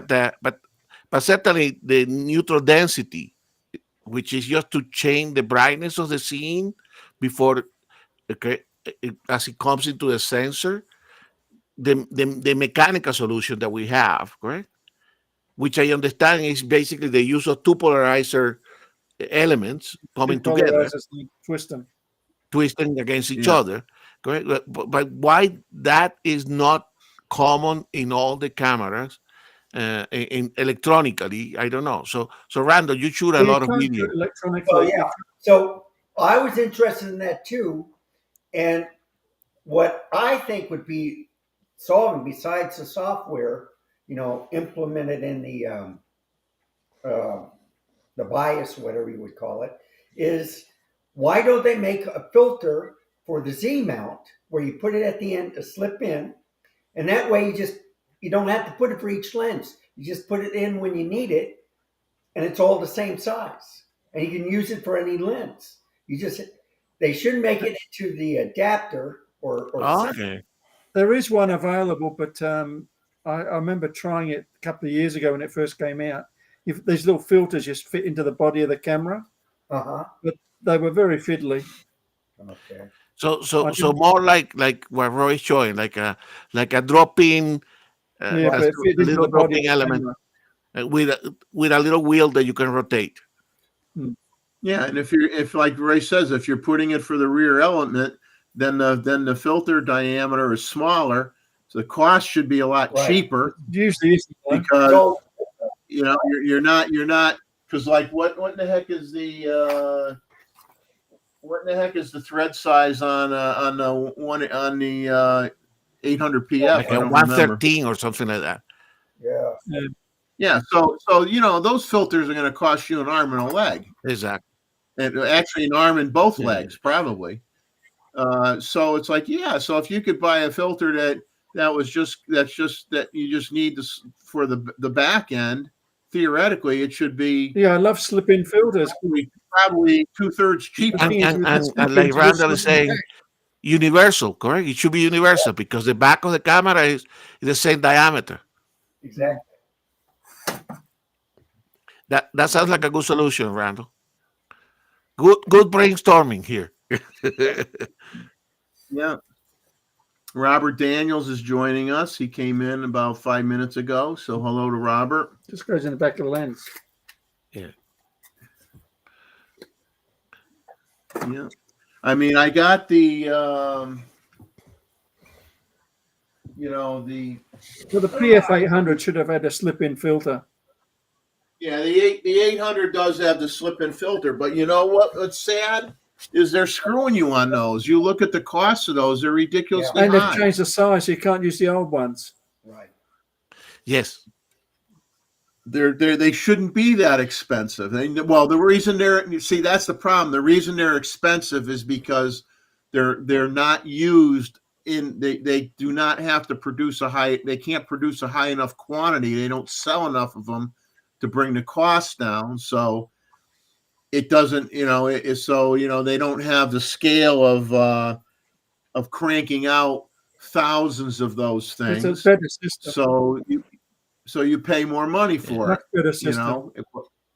The issue with me is that when you go and get a 400 2.8 or a 600 f4, you want to have as much light as possible. So putting any filter is a kind of contradiction to a degree, correct? And you typically are using those lenses to shoot at dawn or dusk, correct? Where this problem of what the problem is actually getting sufficient light into your sensor, okay?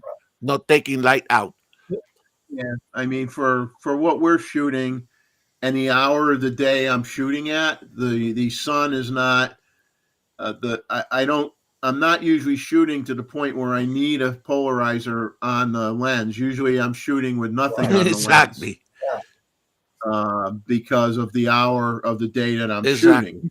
I can't afford to lose a stop or whatever because I'm shooting at I'm shooting right when the sun is coming up or before it's even above the trees. I'm trying to take pictures. So, but if I was there shooting, it deepens the colors. It changes the look of the picture.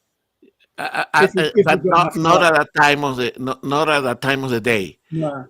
Because at that time of the day there is no reflection. I mean, it's that's where you pay for that extra stop, and that's where that extra stop make a hell of a difference, right? Either on your ability to see and get sufficient light, or your speed, correct? Because at one point you started to compromise because then you are in the 25,500 ISO or in order to get the image, correct?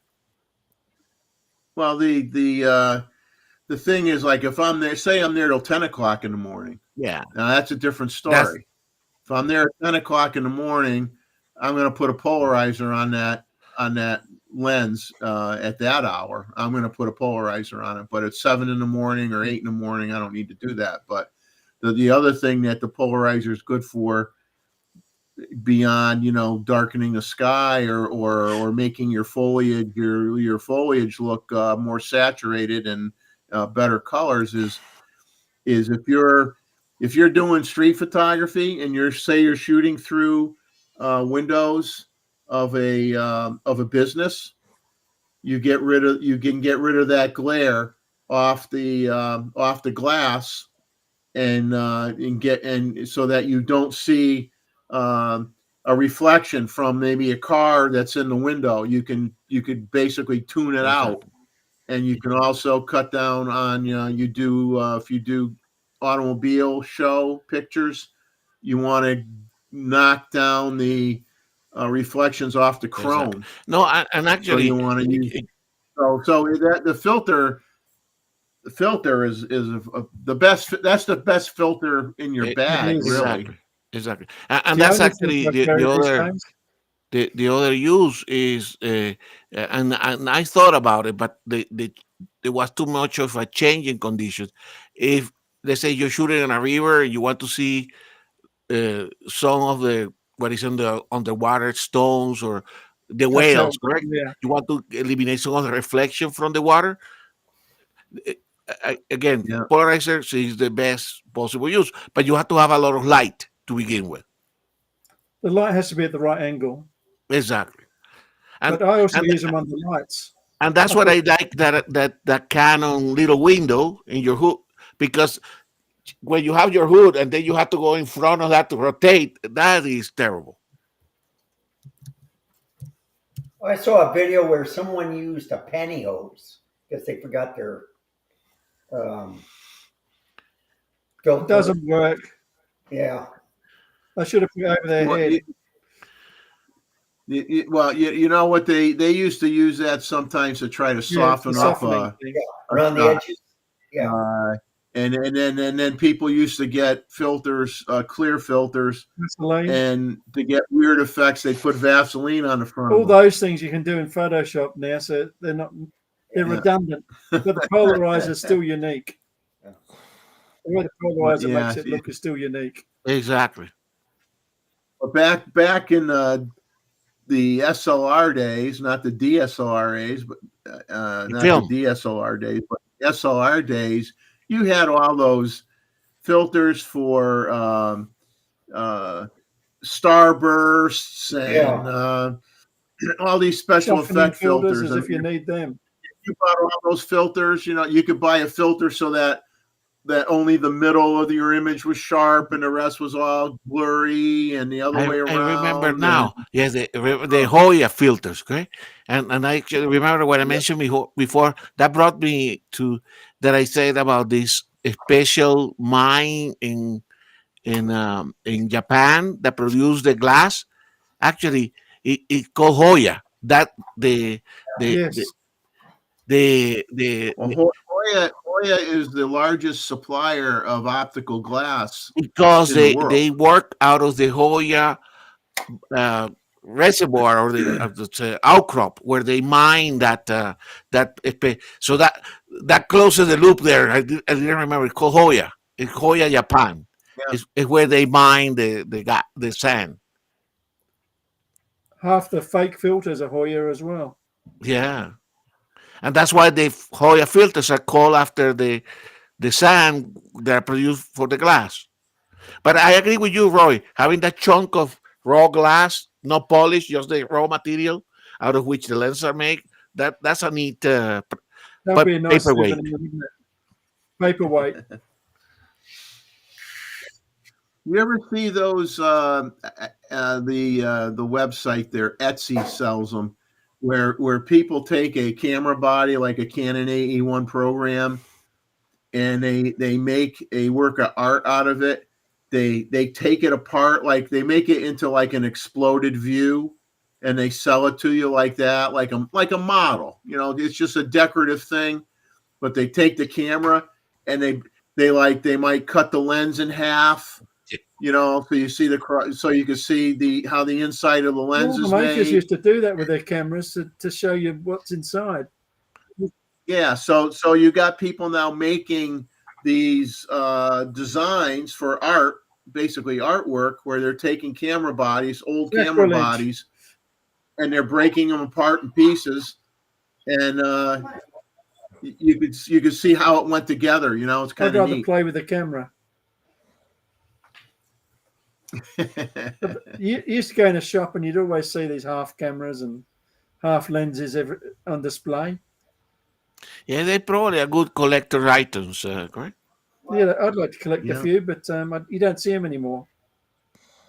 Except once in a while on eBay. Okay. Overpriced. I'm sure they're expensive. Yeah. I'm going to throw out a few did you knows out there. I'm kind of getting into this did you know we get stuff. into the half an hour to the end of the show, so that's when we do this thing. I'll throw a few did you knows out there. The first camera with a built-in photoelectric meter was the Contaflex, made in 1935. That sounds about right. Contact. In the 1970s and 80s, only Canon primarily made shutter priority cameras, which I know that was true because my cousin had a Canon AE1 program, and I had all the Minolta cameras were aperture priority. All the Canon cameras were shutter priority. And then eventually when the Canon A1 came out, that was the first camera that had programmed auto exposure for both the shutter and the aperture priority. So that was the first camera that did that. The Konica auto reflex of 1965, which I have, was the first auto exposure SLR that used a focal plane shutter, and it was a shutter priority camera. Now, for whatever reason, I tried to find out which was the first camera that had a hot shoe on it. That's interesting. So that I didn't get a definitive answer on. It was multiple sources. Multiple sources said it's thought that the first camera with a hot shoe was the Universal Mercury, made in New York in 1938. Now, of course, most rangefinders and 35 millimeter cameras use cold shoes. Okay, back in the 50s and the 60s, they had cold shoes on them, and you mounted your flash on there. It had no contacts on the feet. You'd mount it on the cold shoe, and then you ran your PC sync cable to the plug that came off your flash, and you put it into your camera, and that's how those worked. And that was on almost most cameras until after 1970, and that's when you started seeing, cameras with hot shoes. More cameras with hot shoes, let's say. ZH still got it. Still got that PC sync. Just to be backward compatible. Exactly. For some weird reason. Now, this was an interesting one to me is, I don't know if you guys can see I don't know how you see it on your screen, but the wooden tripod behind me. Yeah. Jeffrey's got wood. Over here. So the internet claims The tripod was invented in France in the early 19th century. Although that tripod that you see behind me is dated 1897, made by Kodak.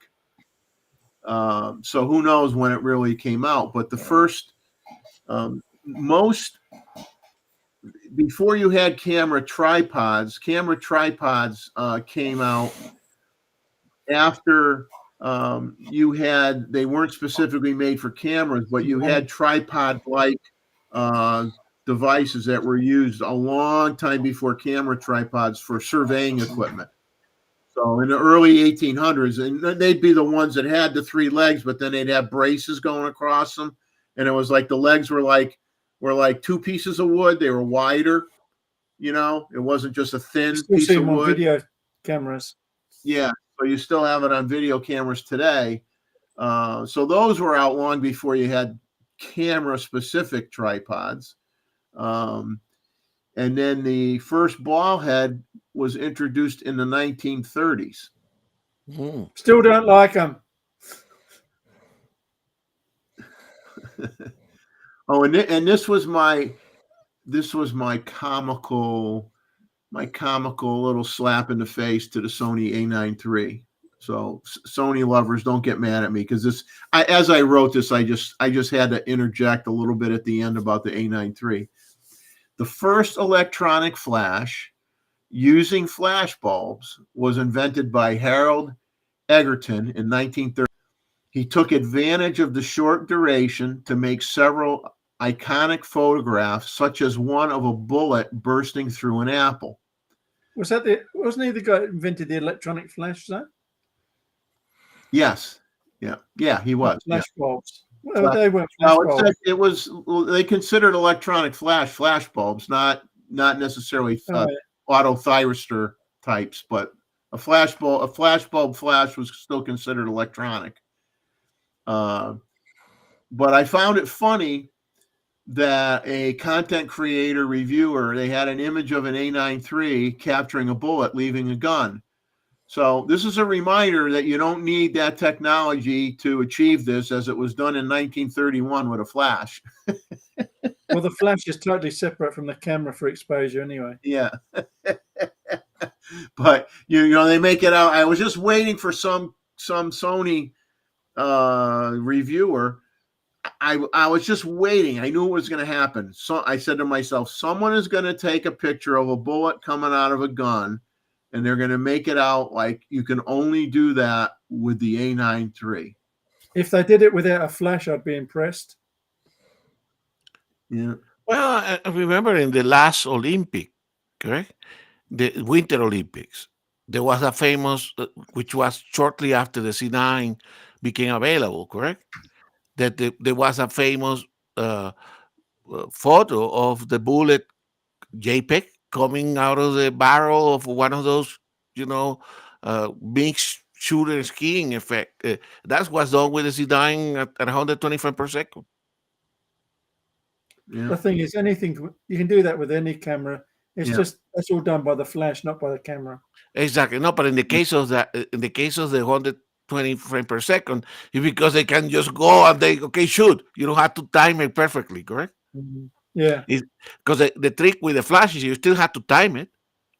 Well, often you have a delay device so you can get the timing just right. Exactly. So all you do is you put the shutter wide open on bulb and time the flash right with the timer. Did you guys see that I have a problem? Does this sound like? Yes. And we saw you buffering as well. But you're okay now. I'm okay now. It comes and goes. Okay.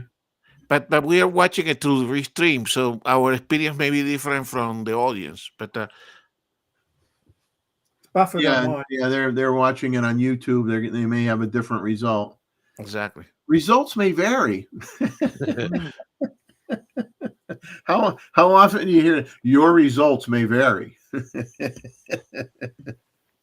But I agree with you, Jeff. Most likely we're going to see a bunch of those high-speed photos coming up because it's a marketing ploy, correct? Yeah.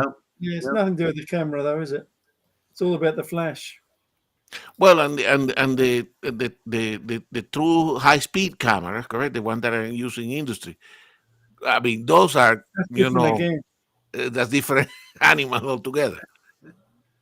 That's actually a movie camera, and you can actually see the movement of it. But that's totally different to what we're using with Exactly. capturing bullets.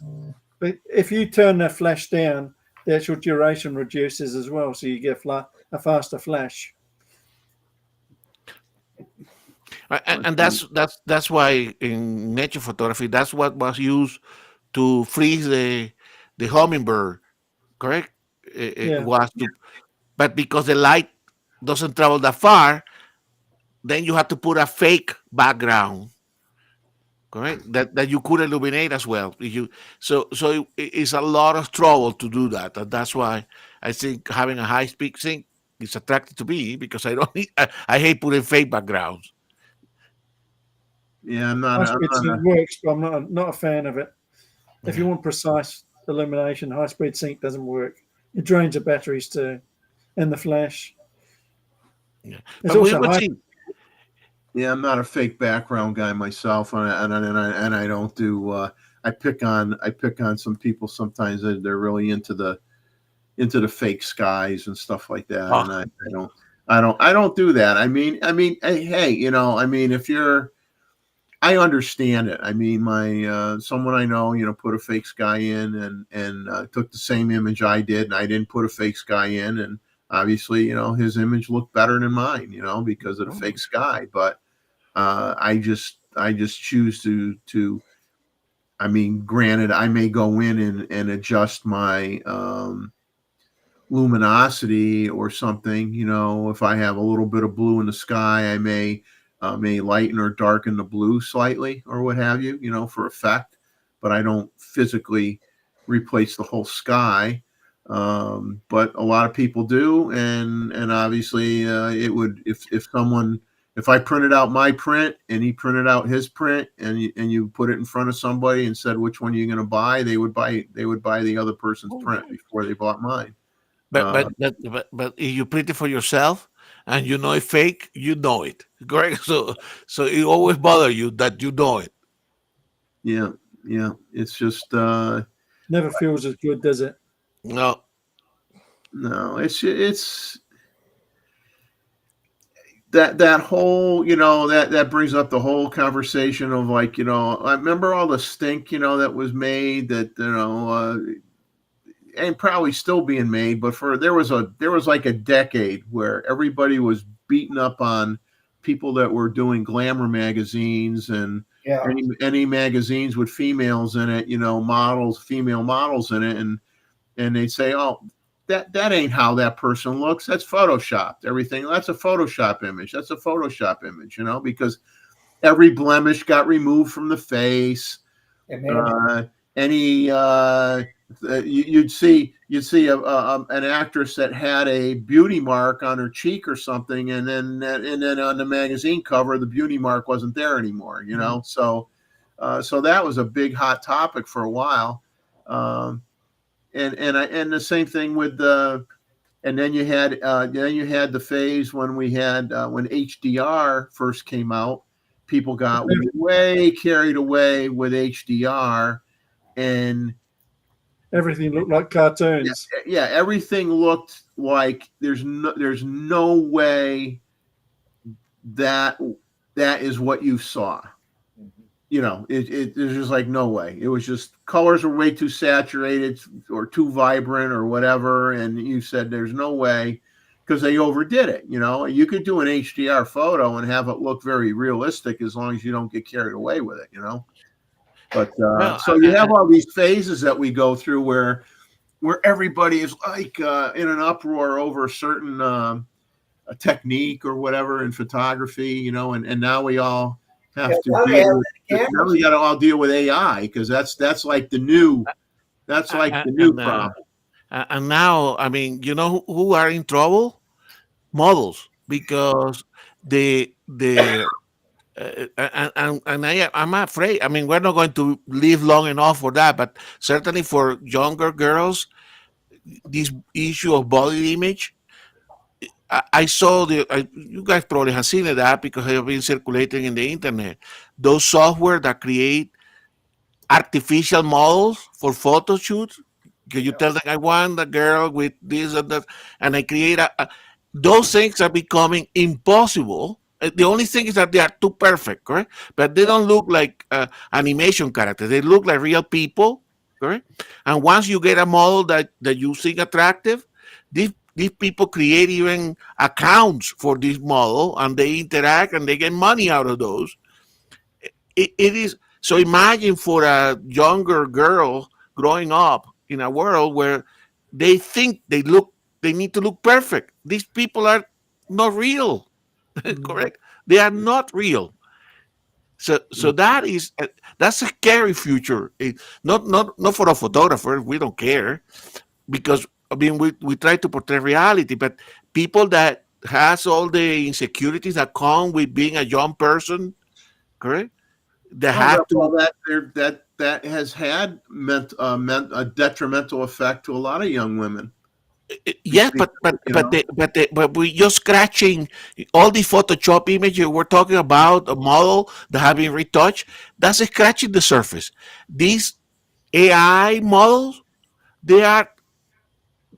I mean, it's like, look, this is what computer can do, correct?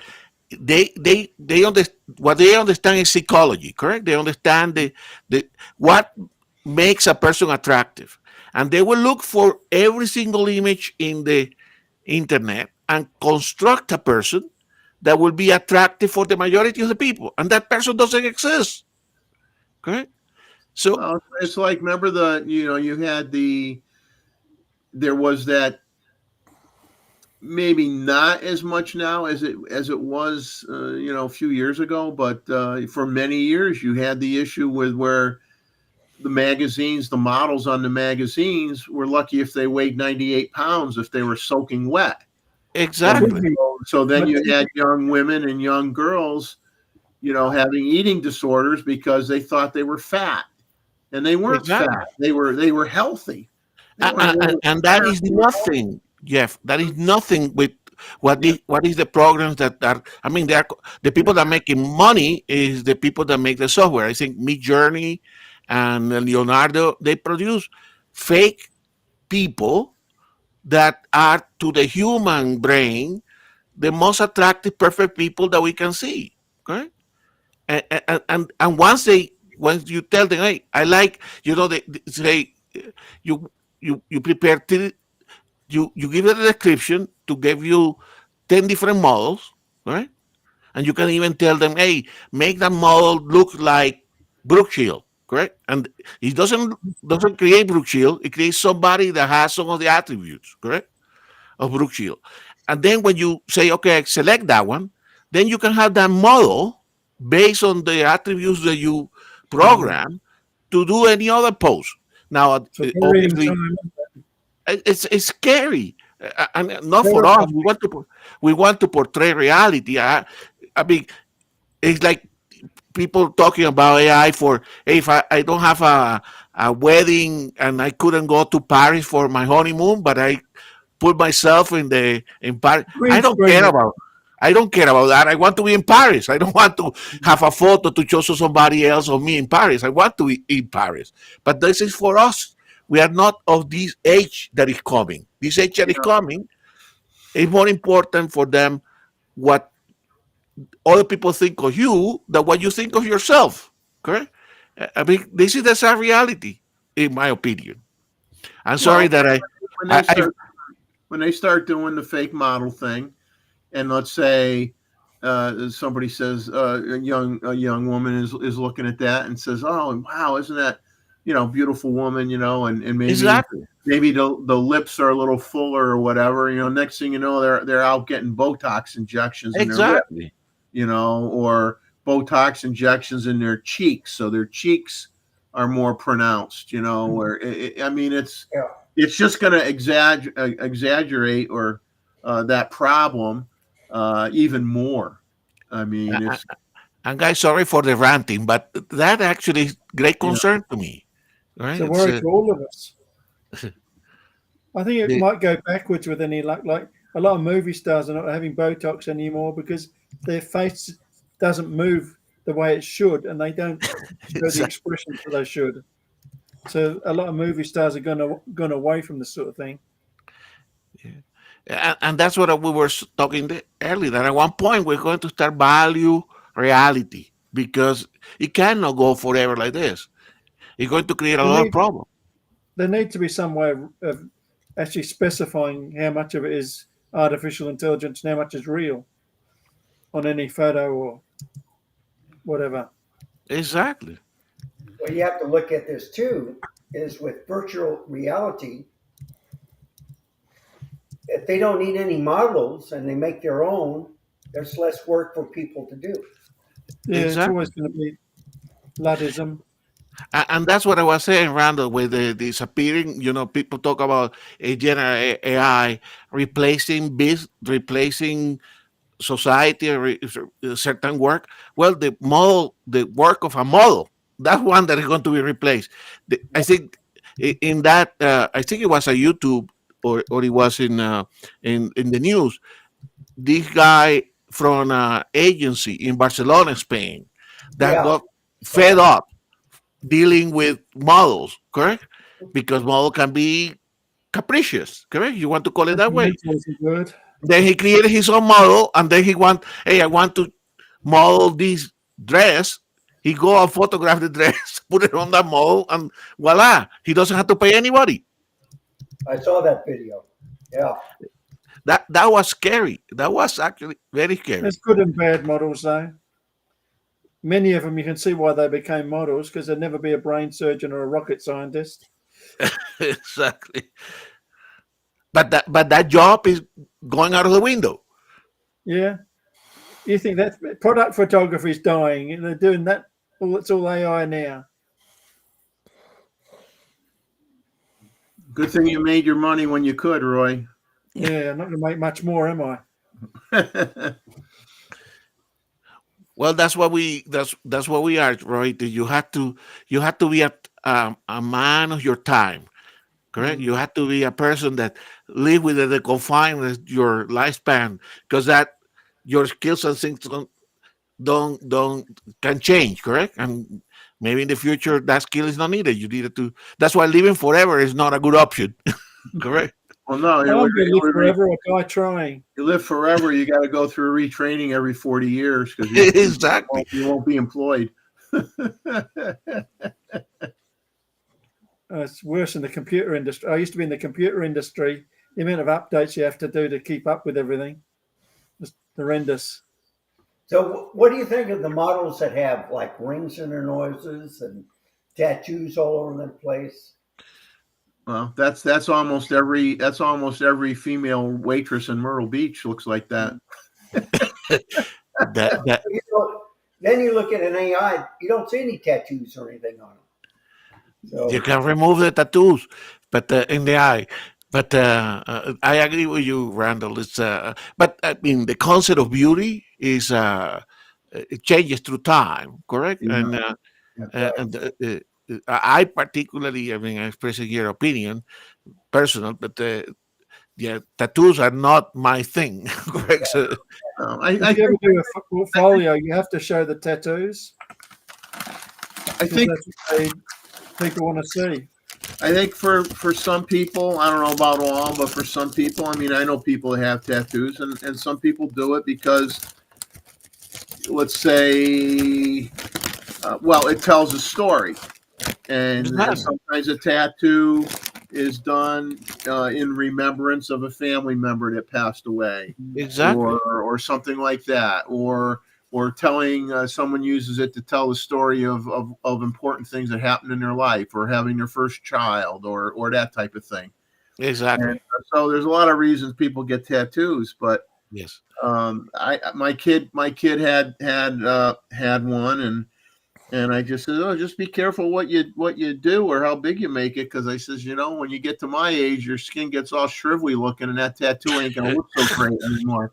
So it may look good on you when you're 25, but it ain't gonna look good on you when you're 75. Exactly.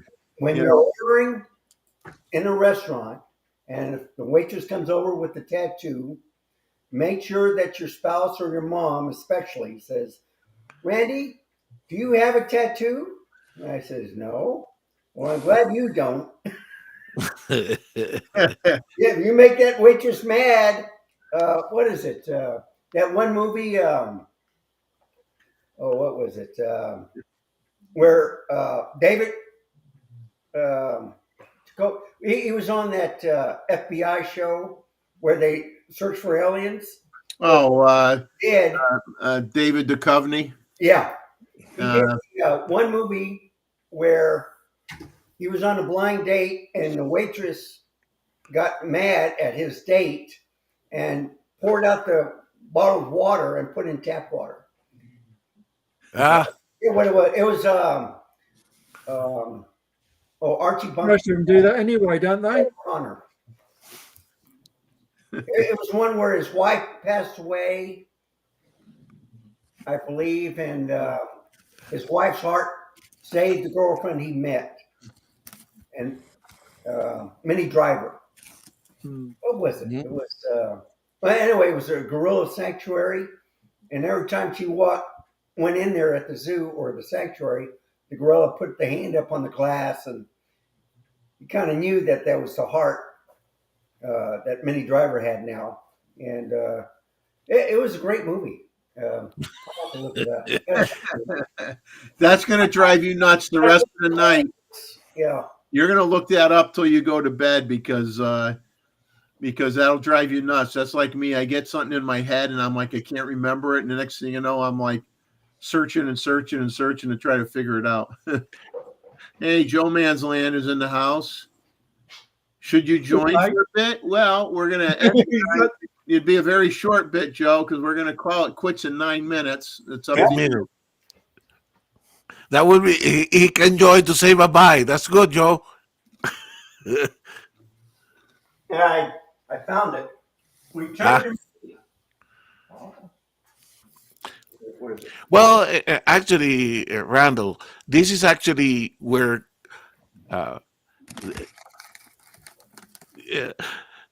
this is actually. Let me drag you here so I can see it. Return to me. Return to me. Okay, David Duchovny. And it's Carol Connor's last movie, I believe.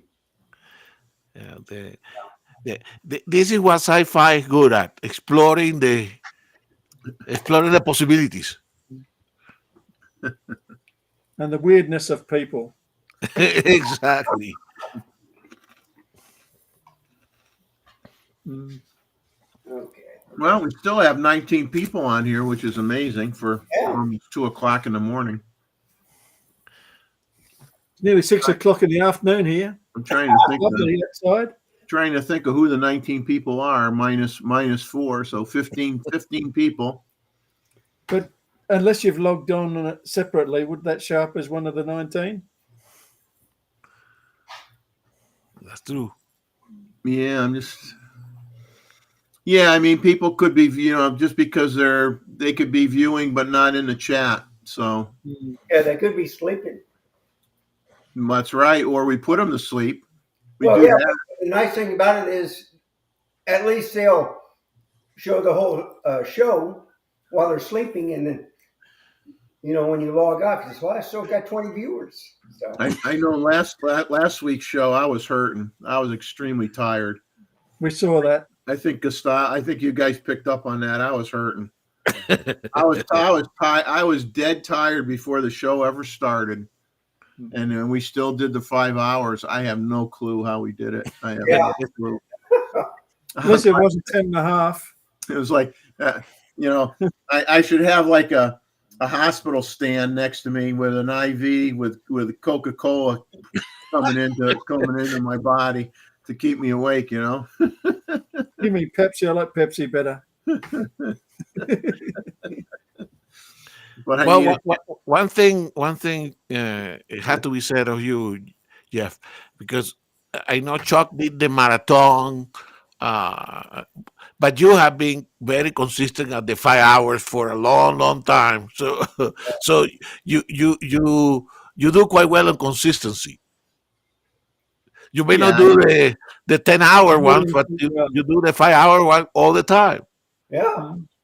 No, and I think we could all have a good chuckle and say, how the heck did we do it half the time, right? And sure. You know, how did we do it half the time? And a lot of that is ideas from people in the chat, questions from people in the chat. Because realistically, unless I want to do a show about make believe, and we can talk about, what's Nikon going to come out with 10 years from now, and talk about that on a whole show, make up stuff. There's only so much you could talk about, and that's and that's why I like it. That's why I like it and have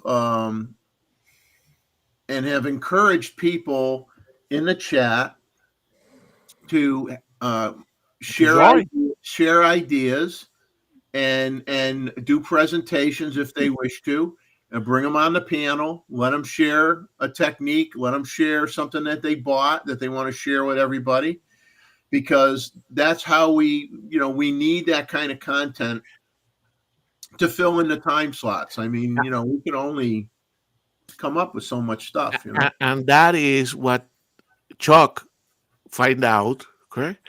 Which having a conversation for 3 hours, 5 hours is easy. Having a topic to cover 5 hours is very difficult. So that that was his finding that here we among friends here having a conversation. Now we join. Let's bring it on.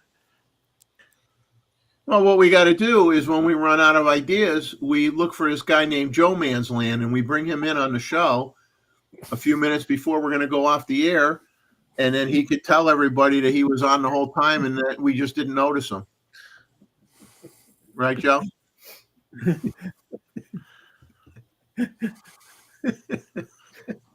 He's dumbfounded. He's frozen. He's frozen. Yeah.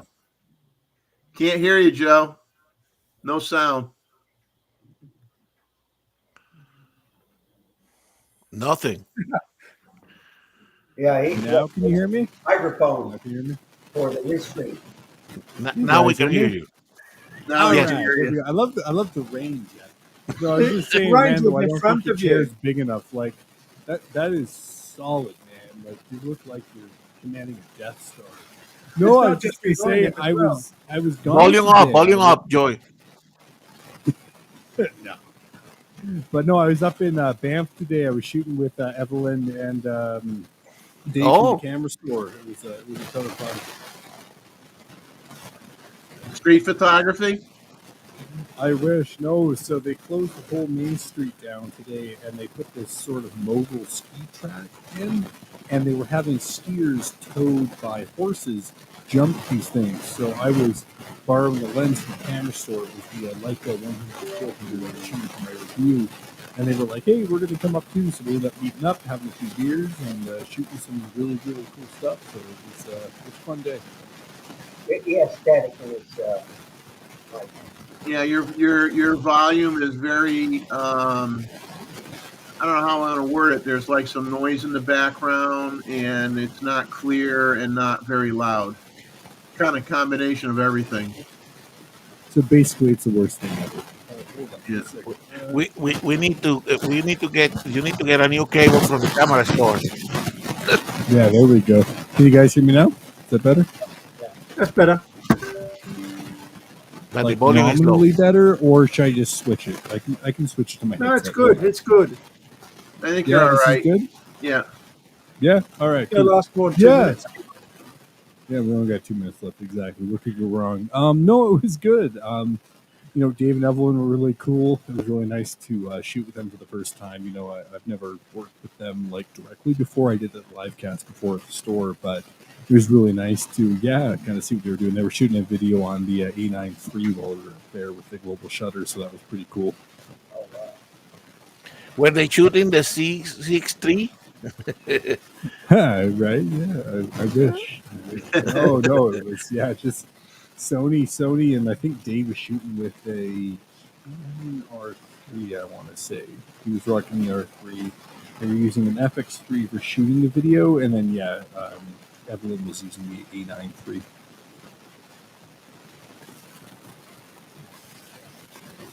Well, So did they make any comments about how they like the A9 III at all, or nothing? Yeah, I will give you guys some stuff that I can talk about. They said that for rolling shutter, it was great. They did say there was a couple caveats with some of the video settings. It wasn't like mind-blowing by any means. And I mean, honestly, Sony doesn't really push any past 4K. Like, they're really big. Like 4K 120 will have our higher-end cameras have that. There is no 6K open gate, nothing like that. Which, I mean, I get it. And I mean, you know, we don't really need 6K yet, but you know, after shooting on the S5 II now for a few months and rocking the 6K 3x2 open gate, I love it. I don't export anything in 6K, but having that flexibility of the full res of the sensor and being able to resize it for social, like if you're posting vertical content on Instagram and you're rocking a 720 width, I mean, you can blow that up so much and stabilize it. It's unreal. So, you know, I do wish Sony had more 6K options, especially with the God, what was that camera that came out with this year? It was the 2.0 version. It was the AC, the C3 tube, no, A7C. A7C2. Yeah, it was a. well, some of them Yeah, it looks awesome camera, but I was kind of thinking that was going to be the one where they were like, okay, now we're going to start doing more 6K, more flexibility on codecs, and they really didn't bring it with that one, so that was kind of surprising. Well, it's like as we all say, there's no perfect camera, right? So there's everybody's always striving for a perfect camera, and there is no perfect camera. But I would say there's a perfect camera for everyone, but not there's Every a perfect purpose. camera. There's a perfect camera for you, but the perfect camera for you may not be the perfect camera for me. No, 100%. Well, Yeah. and it's so subjective, right? I think at the end of the day, as long as what you have works for you, then great. You know, it's not about Nikon, it's not about Panasonic, Sony, or any of them. No. If what you're shooting with brings you joy, then who is anyone to say anything else? Really? No, it's like I know, you know, the show has always been Nikon centric, but you know, it's really open to It's gotta be what everybody. works for you. It's open to everybody because the show is, to me, at least with what I'm doing, is I look at it as more of a photography show, a photography discussion, not necessarily just talking of one brand all the time. You know, I mean, to try to mix in a little bit of what I see about other brands in the show, and I like you know, hearing how experiences like Jeff and Leslie, you know, they shot Nikon for a long time, and he bought, I believe, a Canon R3, and it worked great for him, and he likes it, and that's all that matters. It works for I him. like the R3. It's a good camera. Right? It works. It does what he wants it to do, and he's very happy with it. I mean, he had that. Everybody, when you go switch brands, I mean, it doesn't matter which brand you switch from, you're going to have that adjustment period. Had a very bad bank account. You know, you get all the menus are different. The switches are in different places. Buttons are in different places. You got to get used to it. You know. So Yeah, Joey, are you definitely going to takes time. put a video about this event that you participated? I will for sure. And actually, Jeff, do we have enough time for me to do a quick screen share? I'd love to share some of the raw images from it if you guys are open to it. Sure, we can go another 10 minutes or so. Awesome. All right, let me see. How do I screen share on this amazing platform? Put this. Should be the circle with the box with the up arrow in it. In the middle. Perfect. In the middle. In Share the middle screen. screen. Yeah. So you just make sure whatever you have that you want to share, you have open in the background. Then go share screen, and then you click on. Then you click on window, and then you hit share, and that will show up. There, can you guys see my screen now? No, because it should. You got to put yourself on share. Yeah, wait a minute. Oh, here we go. Oh, there we go. Okay. There we go. All right, cool. I haven't edited like anything yet, so you guys will have to bear with me here. Like there is a lot of duds in here. You talking about us or the pictures? Pardon? You talking about us or the pictures? No, you guys are beautiful. You guys are in focus. So yeah, this lady was like taking a moment to just feed her dogs, and I thought it was pretty cool. Let's see, a bit more vibrant. Fancy looking coat. That's a fancy looking coat. Yeah, it is a very fancy coat. So the skijoring whole thing is like Western wear winter meets skiing. So they always wear these like really heavy coats. And this one was, it looks like 1/2000 at 400 millimeters. And I shot this freehand, so there was no tripod on this one. Just moving a little further here. I want to see if I can find like a good one. This lady was the person who actually started the whole race. Yeah, it's a little out of focus. It's not great. Sorry, this is my first time looking at all of these. Here, I'll just go a little ways down so we can find the actual ski jumps. Here we go. All right. Yeah, here we go. That's kind of a fun one. So that's right down your main street, what you would consider Main Street? Yeah, so they closed down the whole main street, and then they put this little ski jump in, and then, yeah, these folks are being towed by horses.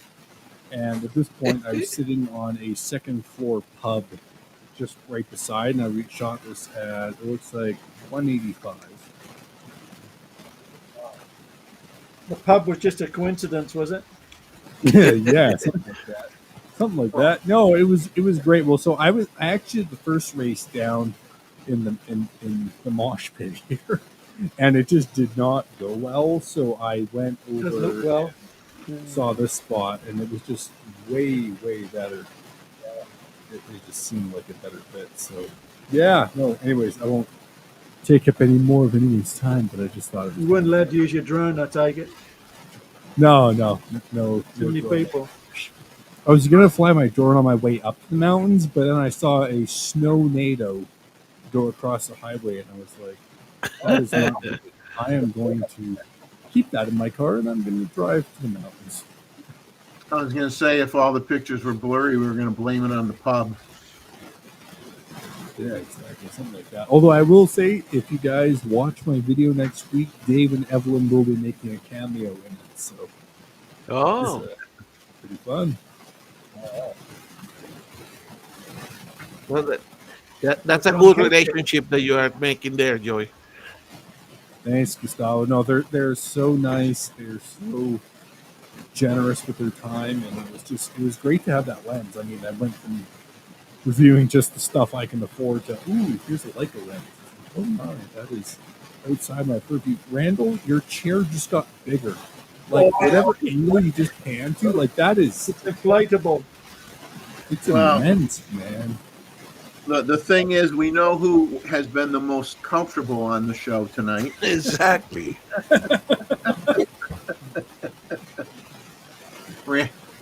Randall's just laying back. He's petting his dog. He's all relaxed, you know. He's a Ravens fan. He's just chilling out, watching them just cruising through teams, man.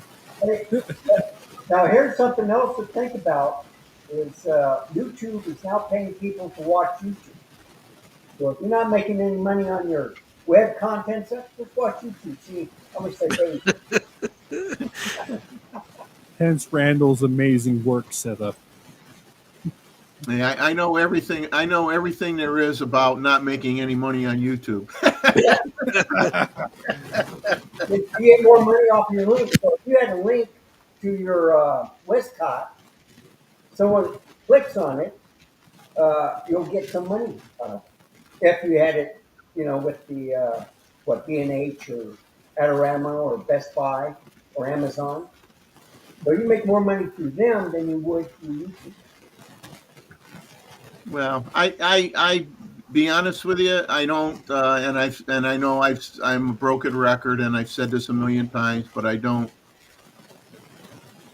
I may offer an opinion on a piece of equipment coming out or something based on the available information on something, but I don't typically do a review on anything that I don't own, that I bought with my own money, that I can say whatever I want to say, and I'll do a review on it. And to be honest with you, if I bought something and it was a total piece of junk, I wouldn't. I'm not the type of person that would do a review on something and said it was would say that this was a total piece of junk. I'm just not that type of person. I just wouldn't do a video. I wouldn't do a video about it. If I had something that was like a mix, or had a few bad points and mostly good points, I would do a review on it. But if it's a total piece of junk, I wouldn't bother. Jeff, here's one last question. I just wanted to ask everyone in the panel. It was something I was thinking about today while I was shooting and kept switching focal lengths and it's driving me nuts.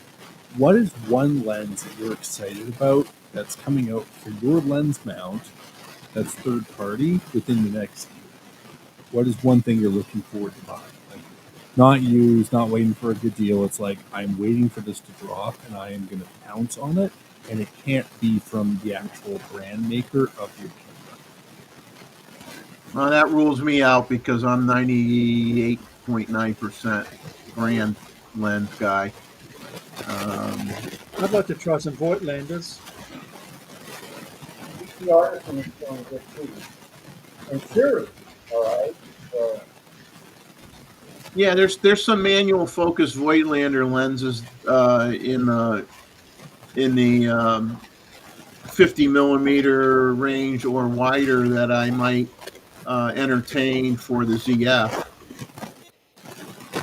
You know, I'm a big fan of some of those Chinese lenses, though. You know. well, all right. So, Bill, you're in Panasonic now. Do you have any Sigma lenses, or are they all Panasonic?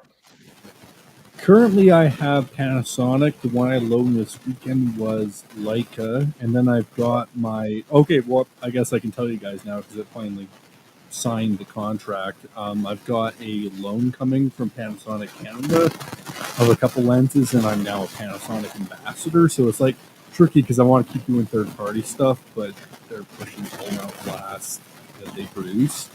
The lens I'm actually really excited about is the Samyang 35 to 150 2 to 2.8 variable. I know they've already got that for the Sony, but they're coming out with that for the L mount, and it's with full autofocus and everything, and that's definitely a piece of kit that I'm going to probably pick up. Then I picked up the Pergear 14 mil 2.8 version 2 over Christmas there, and I've just been loving it, so it's been fun. I was disappointed when I played with the Pergear lens. Oh, sorry, Roy? I was disappointed with the Pergear when I played with their lens. Oh, no. Which one were you using? I think it was a 50. A few weeks ago now, so my memory's getting bad. Yeah, well, so this guy, I picked this one up just off Pergear's website on the day of Boxing Day. Let me move you over, Joe, so we can see it. There we go. Yeah, there we go. Yeah, I picked this one up for right around, I want to say like $280 with shipping Canadian, which is like $10 US. But it was a really good deal, and the reason I got it was very low warp on the edges. Like it was almost like the Laowa that way, but like a third of the price. And I've really been enjoying shooting with it. I did a time lapse with it this morning, and it was razor sharp at 2.8. I didn't really get any vignetting on the edges, and it didn't fisheye as well. But, yeah, it was pretty good. Even if it was a problem, you could always close it down a bit. Yeah, well, if you close it down, it's definitely razor sharp. Like I stopped it down to like F4, F5, and it was like no issues there as well. Guys, I gotta drop. Sorry, I got my Uber is arriving with my food, so I gotta run. Okay. Oh, What we having? I am having chicken tenders from the Colonel. From the Oh, Colonel. Okay. I mean, he's military. You got to respect his work. Well, Yeah. Living la All vida. right. Enjoy. say hi to the Colonel for us. Yeah. Oh, I will. I will. I will rock on. all right. That's it. I've got to get my Mac fixed. Yeah. Gustavo, what were you going to say? Sorry. No, I was saying keep living la vida loca, because eating at 12 p.m. That's good. Joy. See you next week, brother. All right. Awesome, guys. Have a great week. Take it easy. You too. Thanks. Bye. Stay warm. Ha ha. Oh, I won't. I was outside for like 3 hours this morning, and my legs are still cold. All right, guys. Have a good one. Take Bye. care. Yeah. Bye. Bye-bye. Well, I think we're going to, we are at 2:16 a.m. I think it's time for us to pull the plug. And put So Jeff to once bed. Thank you, Roy, for your discussion material and presentation on. My apologies for not doing a better job. No. Everybody had a blast. I mean, it's like you're like a kid in a candy store. Like, ooh, I like that one. I like that one. I like that Yes, I one. am. You know. I mean, I don't know. I don't know that you could. It's kind of like Lay's potato chips. No one can eat just one. It's like you can't like just one. You got to like. I like that one. I like that one. I like that one. Nothing wrong with that. Everything's been memory. The fact that you have them that you could show people that have never seen some of this stuff is really cool. So we appreciate that. And Randall, I feel so uncomfortable sitting in my chair, having watched you sitting in that chair. That's all I could say. And I love your dog there laying with you earlier and spoiling your dog. People. Yeah. And Gustavo, as always, my friend, pleasure to have you on. Thanks for your slide that you kicked in there to talk about 14-bit, 16-bit. I mean, that we could pursue that. I think we should maybe pursue that discussion and try to understand